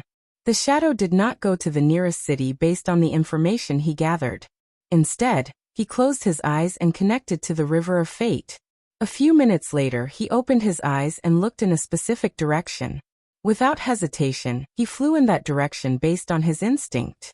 The shadow knew that his destination was far, so he wanted to use a void talisman to teleport himself and arrive at his destination sooner. However, he remembered the warning from Commander Wang Ju and decided to be safe. So after flying for a week, he finally arrived at the destination he divined. It was a city. Although the shadow thought that this city was quite small, he still learned from a few conversations that it was considered a middle to an upper-tier city in this world in terms of size. The shadow did not directly fly into the city, or use his invisibility to sneak in. As soon as he approached, he felt a strange power surrounding this city. This power was similar to the small village except way more powerful and concentrated. So he disguised himself as an ordinary person, lined up at the entrance, and paid the necessary fee. Luckily for him, this world also used gold and silver as a currency. Once inside, he pretended to be a tourist and visited different parts of the city. The information that caught his attention was the fact that there were many temples in this city, worshipping different gods. The temples had different sizes. Some were lavishly decorated, while others were quite simple or plain. One particular temple with a guy holding a flame was the most prosperous out of all of them. The shadow guessed that this was probably due to how powerful the gods worshipped were. After gaining a basic understanding of this city, he headed to an inn where many people gathered. He ordered a drink, sat in a corner, completely erased his present as he listened to the people's conversation. In the first few days, he did not gather any useful information. He still remained patient as he was confident in his divination. On the fourth day of his arrival, the shadow heard an interesting conversation in one of the tables close to him where 5 men were seated and drinking. "Haven't you heard?" "Heard what? Are you talking about the Chu family?" "That's right. What happened to the Chu family?" "They are quite lucky. Can one of you tell me what's going on?" "You want to know?" "Of course." "Well, I'm feeling a little bit thirsty." "Damn you. All right, the next round is on me." "Okay, I'll tell you. The young master of the Chu family awakened his divine bloodline." "Really? That means that he has the opportunity to become a god. How lucky he is." "It's not luck. The Chu family have been firm believers of the god of fire, Hua. With their dedication, even if their young master did not awaken on his own, they might receive a blessing from the god of fire for all their services over the years, and provided the opportunity to ascend to godhood." The table was quiet for a moment while all 5 of them had a look of envy on their faces. Then one of them asked, "Do you know what level his bloodline is?" "I heard that it was a demigod bloodline." "Demigod? In this part of the world, it's not bad." "Not bad? How can we lowly mortals judge a god's bloodline? In the end, if we do not receive pity from the gods, we are doomed to remain small and insignificant in our entire lives." The table once again became quiet, this time lasting for at least a minute. Then the guy who promised to buy drinks to relieve the tension. However, they no longer talked about this topic anymore. As the shadow listened to these men's conversation, he pondered to himself. The lives of mortals in this world seemed quite sad and tragic. Without a proper cultivation system, their fates are in the hands of these so-called gods. Only by serving them and offering them their lives might they have a chance at being extraordinary. And I imagine that even then, things might not be so simple. After analyzing the information he received, the shadow decided to pay a visit to the Chu family. In the past few days, he learned that this city belonged to them. So at night, he turned invisible and infiltrated the main manor of the Chu family. After fumbling around for a bit, he headed straight to the room of their young master.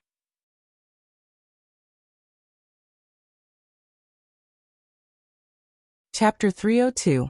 As the shadow approached the Chu young master's room, he saw a handsome young man dressed in brocade clothes going over a bunch of papers.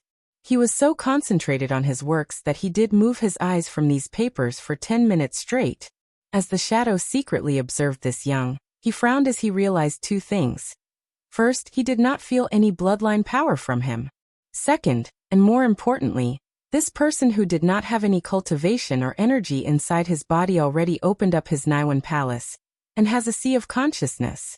After noticing these flaws, the shadow decided to be more cautious, and observed for another hour before taking action.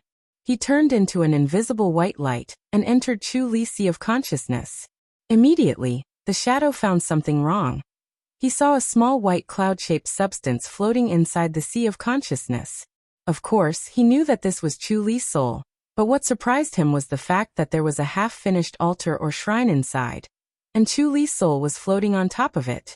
The shadow observed for a while but did not immediately take action. After recording the information he received, he approached Chu Li's soul. He wanted to secretly use the soul-searching technique to read this guy's memories. Unfortunately, when he got closed, he found a strange white light was attached to the latter's soul, and the light seemed to be connected to some powerful being. The shadow guessed that this world had gods, and that Chu Li might be connected to one of them. And if he tries to search his soul, he might alert this god. After coming to this conclusion, the shadow decided to use another method. He turned into an insect and attached himself to a gray line that floated above Chu Li's head. It was his fate line. This was a secret technique that the shadow was taught that allowed him to read the fate line of others, just like Wang Wei. However, the shadow was not strong enough to read a person's entire fate line without being backlash. However, this technique called Gu fate reading was a downgrade version of Wang Wei's fate reading. It allowed the person to view one specific but very important event of a person's lefeso. After attaching to Chu Li's fate line, the shadow experienced one of the latter's memories. In the memory, Chu Li was participating in a hunt along with many prominent young masters of the city. Everything was going fine, however, one of the prey that was supposed to be hunted during the hunt suddenly went mad and attacked Chu Li. To be exact, he was dragged away from his guards by the beasts. Chu Li thought that he would die at the hands of that beast, however. Fate seemed to smile on him as the beast suddenly died while carrying him. Although injured, Chu Li survived, albeit only temporarily. So he dragged his body to a cave he saw near him. However, as soon as he entered the cave, he saw an old man sitting cross-legged with his eyes closed and a book in front of him. Chu Li thought that he had intruded on a person's home, so he quickly apologized. But it did not take him long to realize that the old man was dead. As such, curiosity got the best of him, and he took the book and read it. The first sentence on the front of the book was, "Whoever gets hold of this inheritance must swear to the heavens to spread it, otherwise he or she will not be able to open it." At first, Chu Li thought that someone was playing some kind of sick joke on him, but after trying to open the book and failing miserably, he realized that he might have encountered something amazing. So without hesitation, he followed the procedure on the front of the book and made an oath to heaven. Then the book finally opened. After reading it with haste, Chu Li learned one of the greatest secrets of this world. The so-called gods in this world were not powerful beings or noble entities, but mortals that slowly cultivated to have such power. However, to prevent the rise of other gods that will compete with them for resources, they erased the existence of cultivation from ordinary people, and claimed that only through their blessings or by inheriting divine bloodlines people can get access to supernatural abilities. Of course, not all gods felt that way. Chu Li learned from that book that a certain number of them felt that it was better to spread the cultivation technique. Unfortunately, because of this conflict in ideology, a war occurred that led to the defeat of the gods who were for spreading supernatural powers. The majority of them were killed as a result, and only a few survived by hiding like rats and secretly spreading these techniques. After learning all this information, Chu Li did not rest and quickly returned home despite his injury. Luckily for him, his guards were searching for him and found him midway. After they rushed him home and had a doctor healed, the first thing that Chu Li did was to contact the fire god Hua and tell him about the book and his encounter. Their families have been serving the fire god for countless generations and had a way to contact him. As for the reason he did that, the answer was simple. Chu Li learned that there were 6 stages of cultivation, but the book he received only had 2 of them. So he hoped that by telling the fire god about his discovery, the latter might reward him. Of course, he was quite worried about his oath. Fortunately, his bet was correct. The fire god rewarded him with the method of breaking into the 3rd stage and dealt with his oath. Of course, Chu Li had to make another oath. To be exact, he had to make 2 other oaths. One was to never reveal this secret to other people, and second, to offer his soul and undying loyalty to the fire god. During the process, he knew that if he did not make these oaths, especially the second one, he would be instantly killed. Luckily for him, the fire god did not immediately kill him on the spot after telling the truth. After settling everything, Chu Li began to review the cultivation techniques that he received, so that he could eventually start practicing. He learned that the first 3 stages are called Divine Shrine, Divine Power, and Divine Transformation. In order to enter the first stage, he needed a certain amount of reputation, and by using a secret method, he could turn his reputation into strength to open his Naiwan palace and have a sea of consciousness. Then he could use the reputation to create a divine shrine. The altar or shrine is the foundation of every god, so it is very important. At first, Chu Li was confused about what reputation was, then he learned that it was meant in the literal sense. As long as people talked about him and he garnered a certain reputation, he could use this to create his shrine. Knowing this, Chu Li quickly used the power of his family to spread the news that he awakened a divine bloodline, thus quickly gathering a reputation as a god-chosen one. And with that reputation, he began to slowly build his shrine, although his family suggested that he take a large group of people and go hunting a fierce beast in the mountain to show his heroic posture as divine spawn. Chu Li quickly denied this idea as he knew that he did not have such ability.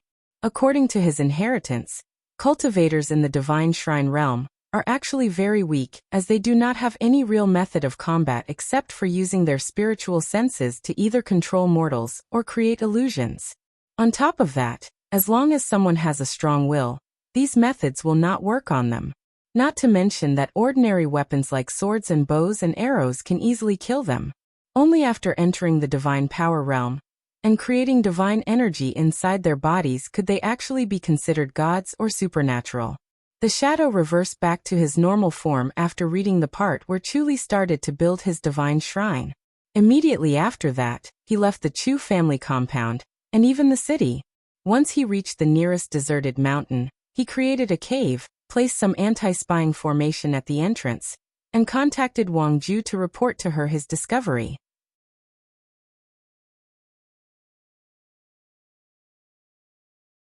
Chapter 303. Inside a mountain cave, Wang Ju just received a bunch of information about this world from the few Fate Shadow Guard that she sent out. Unfortunately, only one of the shadow that came to this word can use the Gu Fate reading technique, as the others had different mentions back home. So the information gathered this time was not that much. So, after briefly analyzing and summarizing the information gathered, Wang Ju showed them to the group so that they could discuss their next plan. "What do you think?" asked Li Jun. "I still believe that we should use absolute force to conquer this world. No matter, it does not change the fact that this world is only a middle thousand world, and with our strength, it should be easy to deal with it," said Tai Gang. Li Jun gave him a side look. He understood the reason he was acting somewhat out of character. In the past few hundred years, he probably felt that he was not much help and wanted to use this war to show his value. Li Jun ignored him and looked at Wang Ju and Yan Liling. "What do you guys think?" "The amount of information we know is still too little," said Wang Ju. "That's true. So far, we only know that this world is called the Heavenly Abode World. Gods exist, but they are hiding the method of cultivation. We do not know why this world is so weird that it can prevent people in the void-shattered realm and above from entering. More importantly, we do not know how powerful these gods are and what method that they can use," added Li Jun. "So, our next step is still to gather more information." "This is easier said than done. All the ordinary mortals of this world are ignorant, while the aristocrats that have all the power and knowledge are connected to the gods. These aristocrats seem to never leave any records on purpose, and their souls are protected by the gods they believed in. If we use force or try to search their souls, we would immediately be discovered," analyzed Wang Ju. Everyone quieted down to think of a solution. Because they did not want to use violence, their hands were a little tight. "Sudden, you," Tai Gang said. "Since faith is the reason that these aristocrats are connected to the gods, why don't you create a pill that makes them unfaithful? That way, we can easily search their souls and get the information we want." Everyone turned to look at him with a surprised look. Then they turned to look at Yan Liling, who had a pondering look on her face. "This could work, and I do not need to invent a new pill. As long as I modify the heart-refining pill and make these people experience an illusion that makes them doubt their gods, we can take advantage of this to search their souls without alerting anyone." Li Jun nodded his head. "In that case, go do so." Meanwhile, he took the copy of the cultivation technique of Chu Li and started reviewing it. He hoped that by understanding it, he can be more prepared to deal with these so-called gods. According to the book, the first step of this method is to create a divine shrine by gathering reputation. As for what exactly reputation is, the note explained it as a lesser form of incense. The gods do not allow people who just begin their cultivation path to set temples and idols to receive faith or incense unless it is their direct descendants. So other people have to use their reputation by spreading their names and deeds. After the divine shrine is built in the sea of consciousness, reputation can be used to create divine energy and enter the divine power realm. In this realm, The mortal is considered a saint and can use various spells. By constantly showing these spells in front of mortals, cultivators can gather more reputation. In the next stage of cultivation divine transformation, the divine energy is liquefied into divine essence. And after being baptized by said energy, the cultivator's body will transform, so that they cannot be harmed by any mortal weapons. On top of that, they can also fly in the sky. As a result of this, they are referred to as demigods. After reading all of the notes, Li Jun frowned as he pondered to himself. This cultivation system is somewhat similar to our origin system in the way that energy is compressed and liquefied to reach a higher level. Could it be that our sect's founder once studied it? However, he quickly shook his head as this was not enough to show that there was a correlation between the two. He remembered that when he first learned about other worlds' communities, his big brother once theorized that all cultivation systems could be classified into 3 categories: body, soul, and energy, which is in line with the concept of essence, spirit, and qi. Each system either used one or a combination of these 3 components. This divine system used spirit and qi, or the soul and energy, while their origin system is a combination of the 3. After reading this cultivation technique, Li Jun had a basic idea of the power of these gods, but he did not rush to make any conclusion as this was just one technique. So he waited. A few days passed and Yen Liling refined the heart-refining pill, and it was sent to the previous shadow. Immediately afterward, he flew to a place called the Fire Kingdom. According to the information he gathered, the fire god Hu seemed to be one of the most powerful gods around. And this kingdom was left by him, and contained his descendants. After arriving there, the shadow quickly blended in to observe before acting. He soon noticed that there were no temples of other gods in this kingdom, only the fire god. Additionally, the aristocrats of this kingdom are mostly saints with only a few demigods. However, the shadow quickly learned that the king of this kingdom is a direct bloodline descendant of fire god Hua, and is a true god. Although the shadow did not learn the meaning of true gods except for it being a title, he quickly inferred that this might be the name of people who cultivated the realm after divine transformation. After learning about this fact, the shadow decided to infiltrate the royal palace. The process was easier than expected as there was no formation surrounding it. The shadow has long noticed that the concept of formation does not exist in this world. In fact, even other professions like alchemy and talisman did not seem to exist. And if they did, they were not that developed. Nevertheless, there was still a weird and mysterious power that surrounded the Golden Palace. He guessed that it was the divine essence of the fire god that was secretly protecting this palace. Fortunately, compared to formations, this power was not as efficient in detection. So after taking a few days, the shadow was able to infiltrate the palace and mix into the kitchen and replace one of the chefs that cooked for the king. The process of feeding him the pill was smoother than the shadow expected. The king had no guard whatsoever and just drank whatever was given to him without having anyone checked beforehand. After pondering for a moment, the shadow realized why. The gods in this world considered themselves aloof, and with how strict power is controlled, there should be no mortals that could pose a threat to them. So they became arrogant. That night, after drinking that pill, the Fire King started having weird thoughts. To be exact, certain thoughts that he had secretly buried deep inside his mind were forced to resurface. As a king and descendant to the fire god, his path of ascension is not as smooth as he imagined. Although he managed to become a true god, his next step in cultivation is not an easy one. To get access to it, he has to properly manage the Fire Kingdom for hundreds of years. Then, based on his performance on how many new believers that he has developed for the fire god, he can access the next cultivation realm. On top of that, he also has to dedicate his life to the fire god, and his entire life, he has no chance to ever surpass his ancestor. As a result of this, the Fire King is of course unwilling. Unfortunately, there is nothing that he could do but bury these thoughts deep in his heart, and continue working for the fire god, and provide him with incense. That was until this pill activated, and made it impossible for him to further suppress. And at that moment when his faith wavered, the Fire King's connection with his god was momentarily broken, and the shadow quickly attacked.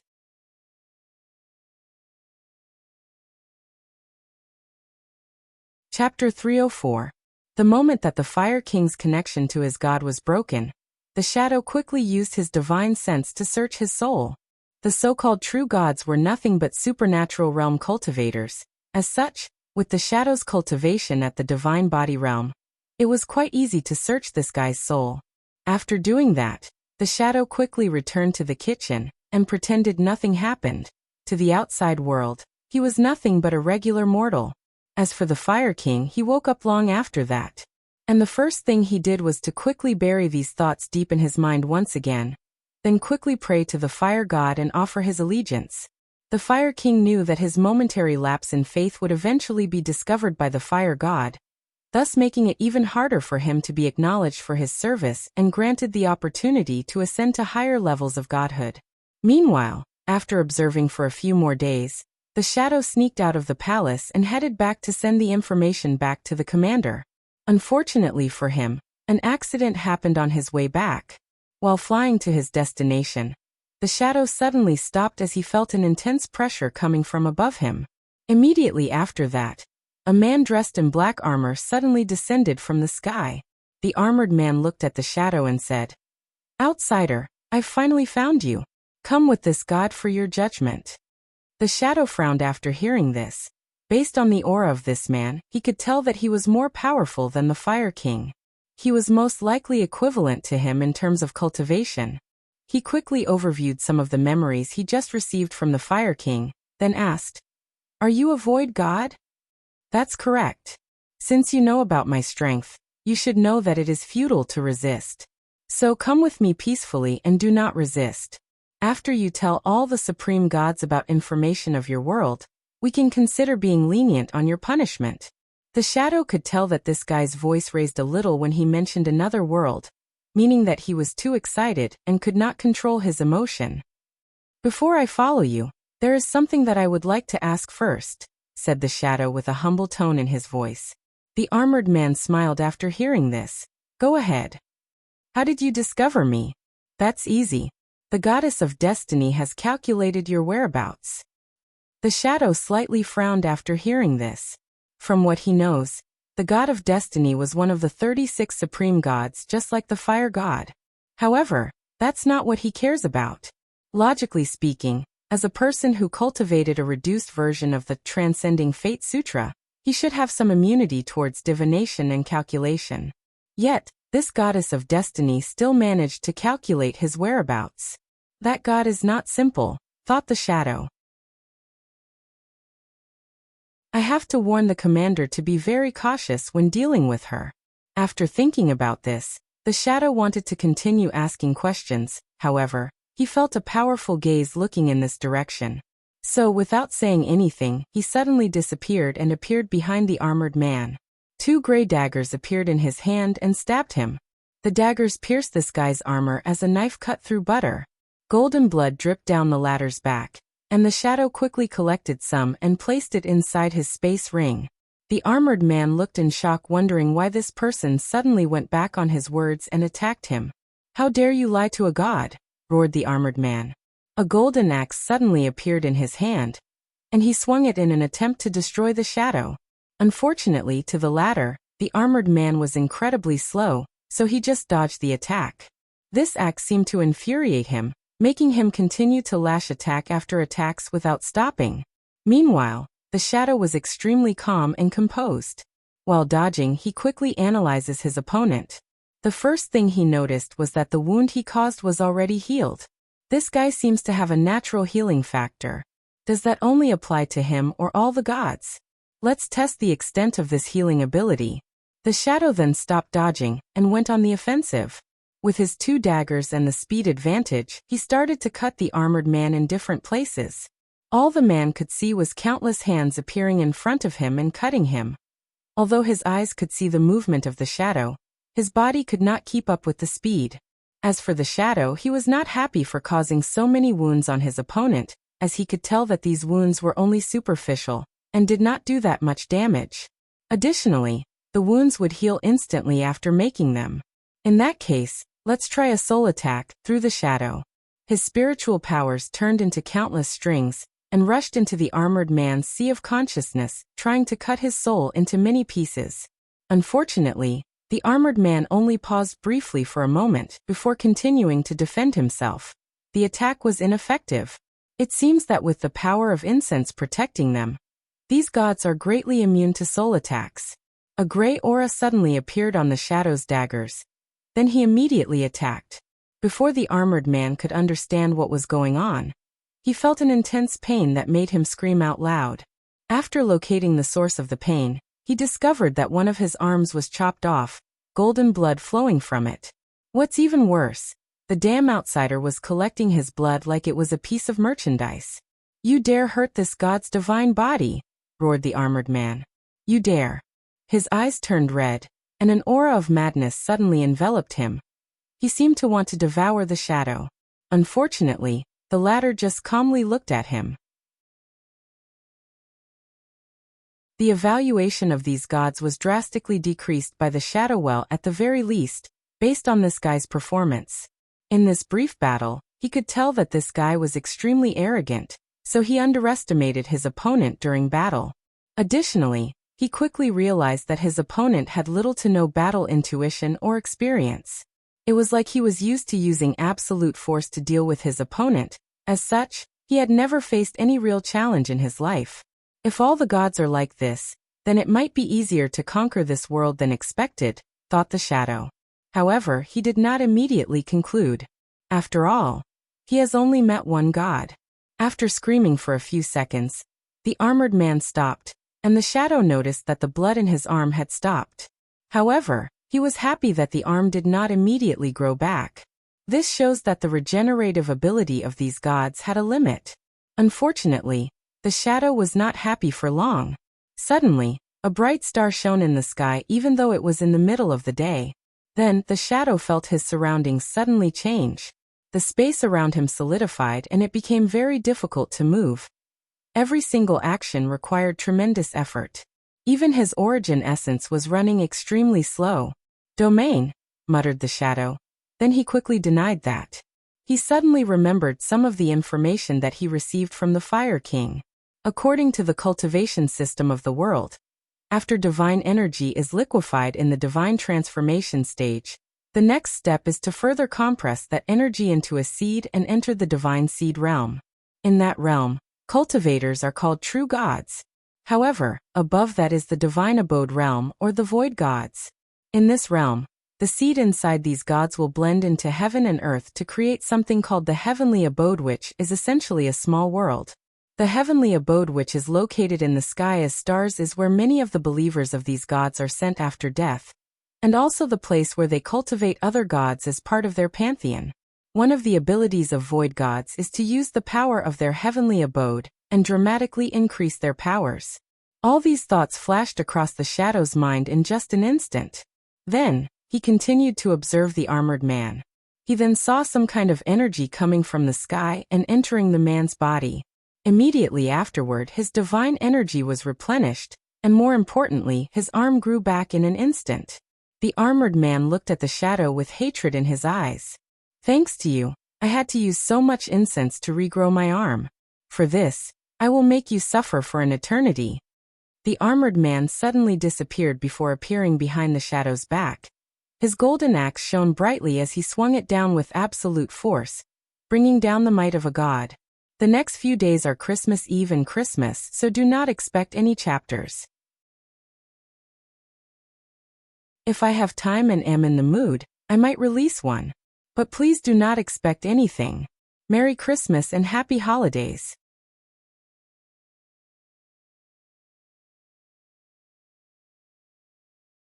Chapter 305. The shadow was shocked by the sudden appearance of the armored man. However, his reaction was top-notch, so he still managed to dodge the attack. While doing so, his training kicked in, and he instinctively slashed his dagger at his opponent's weak spot. Unfortunately, a crystal wall suddenly appeared where he attacked and blocked it. The armored man once again disappeared and appeared instantaneously behind the shadow and attacked. His attack was blocked, but the shadow finally discovered the reason for the sudden increase in speed. The heavenly abode can allow him to use the power of space to teleport. Even that crystal that blocked my attack was a space wall.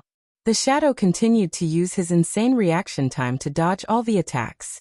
Meanwhile, he was observing all the abilities of this god. As an elite of the Fate Shadow Guard, he was personally trained by Wang Wei himself to not only be a powerful intelligence gatherer, but also an assassin and warrior. He was trained to be able to react in many different situations. So, to the shadow, this void god was incredibly weak because of how little fighting experience it had. Nevertheless, the opponent's ability to control space gave him an advantage. The shadow pondered whether to use a void-blocking talisman to prevent his opponent from teleporting. However, after thinking about the fact that someone else was watching this battle, he decided otherwise.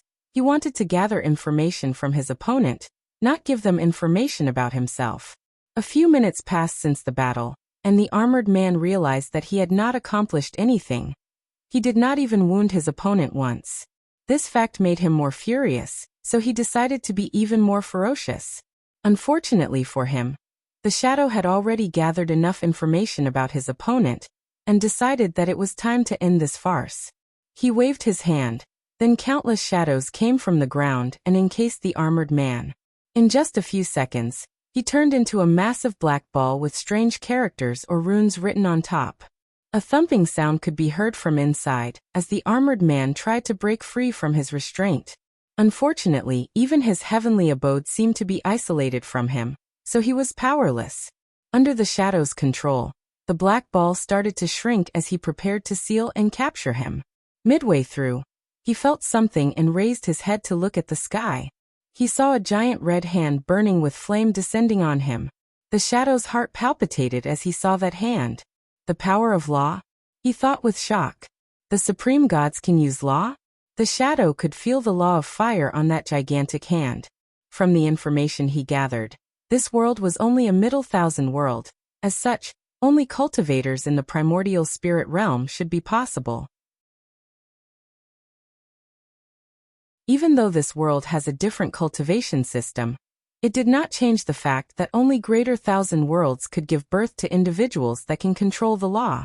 As the hand rapidly approached, the shadow gave up on capturing the armored man. He took out a teleportation talisman and activated it. Unfortunately, the space around seemed to block by that hand. Having no choice, he quickly took a jade talisman from his space ring. This time he took out a breaking void talisman. A white light enveloped the shadow and he disappeared from his location. The red hand that was descending suddenly stopped after noticing this. Then, a tyrannical device sense began to search the location he was along with the surrounding few thousand kilometers. After not finding anything, the divine sense expanded its search. Above the sky, in one of the stars, a man dressed in red slowly opened his eyes. He had a red goatee and his hair was replaced by flame. "I could not find the outside after searching the entire fire realm," muttered the fire god. After that, his consciousness traveled to a far distance. Close to the crystal wall was a temple floating in the space.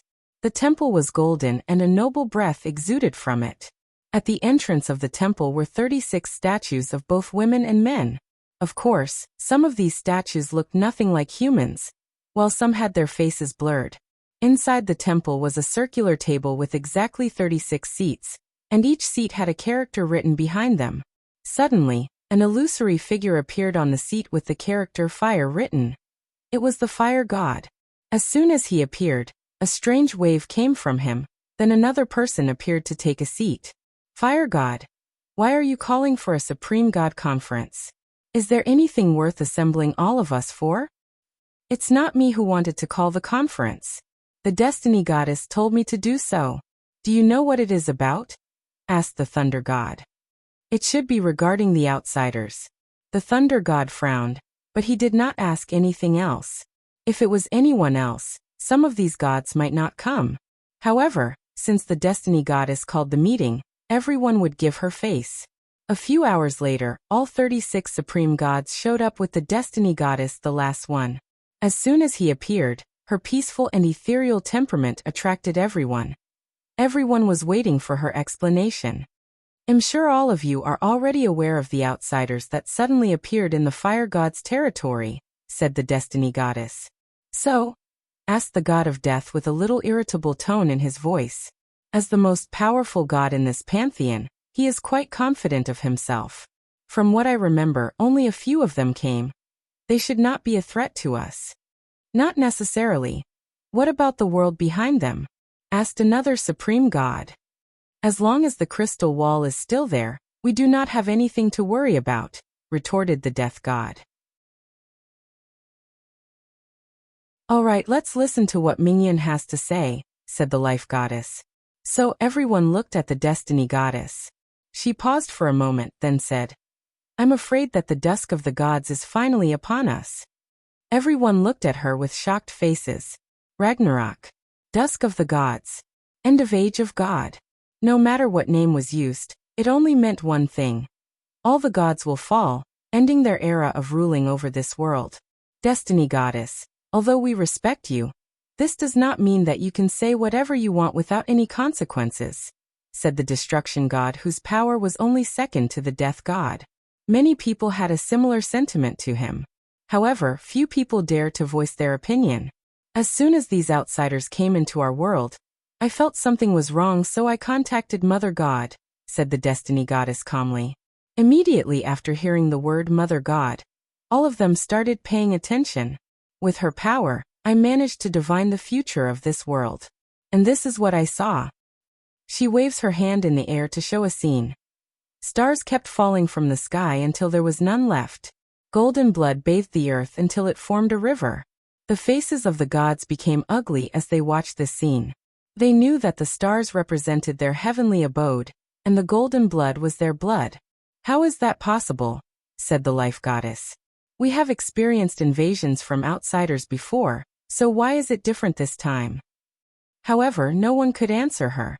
Many people panicked a little, and after seeing this, the death god said, there is no need to panic. Fate or destiny is not set in stone. We can still change the future. What should we do then? Asked another god. We need to analyze the situation and come up with a proper solution, said the death god. If anyone has any suggestions, say now. However, no one said anything. Although the death god calmed some of them down, they were still worried. As the destiny goddess watched the reaction of these people, she was slightly disappointed. This is one of the weaknesses of the gods. After being protected for so long by the crystal wall, they have lost the ability to react during a crisis. Many of them probably never actually understood the meaning of the crisis. As for the more level-headed and clever ones, they might have their own selfish motive. In the corner of her eyes, the destiny goddess looked at the war goddess. She could not feel any dread from her, just the desire for war and conquest. I have a suggestion. I propose we bring the wisdom god to analyze the situation and gather information, said the destiny goddess.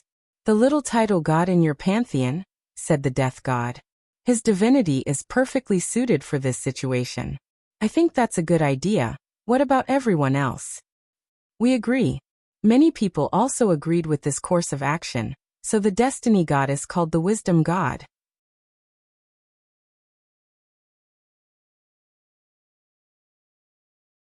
Chapter 306. The majority of heavenly abodes of the gods in this world are usually the same. There is a golden temple in the middle. Countless believers and gods below the void god realm reside inside and serve the gods said abode belongs to. Since gold symbolizes divinity, nobleness, and extraordinary, the majority of gods have buildings or designs inside their abodes made of gold. They usually have statues made in their appearance made like that. In one of the abodes, the character for wisdom was written at the center of the temple, along with the phrase, wisdom is the driven force of all intelligent life forms. In one of the main rooms of the temple, an old man with long white hair and beard sitting on a throne with his eyes closed. He had a white robe on his body, and his temperament was sage-like. As he closed his eyes, countless invisible energy threads were connected to his head, and he seemed to be absorbing them. Suddenly, the old man opened his eyes, and a look of confusion and shock flashed across his eyes. He frowned for a moment as his fingers tapped on the throne, pondering deeply. He just received news that his leader, the destiny goddess, called him to attend a supreme god conference. As knowledgeable as he He knew that only when a real emergency occurred would all the gods place aside their differences and open the conference. However, he was confused as to why a little title god like himself was called to attend the conference. Due to his divinity involving wisdom, he did not have many fighting abilities. The destiny goddess should be aware of my capabilities, so, most likely, she needed my expertise for something. The mind of the wisdom god rapidly moved and calculated. This might be my chance to become a supreme god. However, he quickly shook his head. The other supreme gods would never allow another one of them to be born even if it was someone like me who did not have much fighting ability. However, if everything goes well, I should be allowed to gather more incense and reach the peak of the divine incense realm. After making a preliminary plan, the wisdom god changed his clothes into a more presentable one, then waited. Soon after that, a golden light enveloped him, forcing him to close his eyes. Once they were opened again, he found himself in the middle of a room with 36 chairs floating on top of his head, forming a circular pattern. His heart skipped a beat, then he immediately bowed. Zhihui has seen all the supreme gods. There is no need to be nervous, comforted the destiny goddess. We call you here to use your expertise to help us deal with something. Afterward, you will be greatly rewarded. It is my honor to serve all of you. After going through some pleasantries, the destiny goddess told him all the information that they knew so far, even about the dusk of the gods. Although they did not want this information to spread, they also agreed that it would be better to provide the wisdom god with all the necessary information, so that he can better analyze the situation. After hearing all the information, the wisdom god took a deep breath to calm down his nerves, then asked 2 questions. Destiny goddess, can I know how you were able to know the information of the outsider? And why can you do the same now? When the outsiders first appeared, I used the power of Mother God to increase my ability, so I could barely divine the appearance of the outsiders along with their most recent movement. However, after that, this method no longer worked. The wisdom god nodded, then looked at the fire god. Your Majesty, fire god, could you show me the battle of the outsider with your follower? The fire god frowned briefly after hearing this. He was wondering whether this guy was trying to embarrass him. However, after thinking about the situation, it was unlikely. So he waved his wand to display his memory of the battle. After reviewing everything, he closed his eyes and reviewed all the information he gathered. He connected to his wisdom divinity, and instantly his mind elevated. He became more intelligent, his calculating power reached beyond a supercomputer. His mind became more flexible as he could use the smallest of detail to extrapolate further information. An hour later, the wisdom god finally opened his eyes, and his complexion was a little pale. Did you come up with something? Asked the destiny goddess. Yes, a few things. Please elaborate. First, the opponent is obviously adept at anti-divination, hence the reason that they could not be tracked. Second, they are very cautious. Previously, most of the outsiders that came to our world are usually disdainful of the fact that this was a Middle Thousand world, so they usually acted recklessly. Third, according to the information previously gathered, there were 4 people that came to this world, 2 men and 2 women. However, the one who fought against the fire god's subordinate was not part of the original 4. That can only mean that they have a way to carry people with them, most likely a space ring. Space ring? I thought this thing could only carry non-living things, commented the death god. Let him continue, said the life goddess. The wisdom god nodded his head, then continued. Fourth, if these outsiders have a space ring that can hold people, there is a possibility of them carrying an army with them. Fifth, the man who fought Void God Lu was extremely powerful. From the battle, it is obvious that he was highly trained and has plenty of battle experience. Based on his aura and energy level, he should be equivalent to a Void God, but his strength is probably on par with any elite title god. So we can summarize that their cultivation system is very advanced and powerful. Sixth, during that battle, the outsider used abilities related to fate, shadow, and sealing. The reason that the wisdom god brought this point up was because of the cultivation system of the gods. In the early stage of cultivation, using their divine energy, the gods can use spells or abilities of different categories. However, as they become more powerful, they become more restricted, especially after entering the divine incense realm and becoming a title god. In that realm, the gods have to choose a divinity, which is essentially a law, as their main focus and receive incense based on that divinity or law. As a result of this, they are often very restricted by the law that they choose. For example, the death god cannot use fire spells or abilities. He can use things like death flame or death thunder. Even then, these abilities would drastically decrease in power when facing the fire god or the thunder god. Additionally, he cannot use pure elemental abilities or abilities that are connected to other supreme gods.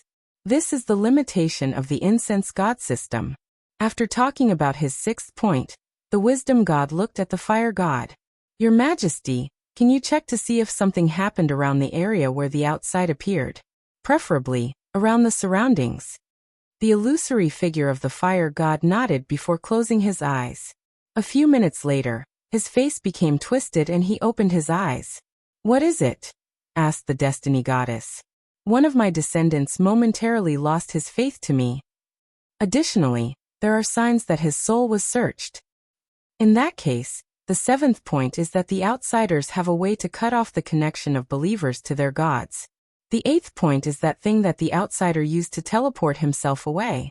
If I remember correctly, this should be what they called talisman. And given the fact that it could be used to escape from the attack of a supreme god, it should be quite advanced. He paused for a moment, then sighed out loud. Based on all this information, we can conclude that these outsiders are from a very advanced civilization. They might even be from a heavenward world. Gasps could be heard inside the conference room. The majority of them have lived a very long life.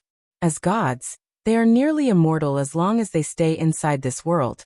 So many of them have experienced a few invasions from outsiders. So they knew the classification of different worlds, and they have heard of the legend of the heavenward world.